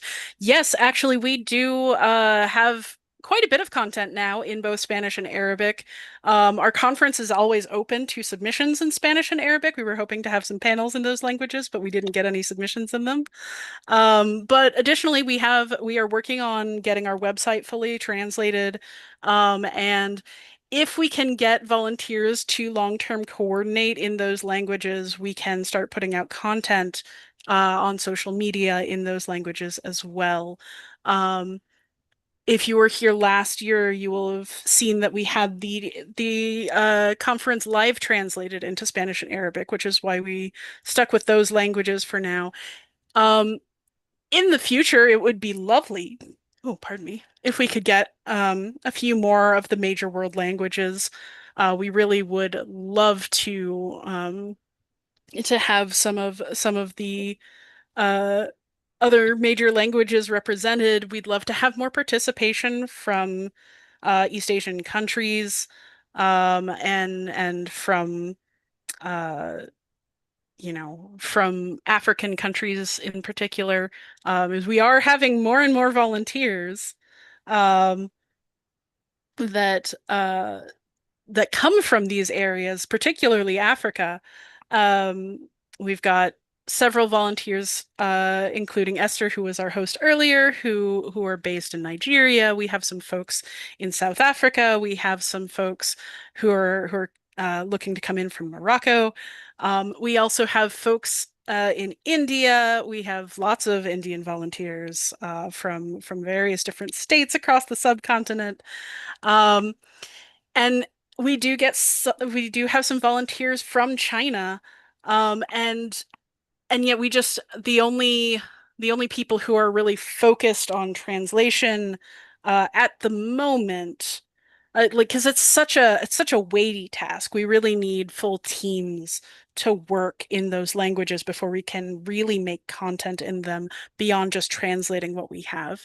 So yes, we would love to, is the short answer. Yeah, and the reason behind that is that we really think that everybody should be involved in ancient studies to whatever degree makes sense to them, and that past and the deep past of all cultures is important to everyone, especially for people and cultures today who believe that their society and their culture stems from a deeper past. It 1,000% makes sense for those people to be involved in creating and maintaining and passing forward the knowledge about their pasts that we make today, and combine their traditional methods of learning, which all cultures have traditional methods of doing their own history, together with contemporary methods of doing history. And I think that combination is actually very important. One thing we're very committed to is the view of ancient history as not isolated in any one corner of the world. Everywhere has its ancient history, and it's all connected the same way any other period of history is. So what's happening in ancient Africa is connected to what's happening in the ancient Near East, is connected to what's happening in ancient China, and you can't really break them apart.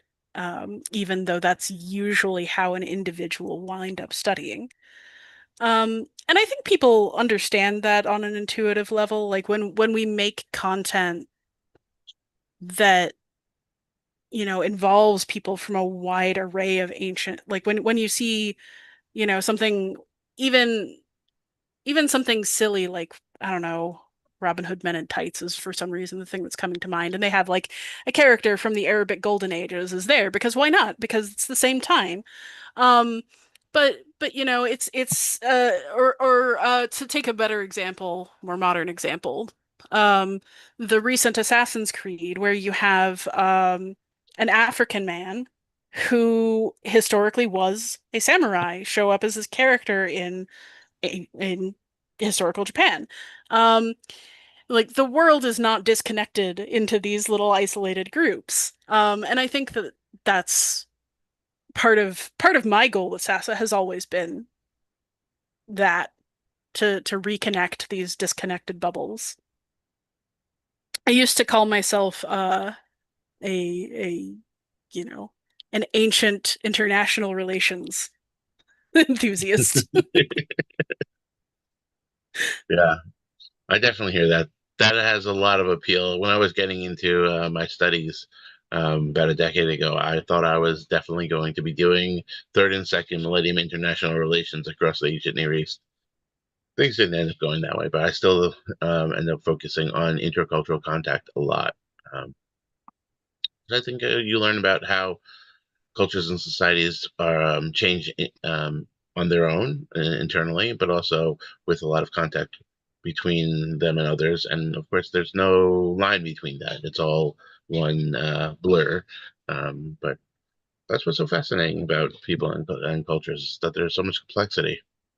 Yeah, I mean, my scholarly work also was definitely that direction. Like I was working with historical linguistics, and once you start learning about Proto-Indo-European, like you kind of can't go back, right? Because then you see the threads weaving through all of these different cultures that you think of as studying individually, like the ancient Celts and the ancient Indians and the ancient Greeks. They're all connected if you go far enough back, but they're all connected because they're also exchanging words all the time. So, like, you can follow, okay, yes, this word traces back to Proto-Indo-European, we can figure that out. But then you also see, like, Baltic loanwords in Finnish, right? Which is a completely different language family. So Yeah, you have to point that out. so like it's we see Arabic loan words in ancient Greek all the time, all the time. And those two languages are not we can't go far enough back. We can't prove that they have any relation, but we can definitely prove that this word has not gone through the sound shifts to have been in Proto-Indo-European. This came from Arabic at the same time, right? Um, that's it comes from people interacting. It comes from trade and travel and life, and I love that about the ancient world. Um, so we've got a follow up on the language coordination stuff. Unfortunately, unless we get a grant, we can't currently pay anyone. So it is all volunteer, and that's a big part of the problem, because translation is such a big job. Um, so while we'd love to be doing that, unless we can find a grant or unless viewers like you want to chip in enough for us to start paying more positions, we don't have a lot of paid positions in the organization. It is I and I didn't look at the percentages, but there's it's something like 95% volunteer.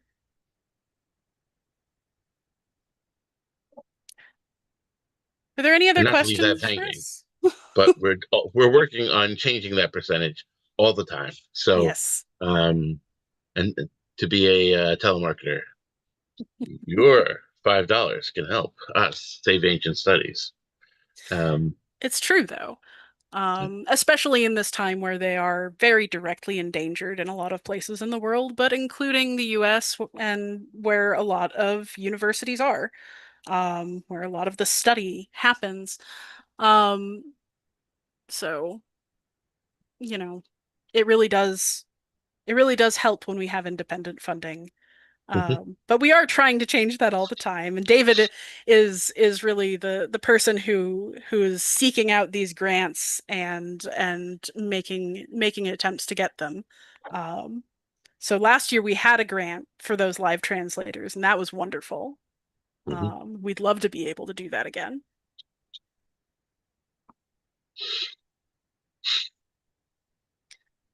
Anybody else have any questions about SASA?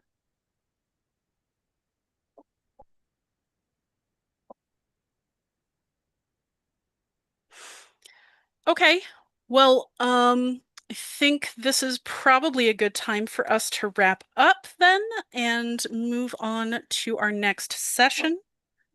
Thank you, David, so much for coming on and chatting with me about SASA and how we got here.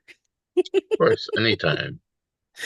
And thank you, folks, for listening along.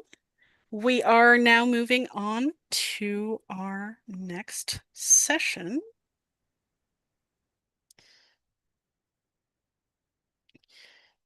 So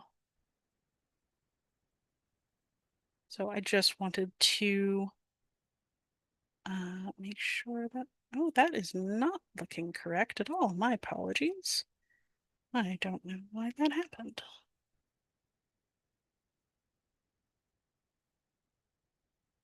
That does not look right. Technical difficulties. Okay, that doesn't want to come up.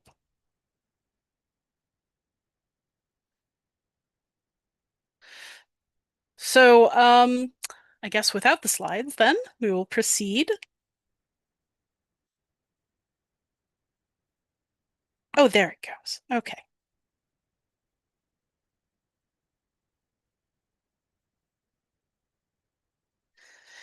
All right. So, our next session is ancient medical texts, and we are moving to our speaker Tanya Blake, who is presenting "Is It Truly Effective? Rethinking Efficacy in the Magical and Medical Texts from Pharaonic Egypt." So,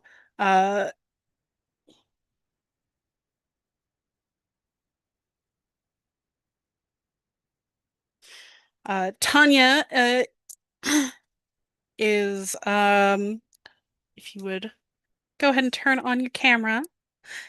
Hi.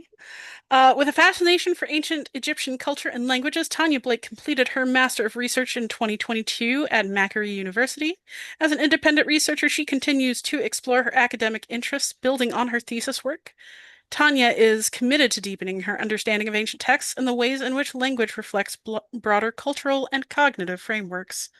Tanya, please feel free to share. The floor is yours. Let's see.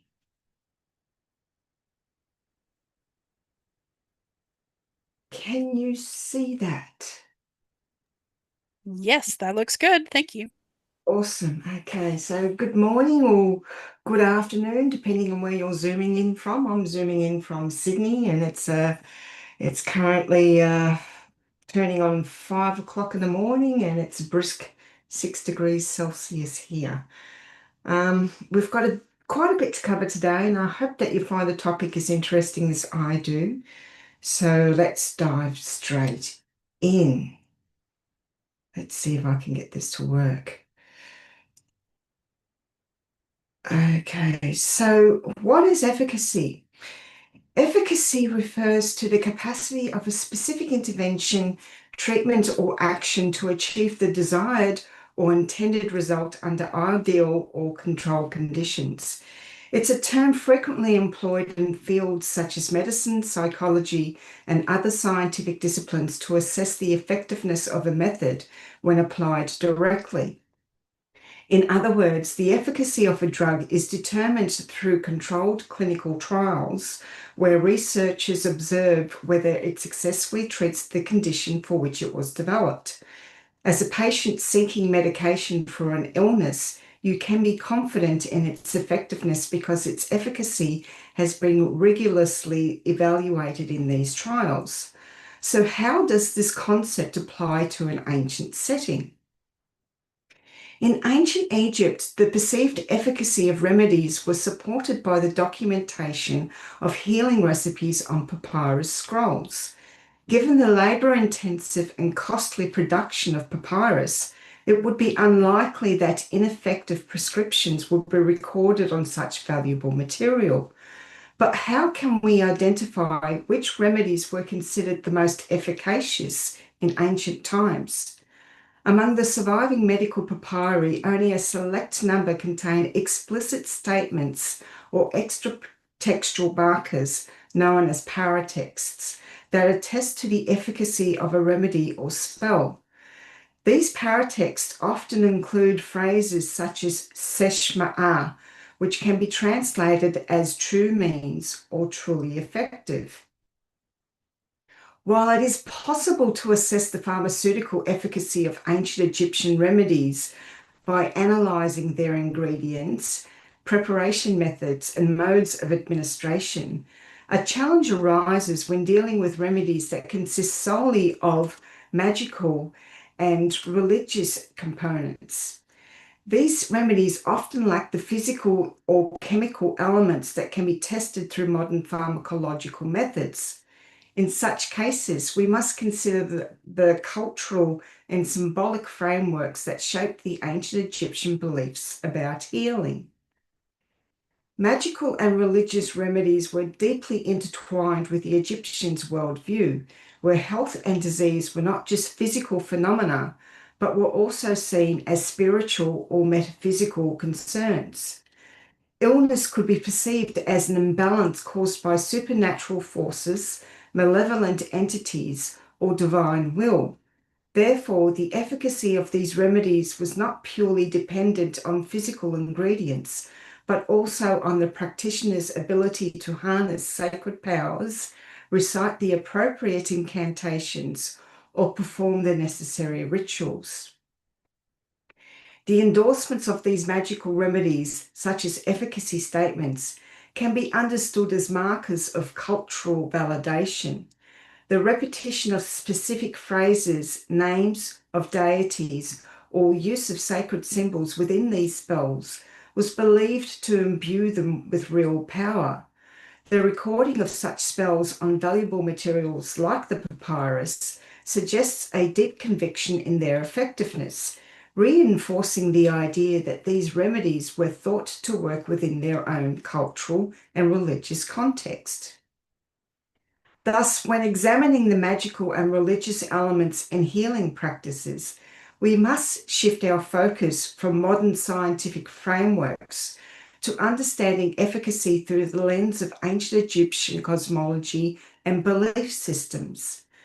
The endorsements provided in the forms of paratexts, such as seshma'a or true means, offer insights into how the Egyptians themselves assessed the power of these remedies. In order to comprehend how efficacy is indicated within the ancient Egyptian magical medical papyri, a closer analysis reveals that efficacy is marked in three distinct ways. In some cases, efficacy is indicated in the heading of a remedy. For instance, phrases like "another effective remedy" can be found at the beginning of the text. Efficacy can also be marked in a colophon, that is, a postscript, where brief statements such as "very effective" are common. In some cases, more elaborate declarations are present, such as "it is really excellent, tried and tested 1,000,000 times." Another way to identify indications of efficacy is through paratext, which refers to annotations or textual elements added to after the original composition of the text. According to the literary theorist Gerard Genette, paratexts have the potential to shape the reader's interpretation and reception of a work. Furthermore, it is within the realms of possibility that the efficacy statements embedded in the headings and colophons are fossilized texts originating from earlier paratextual annotations. To better understand these markers of efficacy, I actually turned to the available scholarship surrounding this topic. However, it soon became evident that there is a scarcity of research dedicated to this. Furthermore, as will be demonstrated, the few studies that do mention the phenomenon are largely dismissive. Geraldine Pinch notes that such endorsements are common in the magico-medical papyri. While her statement is specific to amuletic magic, a form of prophylactic medicine, this specific remark infers that the presence of efficacy statements within the magical medical papyrological corpus is too widespread to merit further investigation. However, as will be demonstrated, this assumption is unfounded. Similarly, Paul Gallioni describes these texts as unintelligent copies that did not distinguish the original text from the reader's commentaries, implying that the efficacy statements within the papyri, whether in titles or colophons, were insignificant, overlooked by the scribe or copyist. While some texts may support this perspective, we will examine examples that challenge the validity of this claim. Particularly dismissive are the views of Kurt Buehler, who refers to paratext as nothing more than hackneyed phrases which serve chiefly as padding, and Jerry Stannard, who classifies them as incidental data. Although these last two comments were directed at medieval English medical recipes rather than ancient Egyptian magical and medical healing texts, they reflect a broader scholarly tendency to overlook such texts. Despite this, the fact that individuals took the time to annotate a remedy or spell suggests that these so-called hackneyed phrases held significance for the person writing or copying them. The challenge is that we still do not yet fully understand what that significance entails. Fortunately, not all scholars share these dismissive attitudes. Claire Jones, in her research on medieval English manuscripts, suggests that the paratext may have served as attestations to the therapeutic benefits of the remedy, or may have simply indicated that the remedy had been used. Similarly, Anne Grons, in her study of the pharmacological effectiveness of Coptic prescriptions, proposes that efficacy statements might have had a placebo effect on both the practitioner and patient. Although Grons presented this idea in order to promote further discussion on the subject, the conversation revolving around this perspective has largely remained mute. It is a perspective worth considering, as will be explored later in this presentation. So how much are we actually missing? Unfortunately, the largely dismissive attitude towards efficacy statements is not only visible in the scholarship, but also reflected in the text editions themselves. For instance, cases of paratext in particular were completely ignored in the compilation of all medical texts from Pharaonic Egypt in the series Grundes de Medicin der Alten Ägypter, a significant body of work in the study of medicine in ancient Egypt. This oversight had an impact on the studies that follow this foundational work in ancient Egyptian healing. And while there have been recent publications addressing magical and medical healing practices, the efficacy statements and their potential meanings or impact continue to be overlooked. In light of the limited scholarship on efficacy statements, several key questions arose concerning how efficacy is marked in these texts, as I have already touched on briefly, the frequency of these markings in terms of wording and placement, their overall occurrence, and what insights they might provide about their function or intended meaning. A keyword-based search was conducted in the original Handbook of Medical Texts to identify remedies that included statements of efficacy. Among some of the key terms used were nefer, good or effective, ma'ah, true or real, ach, useful, and phrases incorporating the verb ma'ah, to see or witness, which refers to observing an effect.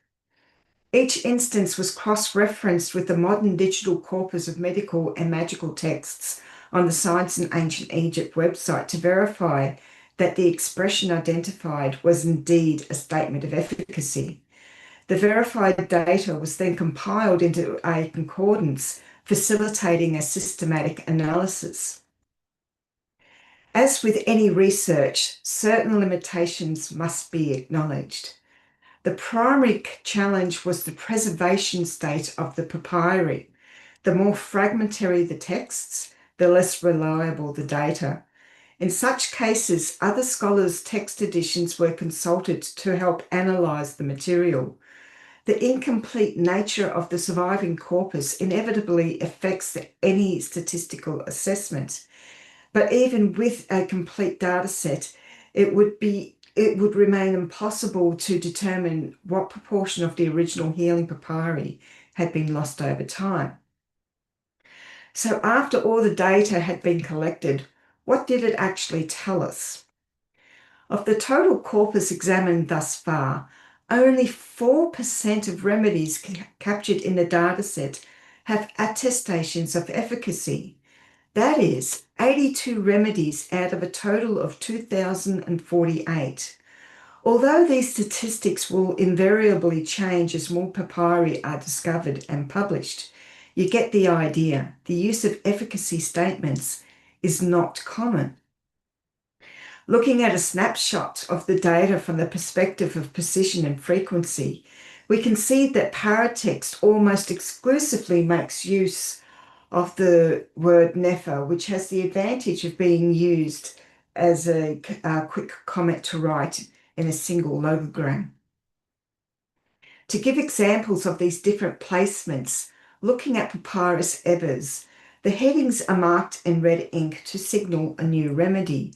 And we see here that we have a heading stating that it is another effective remedy.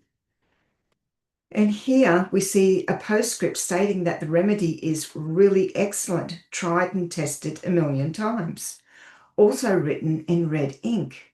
The fact that both remedy and efficacy statement were clearly written by the same scribe may give the impression that this colophon is mindless rather than judicious. However, when we look in the margins, we see instances of paratext that has clearly been written in a different hand, or even several different hands, judging by the ductus, or if you will, the stroke type and sequence. What we see here is someone who has interacted with this manuscript and has annotated it with the Egyptian word for good or effective. So far, what we have seen are the words and context, namely their location in their relevant texts. But what about the texts themselves, the actual remedies? A comparative analysis of those texts marked with statements of efficacy against those without generates more questions than answers. Out of the 82 remedies that have statements of efficacy, only 15 have what we might call direct parallels. In other words, other remedies that use the same ingredients and same instructions to treat the same illness. To put that into perspective, that's less than 1% of the entire known corpus. Out of those 15 direct parallels, only one also indicates a statement of efficacy. The rest are unmarked. Notably, around half of the parallel texts are found on the same papyri as those remedies that do contain efficacy statements. It's important to note, though, that these figures are approximate and based solely on the data collected thus far and should not be taken as definitive. So what does it all mean? The fact that parallel versions don't include efficacy statements is a good indication of these efficacy statements not being fossilized in all cases. Rather, practitioners marked specific cases as efficacious that their colleagues did not regard as such. Consequently, these marks only filtered down into headings and colophons in manuscripts from certain practitioners or schools. The data that we do have shows the physical process of writing and copying. The fact that parallel remedies with and without efficacy statements are found in the same papyri is perhaps an indication that scribes copied these texts from other papyri currently not known to us. However, the fact that these statements of efficacy also became codified as fixed forms gives us the impression that copying them down was not purely mechanical. It was a way of codifying the opinions of previous colleagues over long periods of time. A close study of the manuscripts also shows us evidence of people interacting with papyri. This means that these papyri were used instead of being archived. So far, we have seen that efficacy is marked in 3 different ways. We can reasonably conclude that some of the codified forms are the opinions of previous colleagues. But what else does the data tell us? When we examine the papyri through the lens of actor network theory, it becomes clear that the efficacy statements may have served another purpose. By examining the relationship between the papyri, texts, scribes, practitioners, and patients, even the phraseology of the efficacy statements themselves, it can be inferred that these statements contributed to creating a placebo effect. The words used could act as verbal or contextual cues, setting expectations and providing the necessary motivation and psychological conditioning to ensure the desired outcome. However, this explanation is too simplistic. Recall when I referenced Anne Gron's suggestion that efficacy statements might have produced a placebo effect for both the practitioner and the patient? Since it was the practitioner, most likely the physician, who first engaged with these endorsements rather than the patient, it could be argued that these efficacy statements don't function as a direct placebo in the traditional sense. Instead, they may have played a role in what we might call an indirect placebo. In other words, by reinforcing the physician's confidence in the remedy, the efficacy statement helps to create the conditions under which the patient in turn can place trust in the treatment. Put simply, for the patient to believe in the remedy, the physician must first believe in it himself. So these statements must have served to strengthen the physician's trust in the treatment, which is a crucial part of the therapeutic staging of the healing process. While it is possible to infer the general function of efficacy statements, such as reinforcing the perceived reliability of a remedy, legitimizing a practitioner's knowledge of or affirming ritual potency, the precise meanings and implications of the various statements remain poorly understood. As indicated previously, these statements appear in a range of expressions suggesting that different types or degrees of efficacy may have been implied.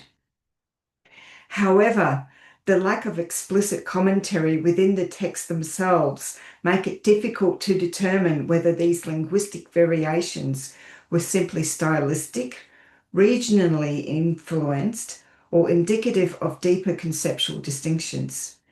As a result, while patterns can be identified and interpreted within a broader framework of ancient Egyptian healing practices, the full semantic range and pragmatic use of these efficacy statements remain an area requiring further investigation. Thank you.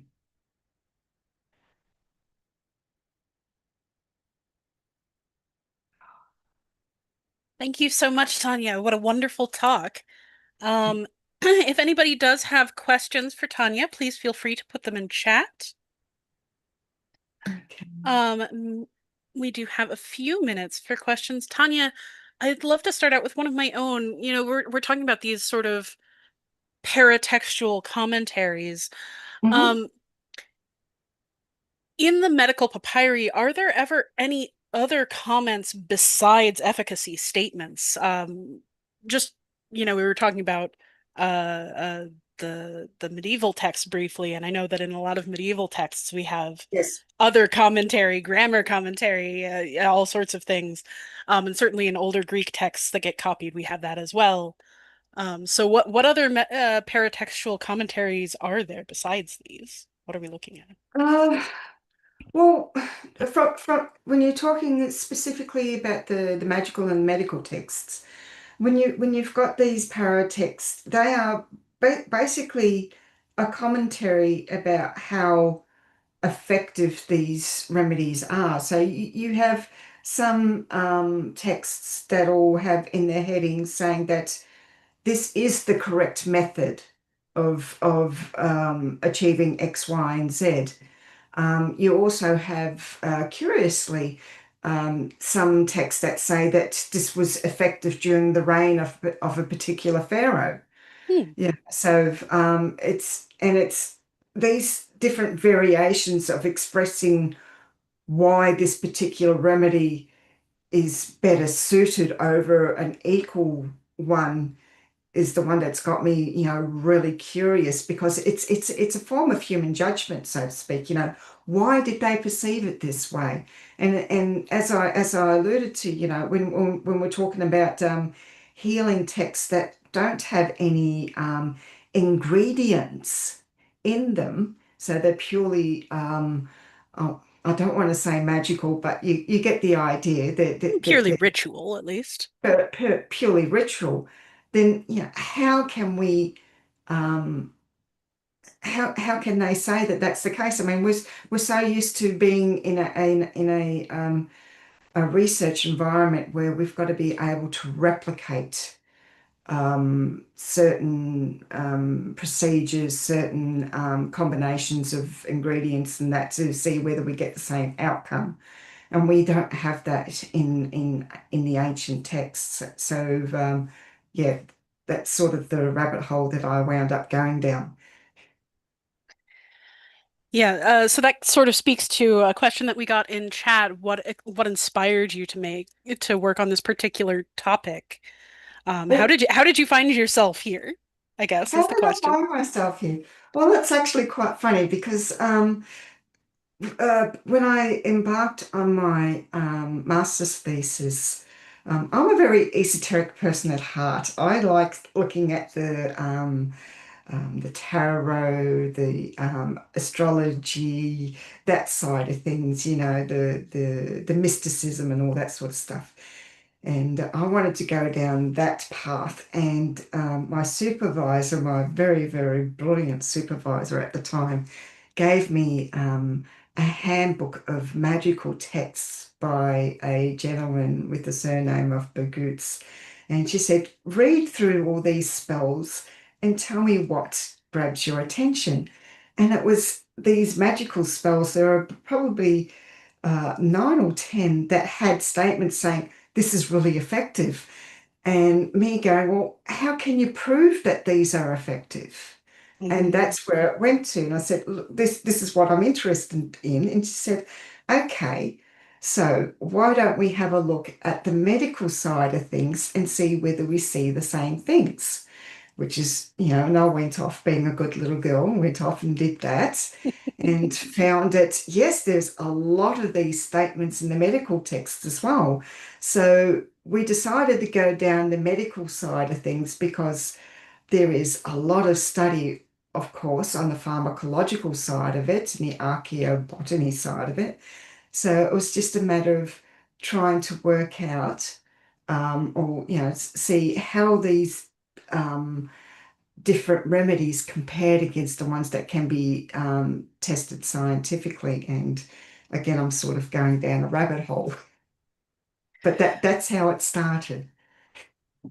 Yeah, so Jasmine asks, and I think you started to talk about this earlier, do those efficacy statements appear more in some texts than others? Like, is there a pattern to that? Because I know that you were saying there's kind of a question mark there. So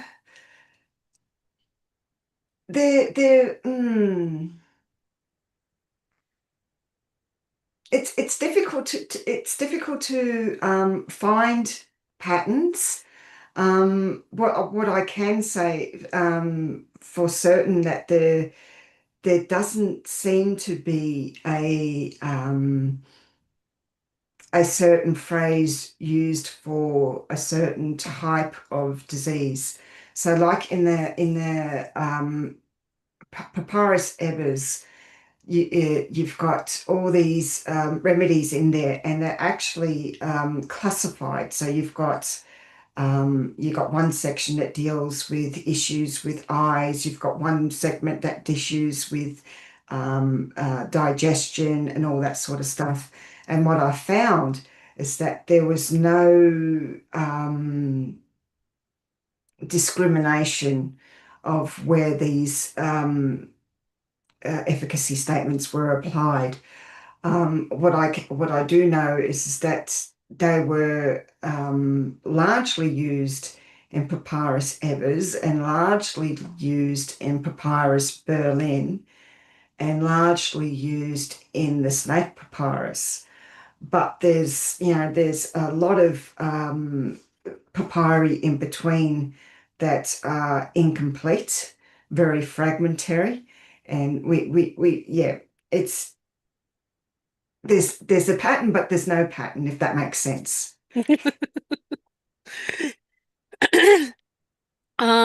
So we also have a question. Do you plan to expand your study to perceived efficacy beyond the paratextual phrases, such as copying? Charlotte says she's thinking about pregnancy tests in particular. I'm actually look, I'm going to try and complete. Let me backtrack a little bit. The master's thesis is you can find by obviously a word count. So there was a lot of information that I had to excise. So I'm in the process of going back and taking that data and actually putting it into a monograph for publication. So that will capture all that in the medical texts. But I've also found that these statements are found in other literature. So you've got the funerary literature as well. So the next step would be to have a look at that and see if we can help pinpoint what these definitions may have meant. Like I said towards the end of my presentation, that we don't understand what the difference is between, saying that it was effective in the time of Amenhotep to saying that it was really good to saying that it was really effective, tried and tested a million times. There's obviously different grades of efficacy, something being really, really potent to something going, oh, yeah, it works, to be able to nail that down in terms of other literature as well would probably help us more in terms of, understanding their thought process and, their ideas of human judgment and all that sort of stuff. I'm not too sure whether that answered the question. I'm sorry. It seemed like it to me. But feel free to follow up in chat if you have more. So the next question is, are there ever any negative comments like, don't do this, this is harmful, don't do it? Negative efficacy commentary?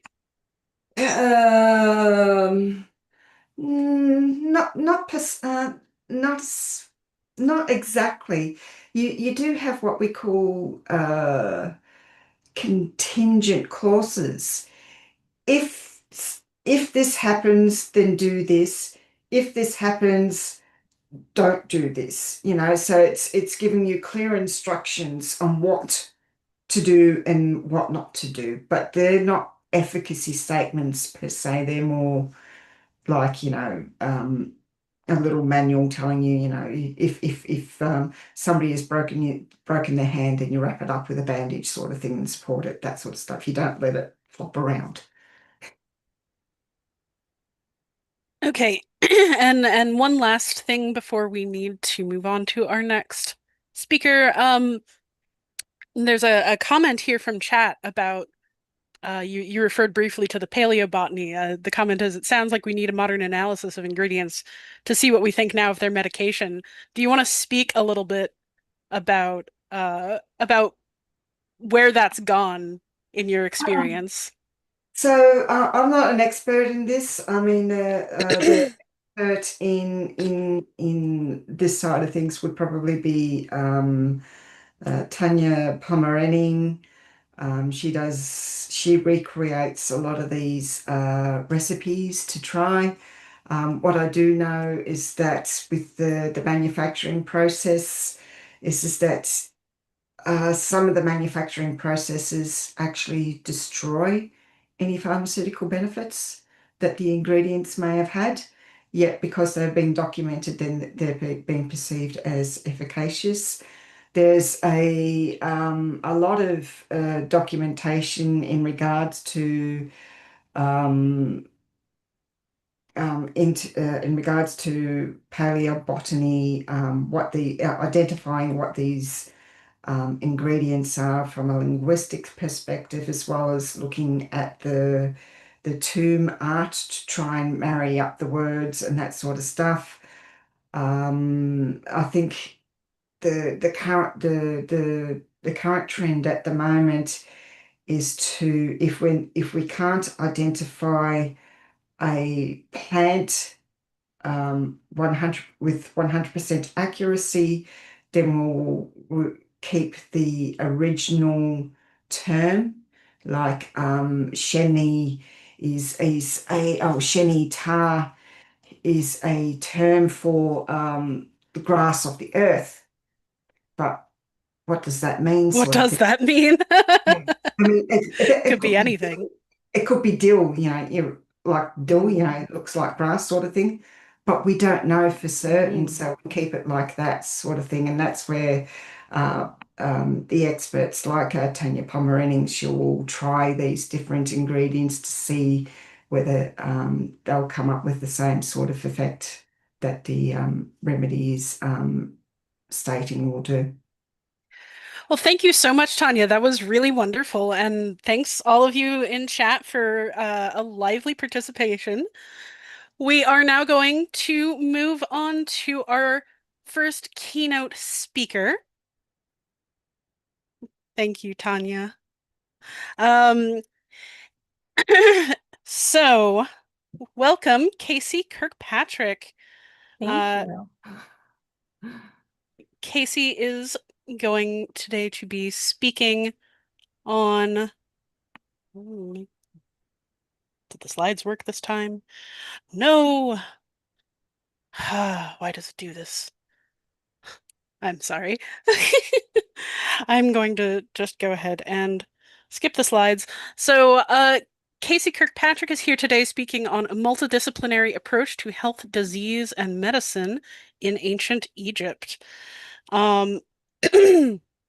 Casey is an assistant professor in the Department of Archaeology at Simon Fraser University, an adjunct research professor in the Department of Anthropology at the University of Western Ontario, and a guest researcher at the Max Planck Institute for Evolutionary Anthropology.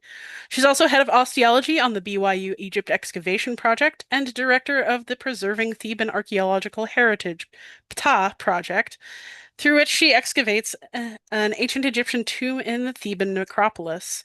Dr. Kirkpatrick earned a master's in ancient Egyptian culture from Swansea University and a PhD in anthropology, specializing in bioarchaeology and archaeology, from the University of Western Ontario. She also completed a postdoc at the Max Planck Institute for Evolutionary Anthropology. She's a bioarchaeologist, biological anthropologist, with a regional focus on Egypt and research interest in human health and disease, trauma, and mortuary archaeology. Her multidisciplinary work includes methodological studies and biocultural approaches to understanding ancient health and disease. Some of her studies have focused on sacral spina bifida occulta as a morphogenetic indicator of kinship, photogrammetric methods for dental age estimation, and diagnosis and social cultural perceptions of dwarfism in ancient Egypt. She's also studied trauma in Egypt's Fag el Gamus cemetery, which was previously considered to be evidence of early Christian martyrdom, and the Jebel Sahaba skeletal collection in the British Museum, which is considered to be the world's earliest evidence of mass violence.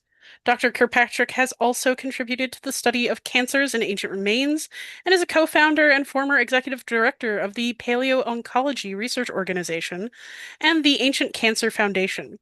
Lately, she's been working on tracing the evolution and spread of diseases through the study of ancient pathogen DNA, and recently co-authored a groundbreaking study that addresses the long-standing debate and the origins of syphilis and other treponemal diseases.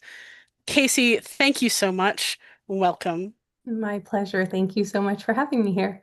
Okay, let me see if I can share this. Just one second.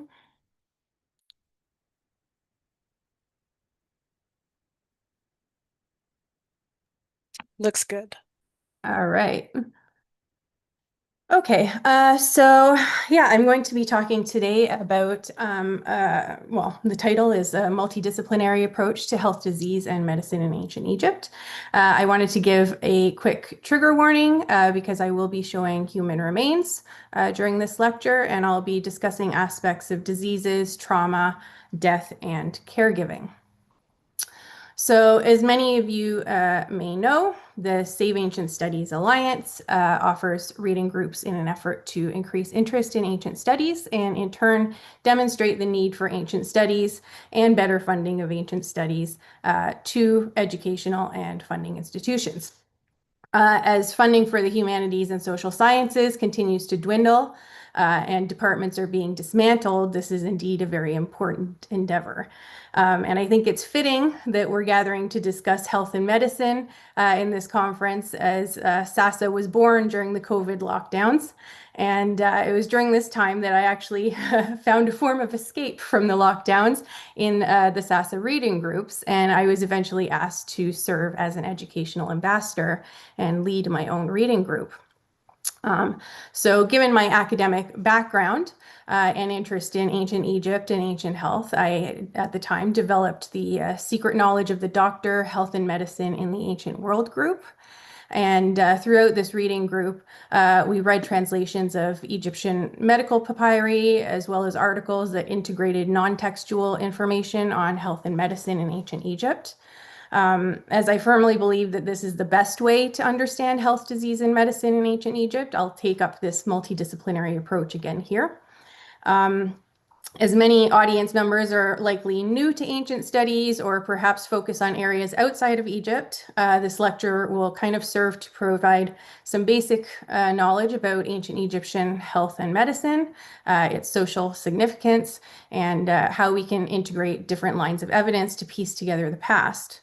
And of course, given my background in bioarchaeology, I will focus especially on how the study of human remains can be integrated into this multidisciplinary method and contribute to our understanding of ancient Egyptian medicine. Well, it's not changing. One second. Okay, there we go. Okay, so ancient Egypt provides a rare opportunity to combine physical evidence and ancient documents to learn more about health, disease, and medicine in the ancient world. There are several known medical papyri dating from the Middle Kingdom to the Late Period, though some of them are believed to be copies of much earlier versions that no longer exist. The papyri tend to focus on specific topics, with some papyri focusing only on obstetrics and gynecology, some on proctology or snake bites or trauma and surgical interventions. And if multiple topics are covered in a medical papyrus, the prescriptions are generally grouped according to the topic, so it's quite systematic, which is quite nice. Some of the papyri also take a relatively modern clinical approach, providing a brief description of the condition of the patient, the diagnosis, a prognosis, and the prescribed treatment. What we know from these papyri is that the ancient Egyptian medical system attributed illness to both physical and spiritual or religious factors. And so treatments could likewise use physical and or spiritual methods. And these papyri are, of course, invaluable for learning about ancient Egyptian perspectives on health and medicine, but they do, of course, have their limitations. For example, there are only a limited number of medical papyri, so we don't really gain necessarily a comprehensive view of past medical beliefs. We don't necessarily also have a good idea of how medical beliefs may have changed over time, or if they differed based on, regional geography. Many of the papyri are quite fragmentary or incomplete or damaged. And so, of course, also these descriptions of the diseases or of the prescriptions, they can be incomplete as well. The language can also be vague or have unclear meanings to modern readers just by the way that they phrase them. In addition to this, we have some difficulty translating some of the words in there, particularly those relating to ingredients or diseases. And without very specific descriptions of those ingredients or diseases, we're kind of a little bit left in the dark. So while medical papyri are often the main focus of studies of ancient Egyptian medicine, we can also learn from other documents, such as demographic data from censuses, or legal and financial documents, or worker attendance lists, or letters, or literature, or even travel diaries. For example, the writings of Herodotus, while he was allegedly traveling to Egypt, provide some insight into ancient Egyptian medicine. And he wrote, the practice of medicine is so divided among them that each physician is a healer of one disease and no more. All the country is full of physicians, some of the eye, some of the teeth, some of what pertains to the belly, and some of the hidden diseases. Now, although Herodotus is known to have sometimes exaggerated at times, or at least been misinformed on some topics, medical specialization is supported by the division of topics among the medical papyri, as well as the existence of a medical hierarchy as seen through distinct medical titles, such as chief physician, or shepherd of the anus, or dentist.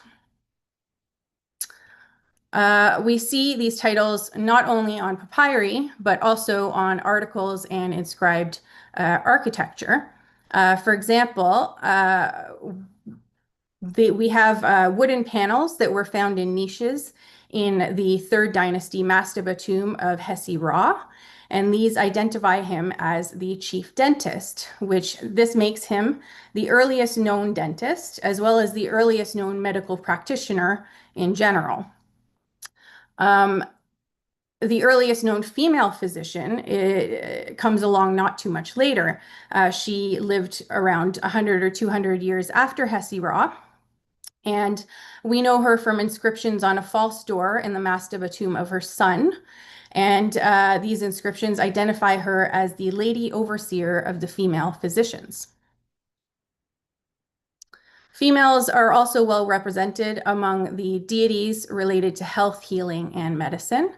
The deities depicted here are definitely not a comprehensive list of deities related to health and medicine, nor have I listed here all of their characteristics, which are sometimes quite contradictory. For example, Sekhmet, as you can see here, causes and also prevents plagues. She is both someone who's believed to be able to bring an end to humanity, but also is a healer. And now, like, these gods and goddesses would have varied in popularity also depending on the time, like chronologically within history, and also regionally. Generally, we gain knowledge of health-related deities through texts and iconography, and the latter being another important source of information. So, for example, our most comprehensive look at the tools that were used by physicians can be found inscribed on the wall of the Temple of Kamambo. This is pictured on the left. This depiction dates to the Ptolemaic period, and these tools might have been used for eye surgery. Iconography can also tell us more about some of the diseases that may have been present in the past.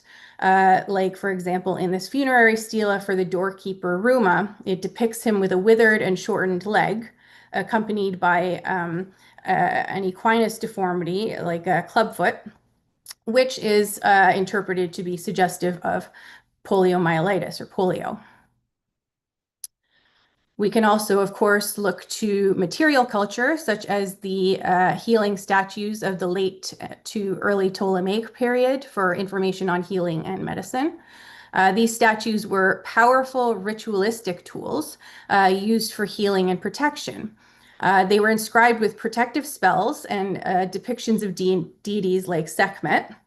And these statues were commissioned by the wealthy and were likely placed in sacred areas of the temples where the texts urged the temple staff to read their names and or pour liquids over the inscriptions to activate their divine healing properties. These statues not only demonstrate medical beliefs of the time, but they also demonstrate that there was some inequality in access to methods of healing, at least as they understood them. In addition to all of these lines of evidence, there are many ways in which biological remains can reveal new information about health, disease, and medicine.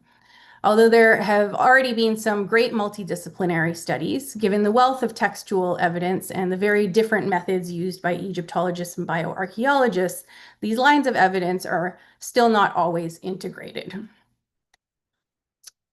Relating to the topic of ancient caregiving, Lorna Tilley introduced the concept of bioarchaeology of care, which can be employed as an umbrella term to include any and all bioarchaeological research into healthcare provision. In her 2012 article, she defined the bioarchaeology of care as bioarchaeological research with a focus on the identification of one person providing care to another person who is temporarily or permanently impaired or disabled. It's important to note, though, that according to the social model of disability, disability is not in itself a physical condition, but a social failure to accommodate anyone with physical differences. Therefore, through bioarchaeology, we find pathology and impairment, not disability. And we have to contextualize those remains to try and determine if and how society accommodated and cared for these individuals. When examining human remains for signs of caregiving, Tilley proposed 4 steps for assessment.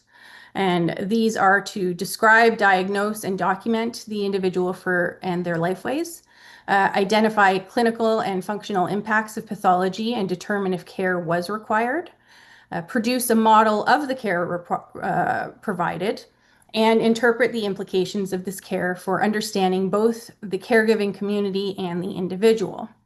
I would also suggest the integration of other lines of evidence as a 5th stage. And given that Tilley focuses on caregiving from one person to another, I would also suggest that we look beyond the bioarchaeology of care for evidence of preventative care, self-care, and spiritual care. Through this kind of interdisciplinary approach, we are better able to piece together ancient Egyptian life histories, lived experiences, and perceptions of health, disease, and medicine. We can also verify or expand upon information gleaned through the medical papyri. So throughout this talk, I have tried to incorporate bits and pieces of Egyptological texts, including from the medical papyri, to contextualize the bioarchaeological data. So I'll start at the beginning of life with childbirth. Several medical papyri include discussions of obstetrics and gynecology. The Kahun papyrus is solely focused on this topic and is the oldest known medical papyrus, dating to the Middle Kingdom. In the various medical papyri, there are prescriptions for contraception, infertility, gynecological concerns, induction of labor, perhaps even abortion, and various ailments that they linked to the womb. The Berlin papyrus even has a description of a pregnancy test, which was discussed in the last session, that involves the woman urinating on bags of wheat and barley to see if they grow. Interestingly, though, there are no descriptions of the process of childbirth or any of the rituals associated with it in the medical papyri. Based on texts and iconography, we know of at least 10 deities who were appealed to for the protection of the mother and child during pregnancy, childbirth, and infancy. Some of these include Bes, Taweret, Isis, Hathor, Nephthys, Heket, and Meshenet. Small amulets relating to some of these deities have been found and were likely carried or worn by the expectant mother for protection. based on depictions of birth, including those on temple walls or in the so-called mamises, the birth houses, and on a single birthing brick that has been discovered. We also know that women were most likely, if not exclusively, acting as birthing attendants or midwives, and that women primarily gave birth either kneeling or in a crouched position, sometimes with the aforementioned birthing bricks or a birthing chair. Roth and Rohrig wrote a really interesting article linking the birthing bricks. So you can see that single birthing brick from Abydos in the upper left corner. They linked it to the 4 magical bricks in the bottom left that are often included in burial chambers. And the authors also mention a text that says that at the time of birth, Thoth writes on the god Thoth writes on the birthing bricks the fate of that child. You can also see on the right these bricks just above the balance. You can see 2 rectangular bricks with heads personifying the childbirth goddess Meshenet. They are represented at the weighing of the heart ceremony, which determines if the person can go on into the afterlife. A quote pertaining to the birth appears in the Papyrus Westcar saying, "They washed him after his umbilical cord had been cut, and he was placed upon a cushion or on bricks." This cutting of the umbilical cord, and perhaps also male circumcision later in life, was done with what is perhaps the oldest known surgical instrument, which is called the pesishkef, difficult to say, also known as the fishtail knife. And it dates back to the pre-dynastic period.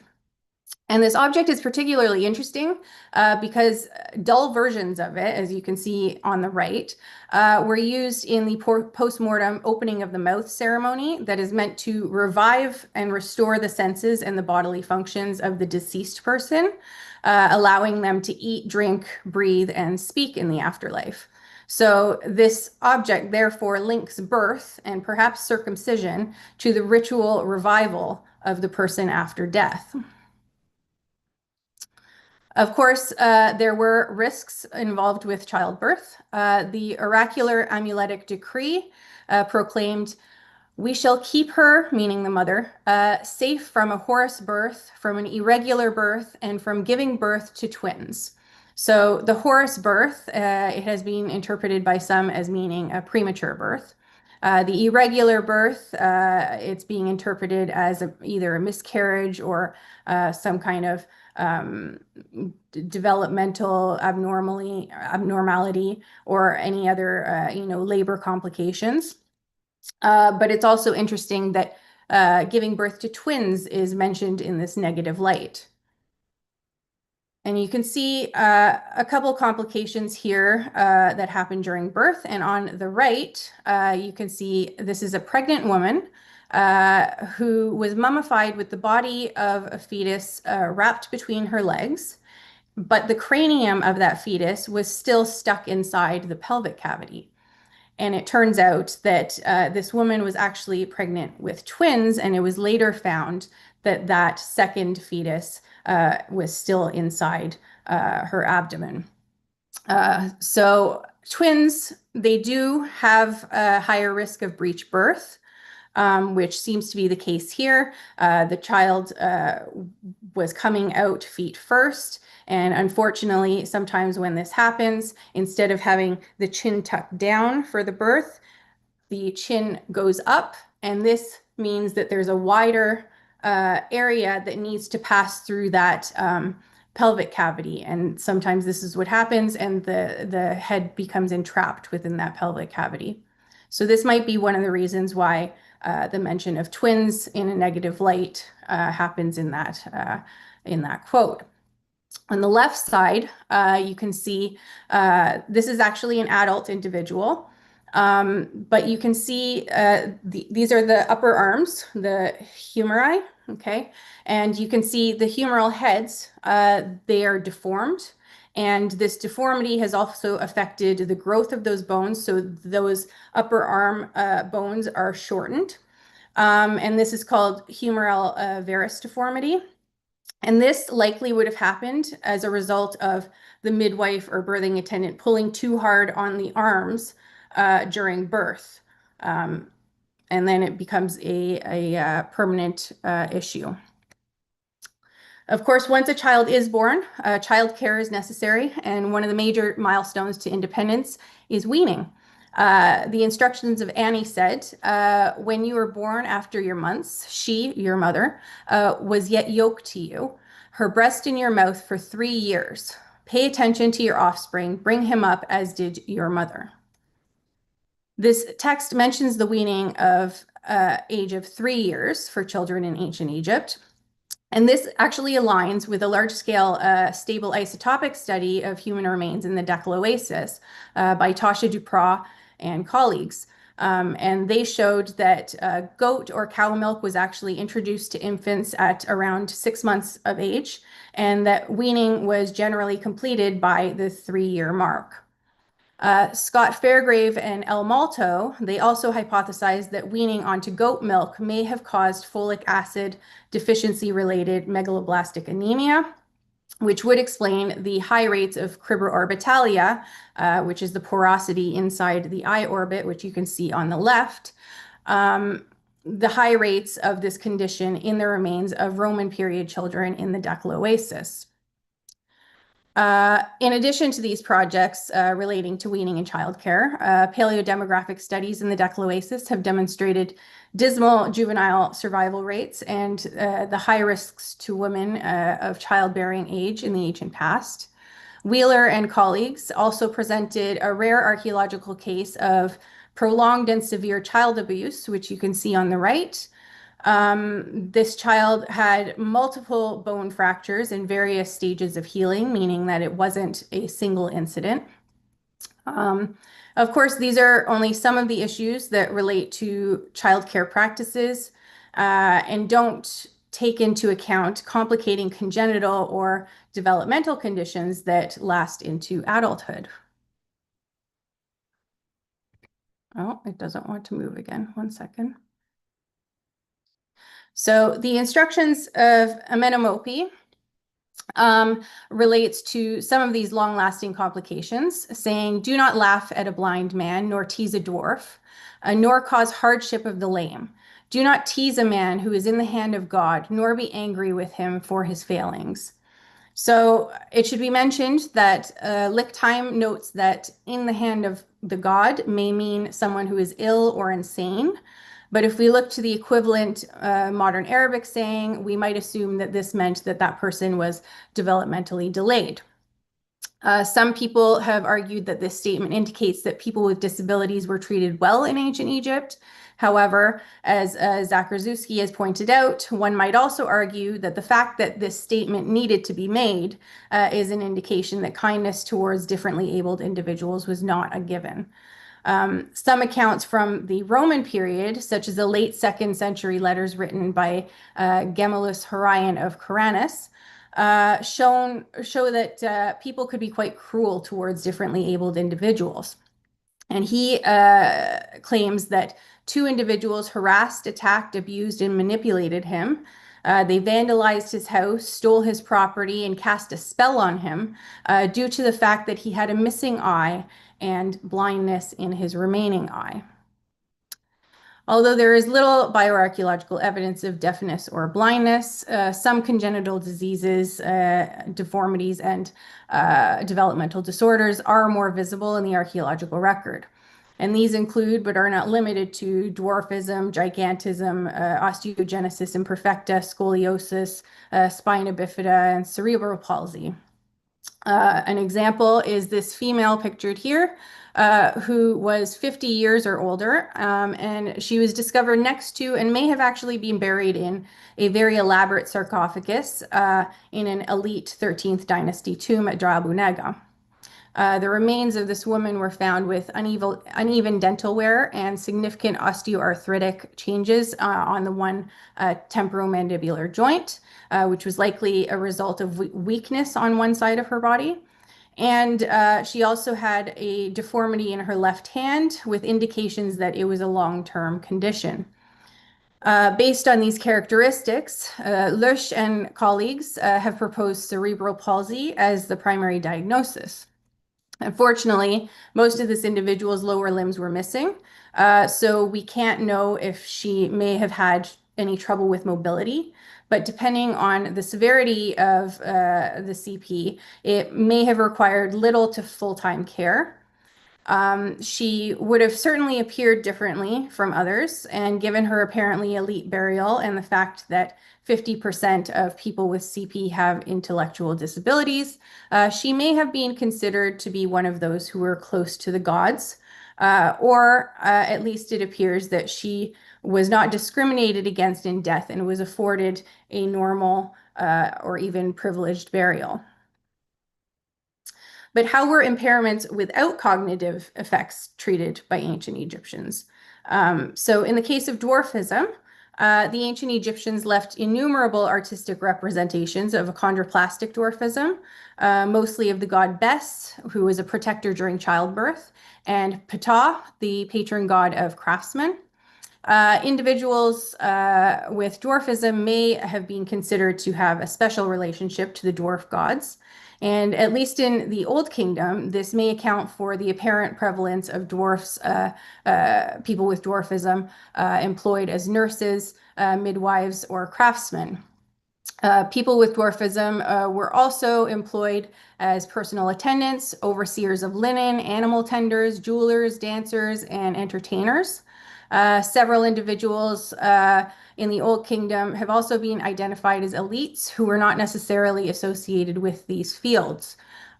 So it seems that individuals with dwarfism were not necessarily economically disadvantaged and may have enjoyed certain advantages due to their connection to these gods.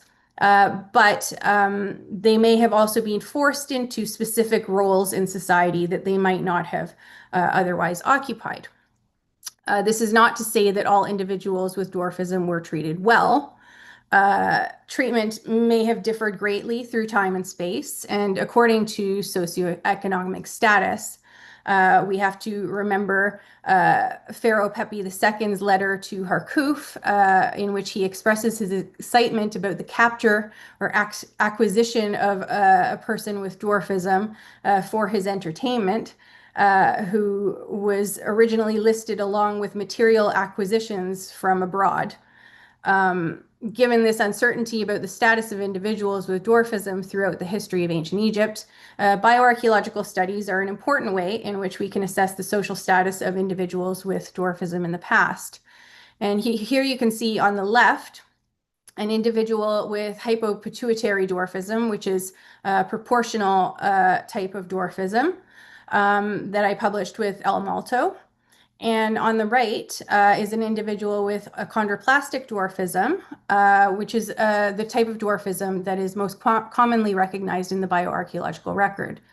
And to date, the remains of several individuals with dwarfism have been recovered in Egypt, and all have been granted respectful burials, though further comparative analysis of these individuals could provide more information about the treatment of these people and how this may have changed over time and space.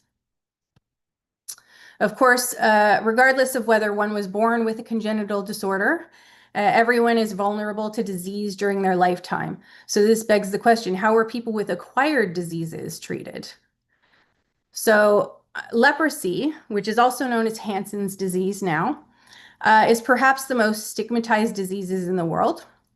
And I'll use the word leprosy here because early accounts of leprosy, so-called leprosy, was likely applied to multiple conditions affecting the skin and were not necessarily related to Hansen's disease as we know it today. Perhaps the first preserved mention of leprosy occurs in the Ebers Papyrus, which likely dates back to the 16th century BCE. And it provides a practical treatment made up of onions, sea salt, and urine to apply to skin lesions. And there's no indication that there was any associated stigma or need for magical intervention. Much later text written by Manetho in 300 BCE, however, may indicate that leprosy was stigmatized, as he claims that those affected were banished from Egypt. However, this text is very controversial, and it may have been more of a way of slandering the Jewish population, who he seemingly associated with both leprosy and pollution.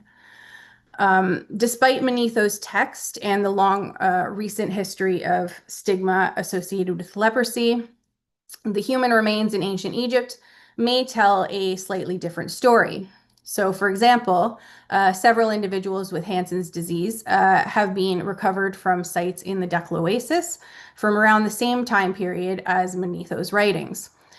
Some have suggested that these individuals were indeed banished to the oasis. However, their burials are integrated normally with the burial population in the cemetery. And in some cases, the individuals were found in close proximity to monumental tombs for local governors. Stable isotopic studies have shown that more than half of the individuals with Hansen's disease in Keyleigh had migrated from the Nile Valley. However, it's been suggested that these individuals would have had to have been wealthy enough to relocate independently, and/or they would have been living with family in the oases, which may be more likely given the need for care in later stages of Hansen's disease. Amanda Groff also hypothesized that it's likely that individuals with leprosy were attracted to the oases for the therapeutic properties of the warm water springs. These springs, they had natural deposits of a material called alum, which is an astringent with desiccating properties that likely actually helped soothe and heal these skin lesions. Based on this information, this idea that people with leprosy were universally stigmatized and banished to the Western Desert or even outside of Egypt is being reconsidered. And it's more likely that perspectives towards leprosy and Hansen's disease were more nuanced. Although there are a number of acquired diseases that manifest osteologically, not all diseases are identifiable from visual analysis of human remains. Thankfully, archaeogenetic and paleoparasitological analyses can help round out our knowledge of the diseases that regularly impacted ancient Egyptians. For example, schistosomiasis, head lice, and malaria have been identified through these methods. And this can help us tease apart the conditions mentioned in the medical papyri, while also giving us additional insights into the lived experiences of ancient Egyptians. Now, of course, one of the biggest risks for infection is traumatic injury resulting in open wounds. Although they did not understand the mechanisms for this risk, the ancient Egyptians may have been acknowledging this risk for complications in the magical incantation, repelled is the enemy that is in the wound, cast it out is the evil that is in the blood. And so this brings us to trauma. I'm currently wrapping up a project that's focused on trauma at the Fagel Gamoos Cemetery in Sela in Egypt's Fayum Oasis.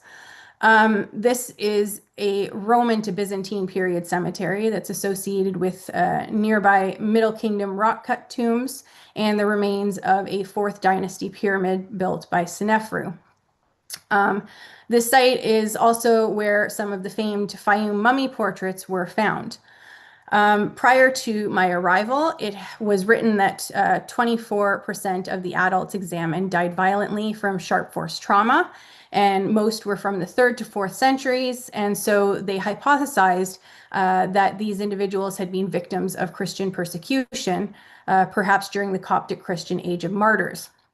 However, there had not yet been a formal trauma study, so I decided I would make this the focus of my work there. I still need to do the final analysis for this study, but generally I have found that there is a significant evidence of trauma, particularly healed blunt force trauma affecting the cranium. However, there seems to be much less sharp force trauma than was originally reported.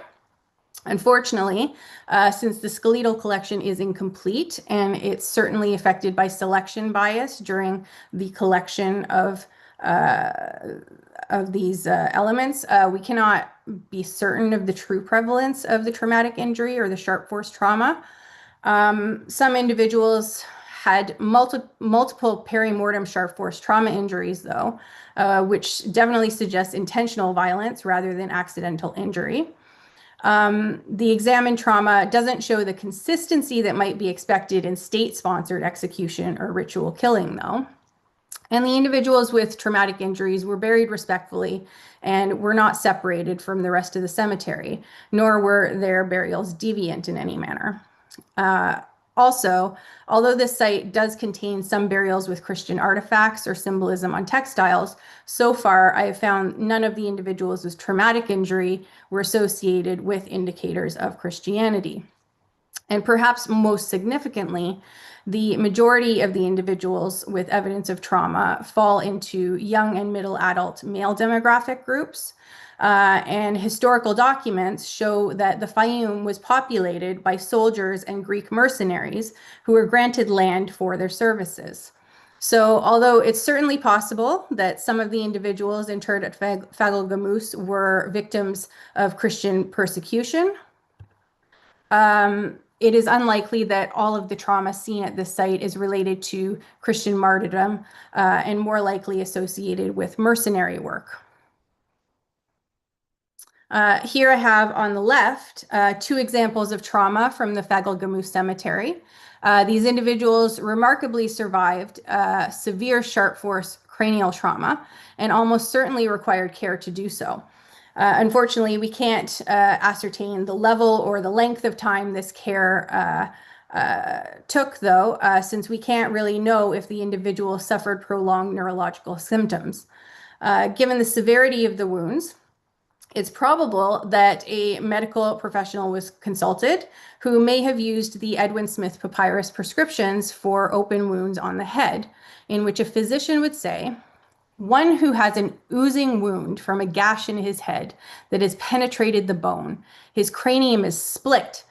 He bleeds from both the nostrils and the ears. He suffers stiffness in his neck. This is a medical condition with which I shall contend. Because you find that man with a split fracture in his cranium, you must not bandage it. Put him on the ground upon his resting place until the time of the suffering passes. It means his treatment is sitting upright. Make for him 2 supports of bricks to maintain his upright position until you know that he has passed the crisis. Then you should put oil on his head and massage his neck area and shoulders." On the right, you can see also there's a case of a healed fractures in a humerus, which again is the upper arm bones, and a clavicle, which is the collarbone. Given that the clavicle was not properly aligned, this individual may not have sought professional help because there is indeed a prescription in the Edwin Smith surgical papyrus relating to this.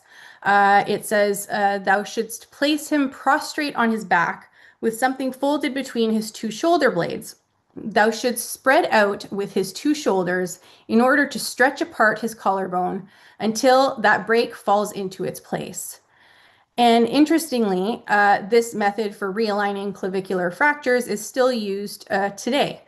And it's possible that such a fracture could not be effectively reset or that it popped out of position again after setting it, but it's also possible that this individual just did not seek professional care at all or that it was not available to them. You can also see a humerus broken in 2 places.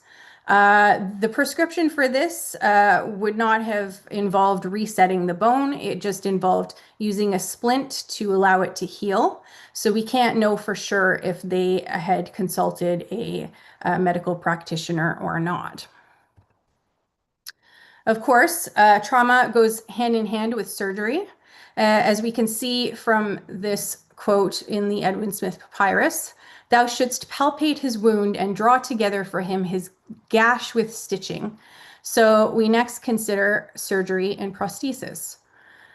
Ancient Egyptians were remarkable for their early use of surgery and prosthesis, and although we have learned so much from surgical papyri and the depiction of surgical instruments, the observation of surgical evidence in human remains helps to form a more detailed understanding of surgical techniques and their relative success. So on the left, there's a picture of an arm whose distal end was successfully amputated just below the elbow.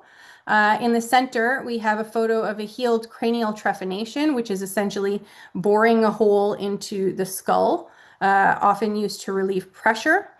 Both of these surgeries carried a very high risk of infection. And the fact that these individuals survived long enough for their wounds to heal is a testament to the good care that these individuals received. In some cases of amputation, trauma, or disease, individuals may have required or desired prosthetic devices.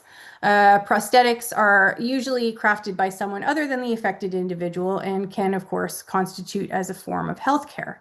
Of course, caution must be taken to try and distinguish between prosthetics that were used during life and those that are more commonly placed after death. However, there are 2 cases of prosthetic big toes that show evidence of use during life. And the one shown here on the right was expertly crafted for a woman after her toe was amputated. We don't know whether that was intentionally or not. This is no small feat, no pun intended, given the difficulty of properly designing and fitting functional moving prosthetics. But what if you want to avoid all these troubles and medical interventions? Well, ancient Egyptians also had their own forms of preventative medicine. We know from a variety of sources, including human remains, that the Egyptians had several beneficial hygienic practices, such as shaving, bathing, washing laundry, and the use of wax head cones that might have prevented some parasitic diseases. They also physically protected their body with the use of garments that covered sensitive areas, and sometimes wore sandals that would protect their feet. Additionally, we know that the use of kohl eyeliner may have prevented some eye infections and reduced eye strain resulting from the glare of the sun.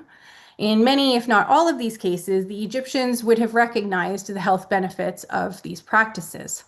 However, bioarchaeological research has revealed an additional form of preventative medicine used in at least some Egyptian populations that the Egyptians were likely not even aware that they were doing. So this is the ingestion of tetracycline, which is an antibiotic used to treat infections today. So studies in the Decaloasis have revealed that the bones and teeth of the ancient people had intermittent fluorochrome labeling, resulting from the periodic ingestion of this antibiotic. Cook and colleagues have proposed that this tetracycline was produced by a bacteria, Streptomycetes, that occupied the bottom of grain stores.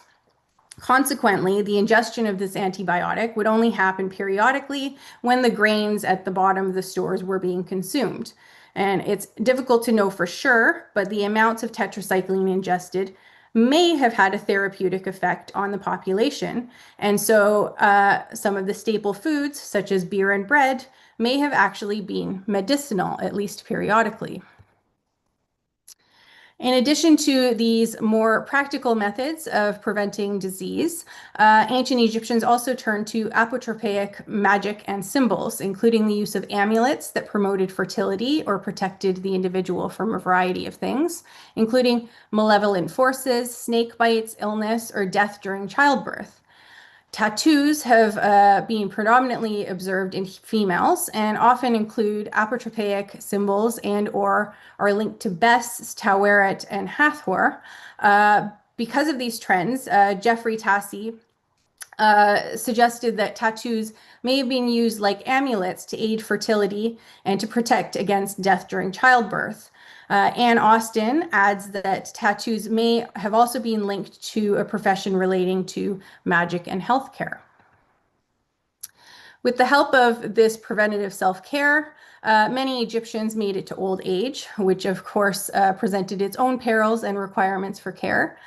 Consequently, the instructions of Annie recommend to double the food your mother gave you, support her as she supported you. For example, like today, many ancient Egyptians were affected by osteoarthritis, which can be painful, and in some cases, the affected individual may have required assistance or even the use of a mobility aid like a walking stick. A variety of age-related spinal conditions that can be observed in the archaeological record could also contribute to pain and mobility challenges. Osteoarthritis, intervertebral disc disease, and ankylosis are shown in the images on the left. The image on the right shows an articulated femur and pelvis from the Fagel-Gamoos Cemetery. Post-mortem breakage of the bone revealed inside that the bone was osteoporotic, and this means that it was more susceptible to fracture, which is what happened here. The femoral neck fractured, and it consequently became deformed and osteoarthritic, affecting also the pelvis. At the time of the injury, this individual would have experienced pain, and they would have been unable to walk. And this type of injury is often found in the elderly, and it's actually very dangerous because it can lead to excessive internal bleeding, infection, and/or death. This individual, of course, would have required a significant amount of care during their recovery and likely continued to suffer from pain and mobility issues for the rest of their life. Interestingly, concern for health did not stop in old age. It extended to the afterlife through the preservation of the body through mummification. For example, efforts were put into the restoration of the body for the afterlife, such as the inclusion of post-mortem prosthetics. Rituals were also performed to ensure the functionality of body parts in the afterlife, as we discussed before with the opening of the mouth ceremony. Food and drinks were also provided to ensure good nutrition in the afterlife. On top of all these precautions and more, ultimately the goal was for the deceased to reach the field of reeds, which was a paradise mirroring the life on earth, but it was described as having no illness or suffering. There's a quote that says, "Health is not just a blessing, it's the foundation of everything else." And I firmly believe that this is true not only on a personal level, but also within ancient studies. Not only do health, disease, and medicine have an impact on history and society, but society also shapes them in return. Sociocultural, economic, religious, technological, and political factors all play into how we come to understand our health and disease and death. Consequently, by gaining a better understanding of health, disease, and medicine in a population, you can gain a better understanding of that society as a whole. And as I've shown, a multidisciplinary approach affords researchers the best opportunity to gain a more holistic perspective. I aim to apply these principles to the Ptah Project, which is a joint Egyptian-Canadian mission currently led by myself and Dr. Abdulghafar Wagdi. This project aims to excavate, conserve, and study the Camp 23 tomb in the Tombs of the Nobles area in Egypt's famed Theban necropolis. This project began in 2023, and it has already revealed some fascinating discoveries.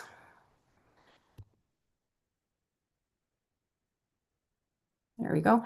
Upon entering, we found several statues in need of repair. Some of these have ties to concepts of rebirth and revival, and also healing. And in the doorway, we discovered the name and the title of the tomb owner, Amenmos, or Amenmes, mayor of Thebes. We know from other objects from different sites, someone with the same title who also had titles of counselor to King Ramses IV, God's father of Amun, taxmaster, and chief of the quarry service for a historically significant quarrying expedition. All of these titles are notable, especially because the decline of the New Kingdom has been attributed in part to the increasing power of Theban officials like Amenmos, which destabilized power in Egypt. We've also found evidence of multiple periods of reuse in the tomb, including a variety of objects, including amulets and many shabtis, most of which were fragmentary, that belonged to at least 5 individuals, probably dating to the 3rd Intermediate period. As the excavation proceeds, we're also finding the remains of multiple individuals in various states of preservation, both inside and outside of the tomb. And with this wealth of material culture and human remains, we plan to combine bioarchaeological, archaeological, and Egyptological methods to provide new insights into the lives and deaths of ancient Egyptians in Thebes during the decline of the New Kingdom, as well as during subsequent periods of foreign occupation, socio-political and economic transitions, and religious changes. Given the current state of funding for the social sciences and humanities, as acknowledged by SASA, we are fundraising for this project. So if you want to support the project, you can donate through the Society for the Study of Egyptian Antiquities, who can provide a Canadian tax receipt. If you prefer to donate to US dollars, you can email me and I can arrange for Simon Fraser University to provide an American tax receipt in exchange for your donation. That's the end of my talk. I just wanted to thank again the leaders of SASA, both for their devotion to securing the future of ancient studies in these very trying times, and for inviting me to speak with you all today. Thank you. Thank you so much, Casey. That was an amazing talk, and it really was such a wealth of information. The chat has been quite lively, and we do, of course, at SASA love your work. Happy to have you back as much as possible. Thank you. And we're very glad to partner as much as we can with the Ptah project and all of your endeavors on that direction. Thank you so much. We do have some time set aside for questions, and there are a few in chat, but please, if you have more, go ahead and ask. So I'll get started with some that were from while you were talking. So Ben Mahomet asks, on Caesarean sections, well, I don't know if you'll have the offhand answer to where they were first used in the ancient world, apart from the nominal Caesar, but were they known within Egyptian midwifery, do you know? Since we do have those bioarchaeological remains of some interesting birth scenarios. I haven't come across anything like that. I think that would have been a very, very risky endeavor. I think also there wasn't, like, although ancient Egyptians had a fairly sophisticated knowledge of anatomy compared to some other societies, because they had experience, with mummification and, kind of being able to look around inside, and compare to animal anatomy through butchery and whatnot. I don't know if they necessarily had the greatest grasp of the uterus necessarily. And I would say it would have been most likely a death sentence if someone tried to attempt that at the time. So I don't think that happens in ancient Egypt. But I mean, someone can always prove me wrong. I don't know. Yeah, it's a tricky one. I was kind of curious as a follow-up that papyrus mentioned Horus birth. What exactly were they referring to there? Do we know?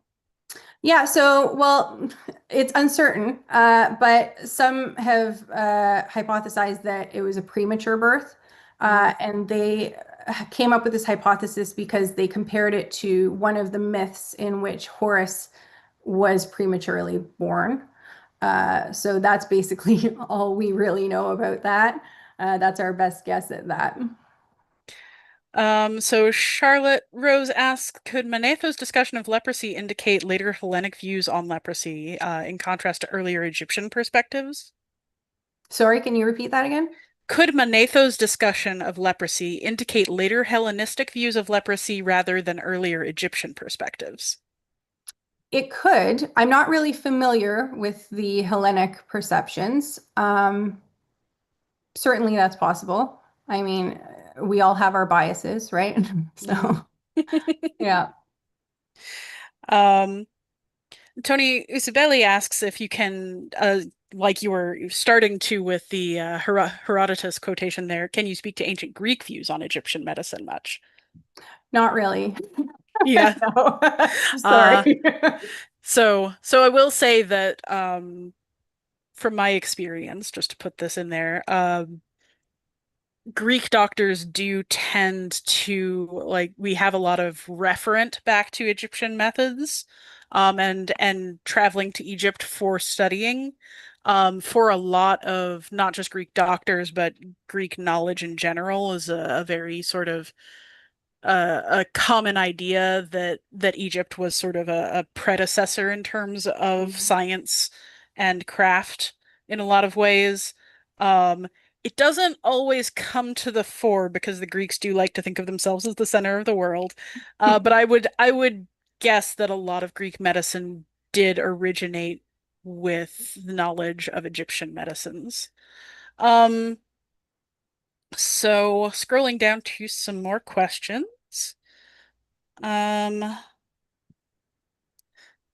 Is the Ptah project accepting students to work in the field? So we're actually recruiting for volunteers right now. Whether it's students or not is uncertain. Egypt has some rules. You have to have a certain amount of experience, and I'm already having a lot of applications, so it will be quite competitive. So yeah, that's the state of that. There's a question here from Telorian on the cranial injury recommendation you mentioned.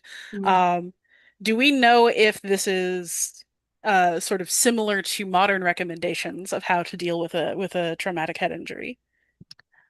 I'm not sure if it's, I mean, I don't think it would be a bad idea to keep them sitting upright, to be honest. I know, with traumatic cranial injuries, they do have sometimes,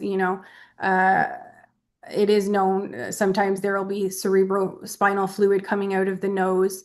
So that is accurate. Yeah, I'm not certain, to be honest. Yeah. It does make sense to keep the head above the heart to minimize the bleeding. So yeah. Yeah, that's exactly what I was about to say. From my very limited knowledge, it makes at least baseline sense. Yeah. So Augusto Gayubas asks, is there evidence of treatment of oncological diseases in ancient Egypt?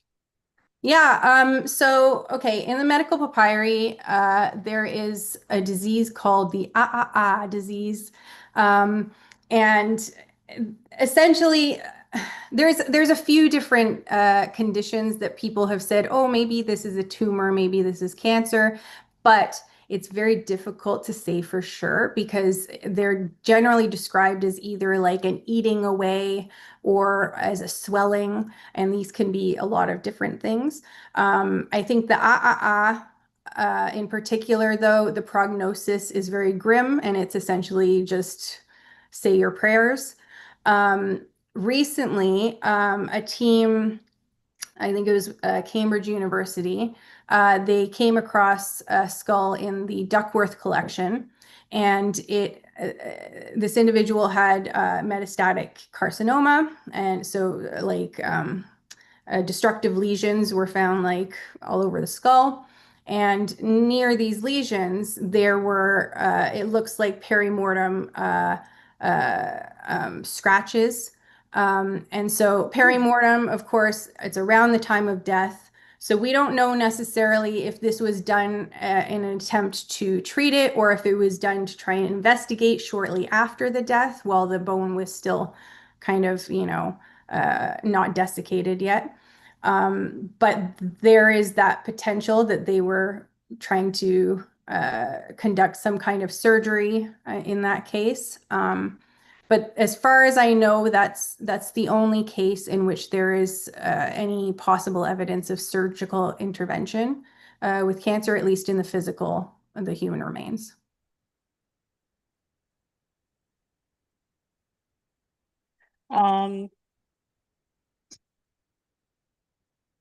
So another question on the dwarfism. Do you happen to know what the sort of normal height range for Egyptians at the time was? At the time where we're seeing these varied people with dwarfism having some amount of status that you were talking about.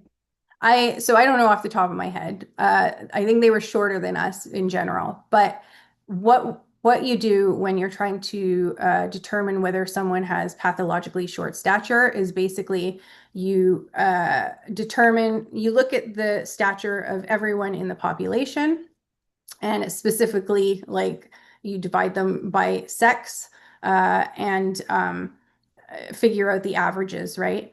And so in this paper that I wrote with El Malto, we found out actually that the standards that were originally proposed for determining pathologically short stature were incorrect.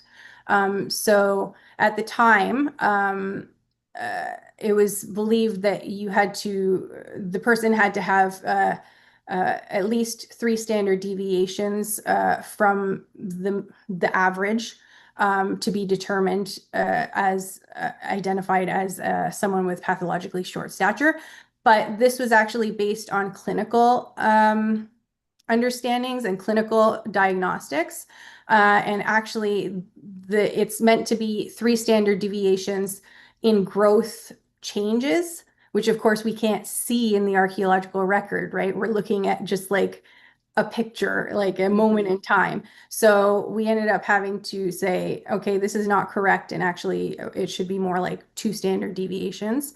And so this is how we determine this. In achondroplastic dwarfism, there are other indicators of like morphological changes that can indicate, this is someone who was affected by dwarfism, but it's particularly difficult in like pituitary dwarfism or any other kind of proportional dwarfism, because it's just, is this person just short, or is this, a clinically, significant condition? Jasmine asks, who had access to physicians? How widespread was the knowledge from the papyri? So I think this is like a little bit debatable. A lot of people, I think, like to think that it was very like accessible to everyone.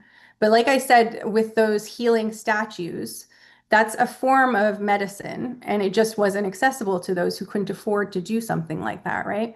Of course, Herodotus says there's doctors everywhere, everyone's a doctor, but this isn't really true. So there are, of course, going to be limitations to how many people a physician can see in a day. And, I don't know if there's a good answer. There's some indications that people who are working for the king, they might be given medical services, like for example, the pyramid builders. So maybe it was fairly equal. I don't know if we have really the data to say anything with complete certainty, though. So I have another question. It's a bit of a silly one, but I'm fascinated by this sort of hierarchy of medical doctors. And I think I'm not the only one to be a little bit tickled by the shepherd of the anus. So what other interesting specialties or very odd names do you come across in looking at this medical hierarchy? That's the best one, I think, to be honest. Yeah, I'm not sure. I don't remember off the top of my head. Yeah, that's the best one.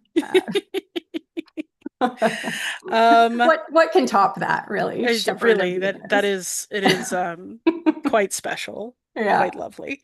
So John asks, I wonder how many modern medicines owe their origins to pharaonic Egypt and the pharmacology that we inherited from them.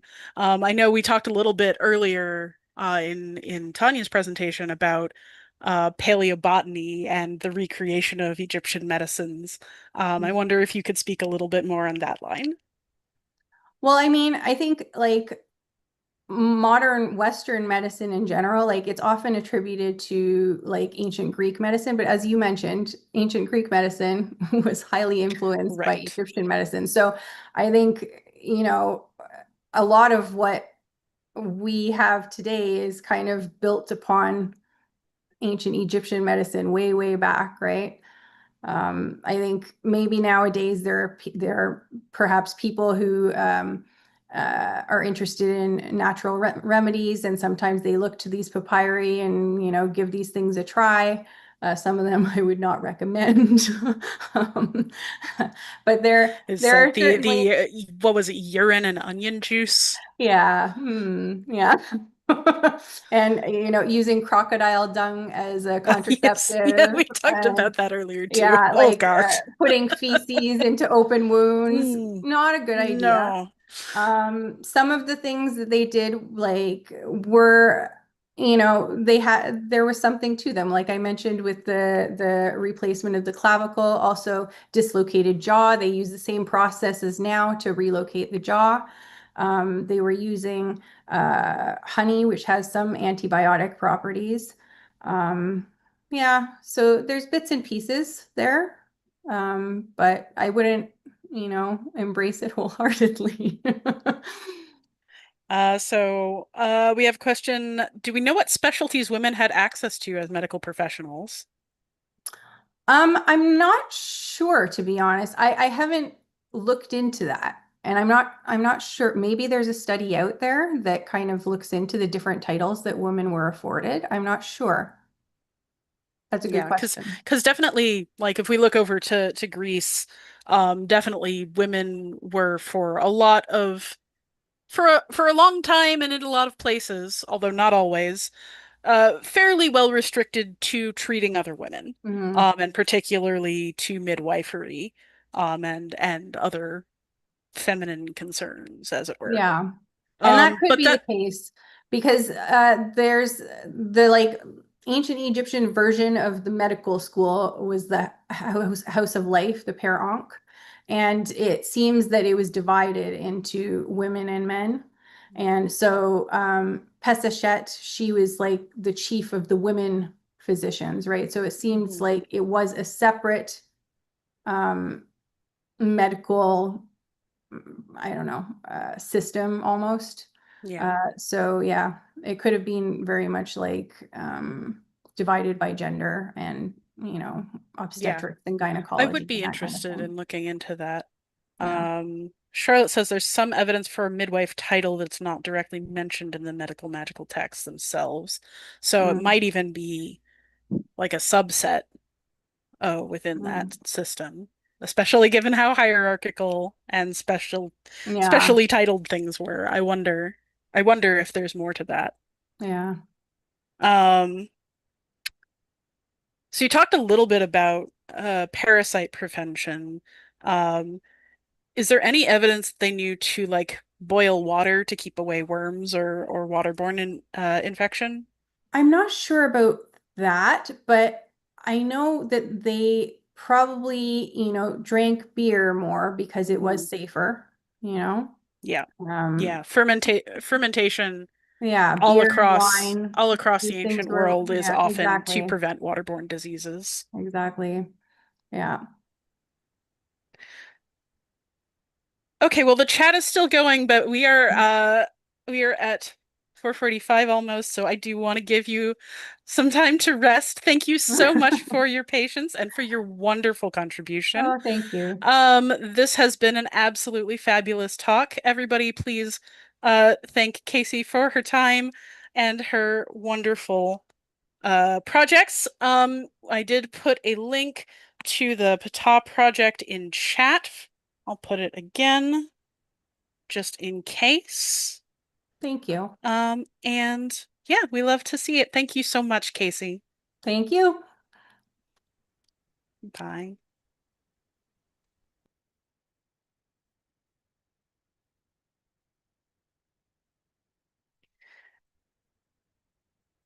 That does conclude our first day of the SASA conference.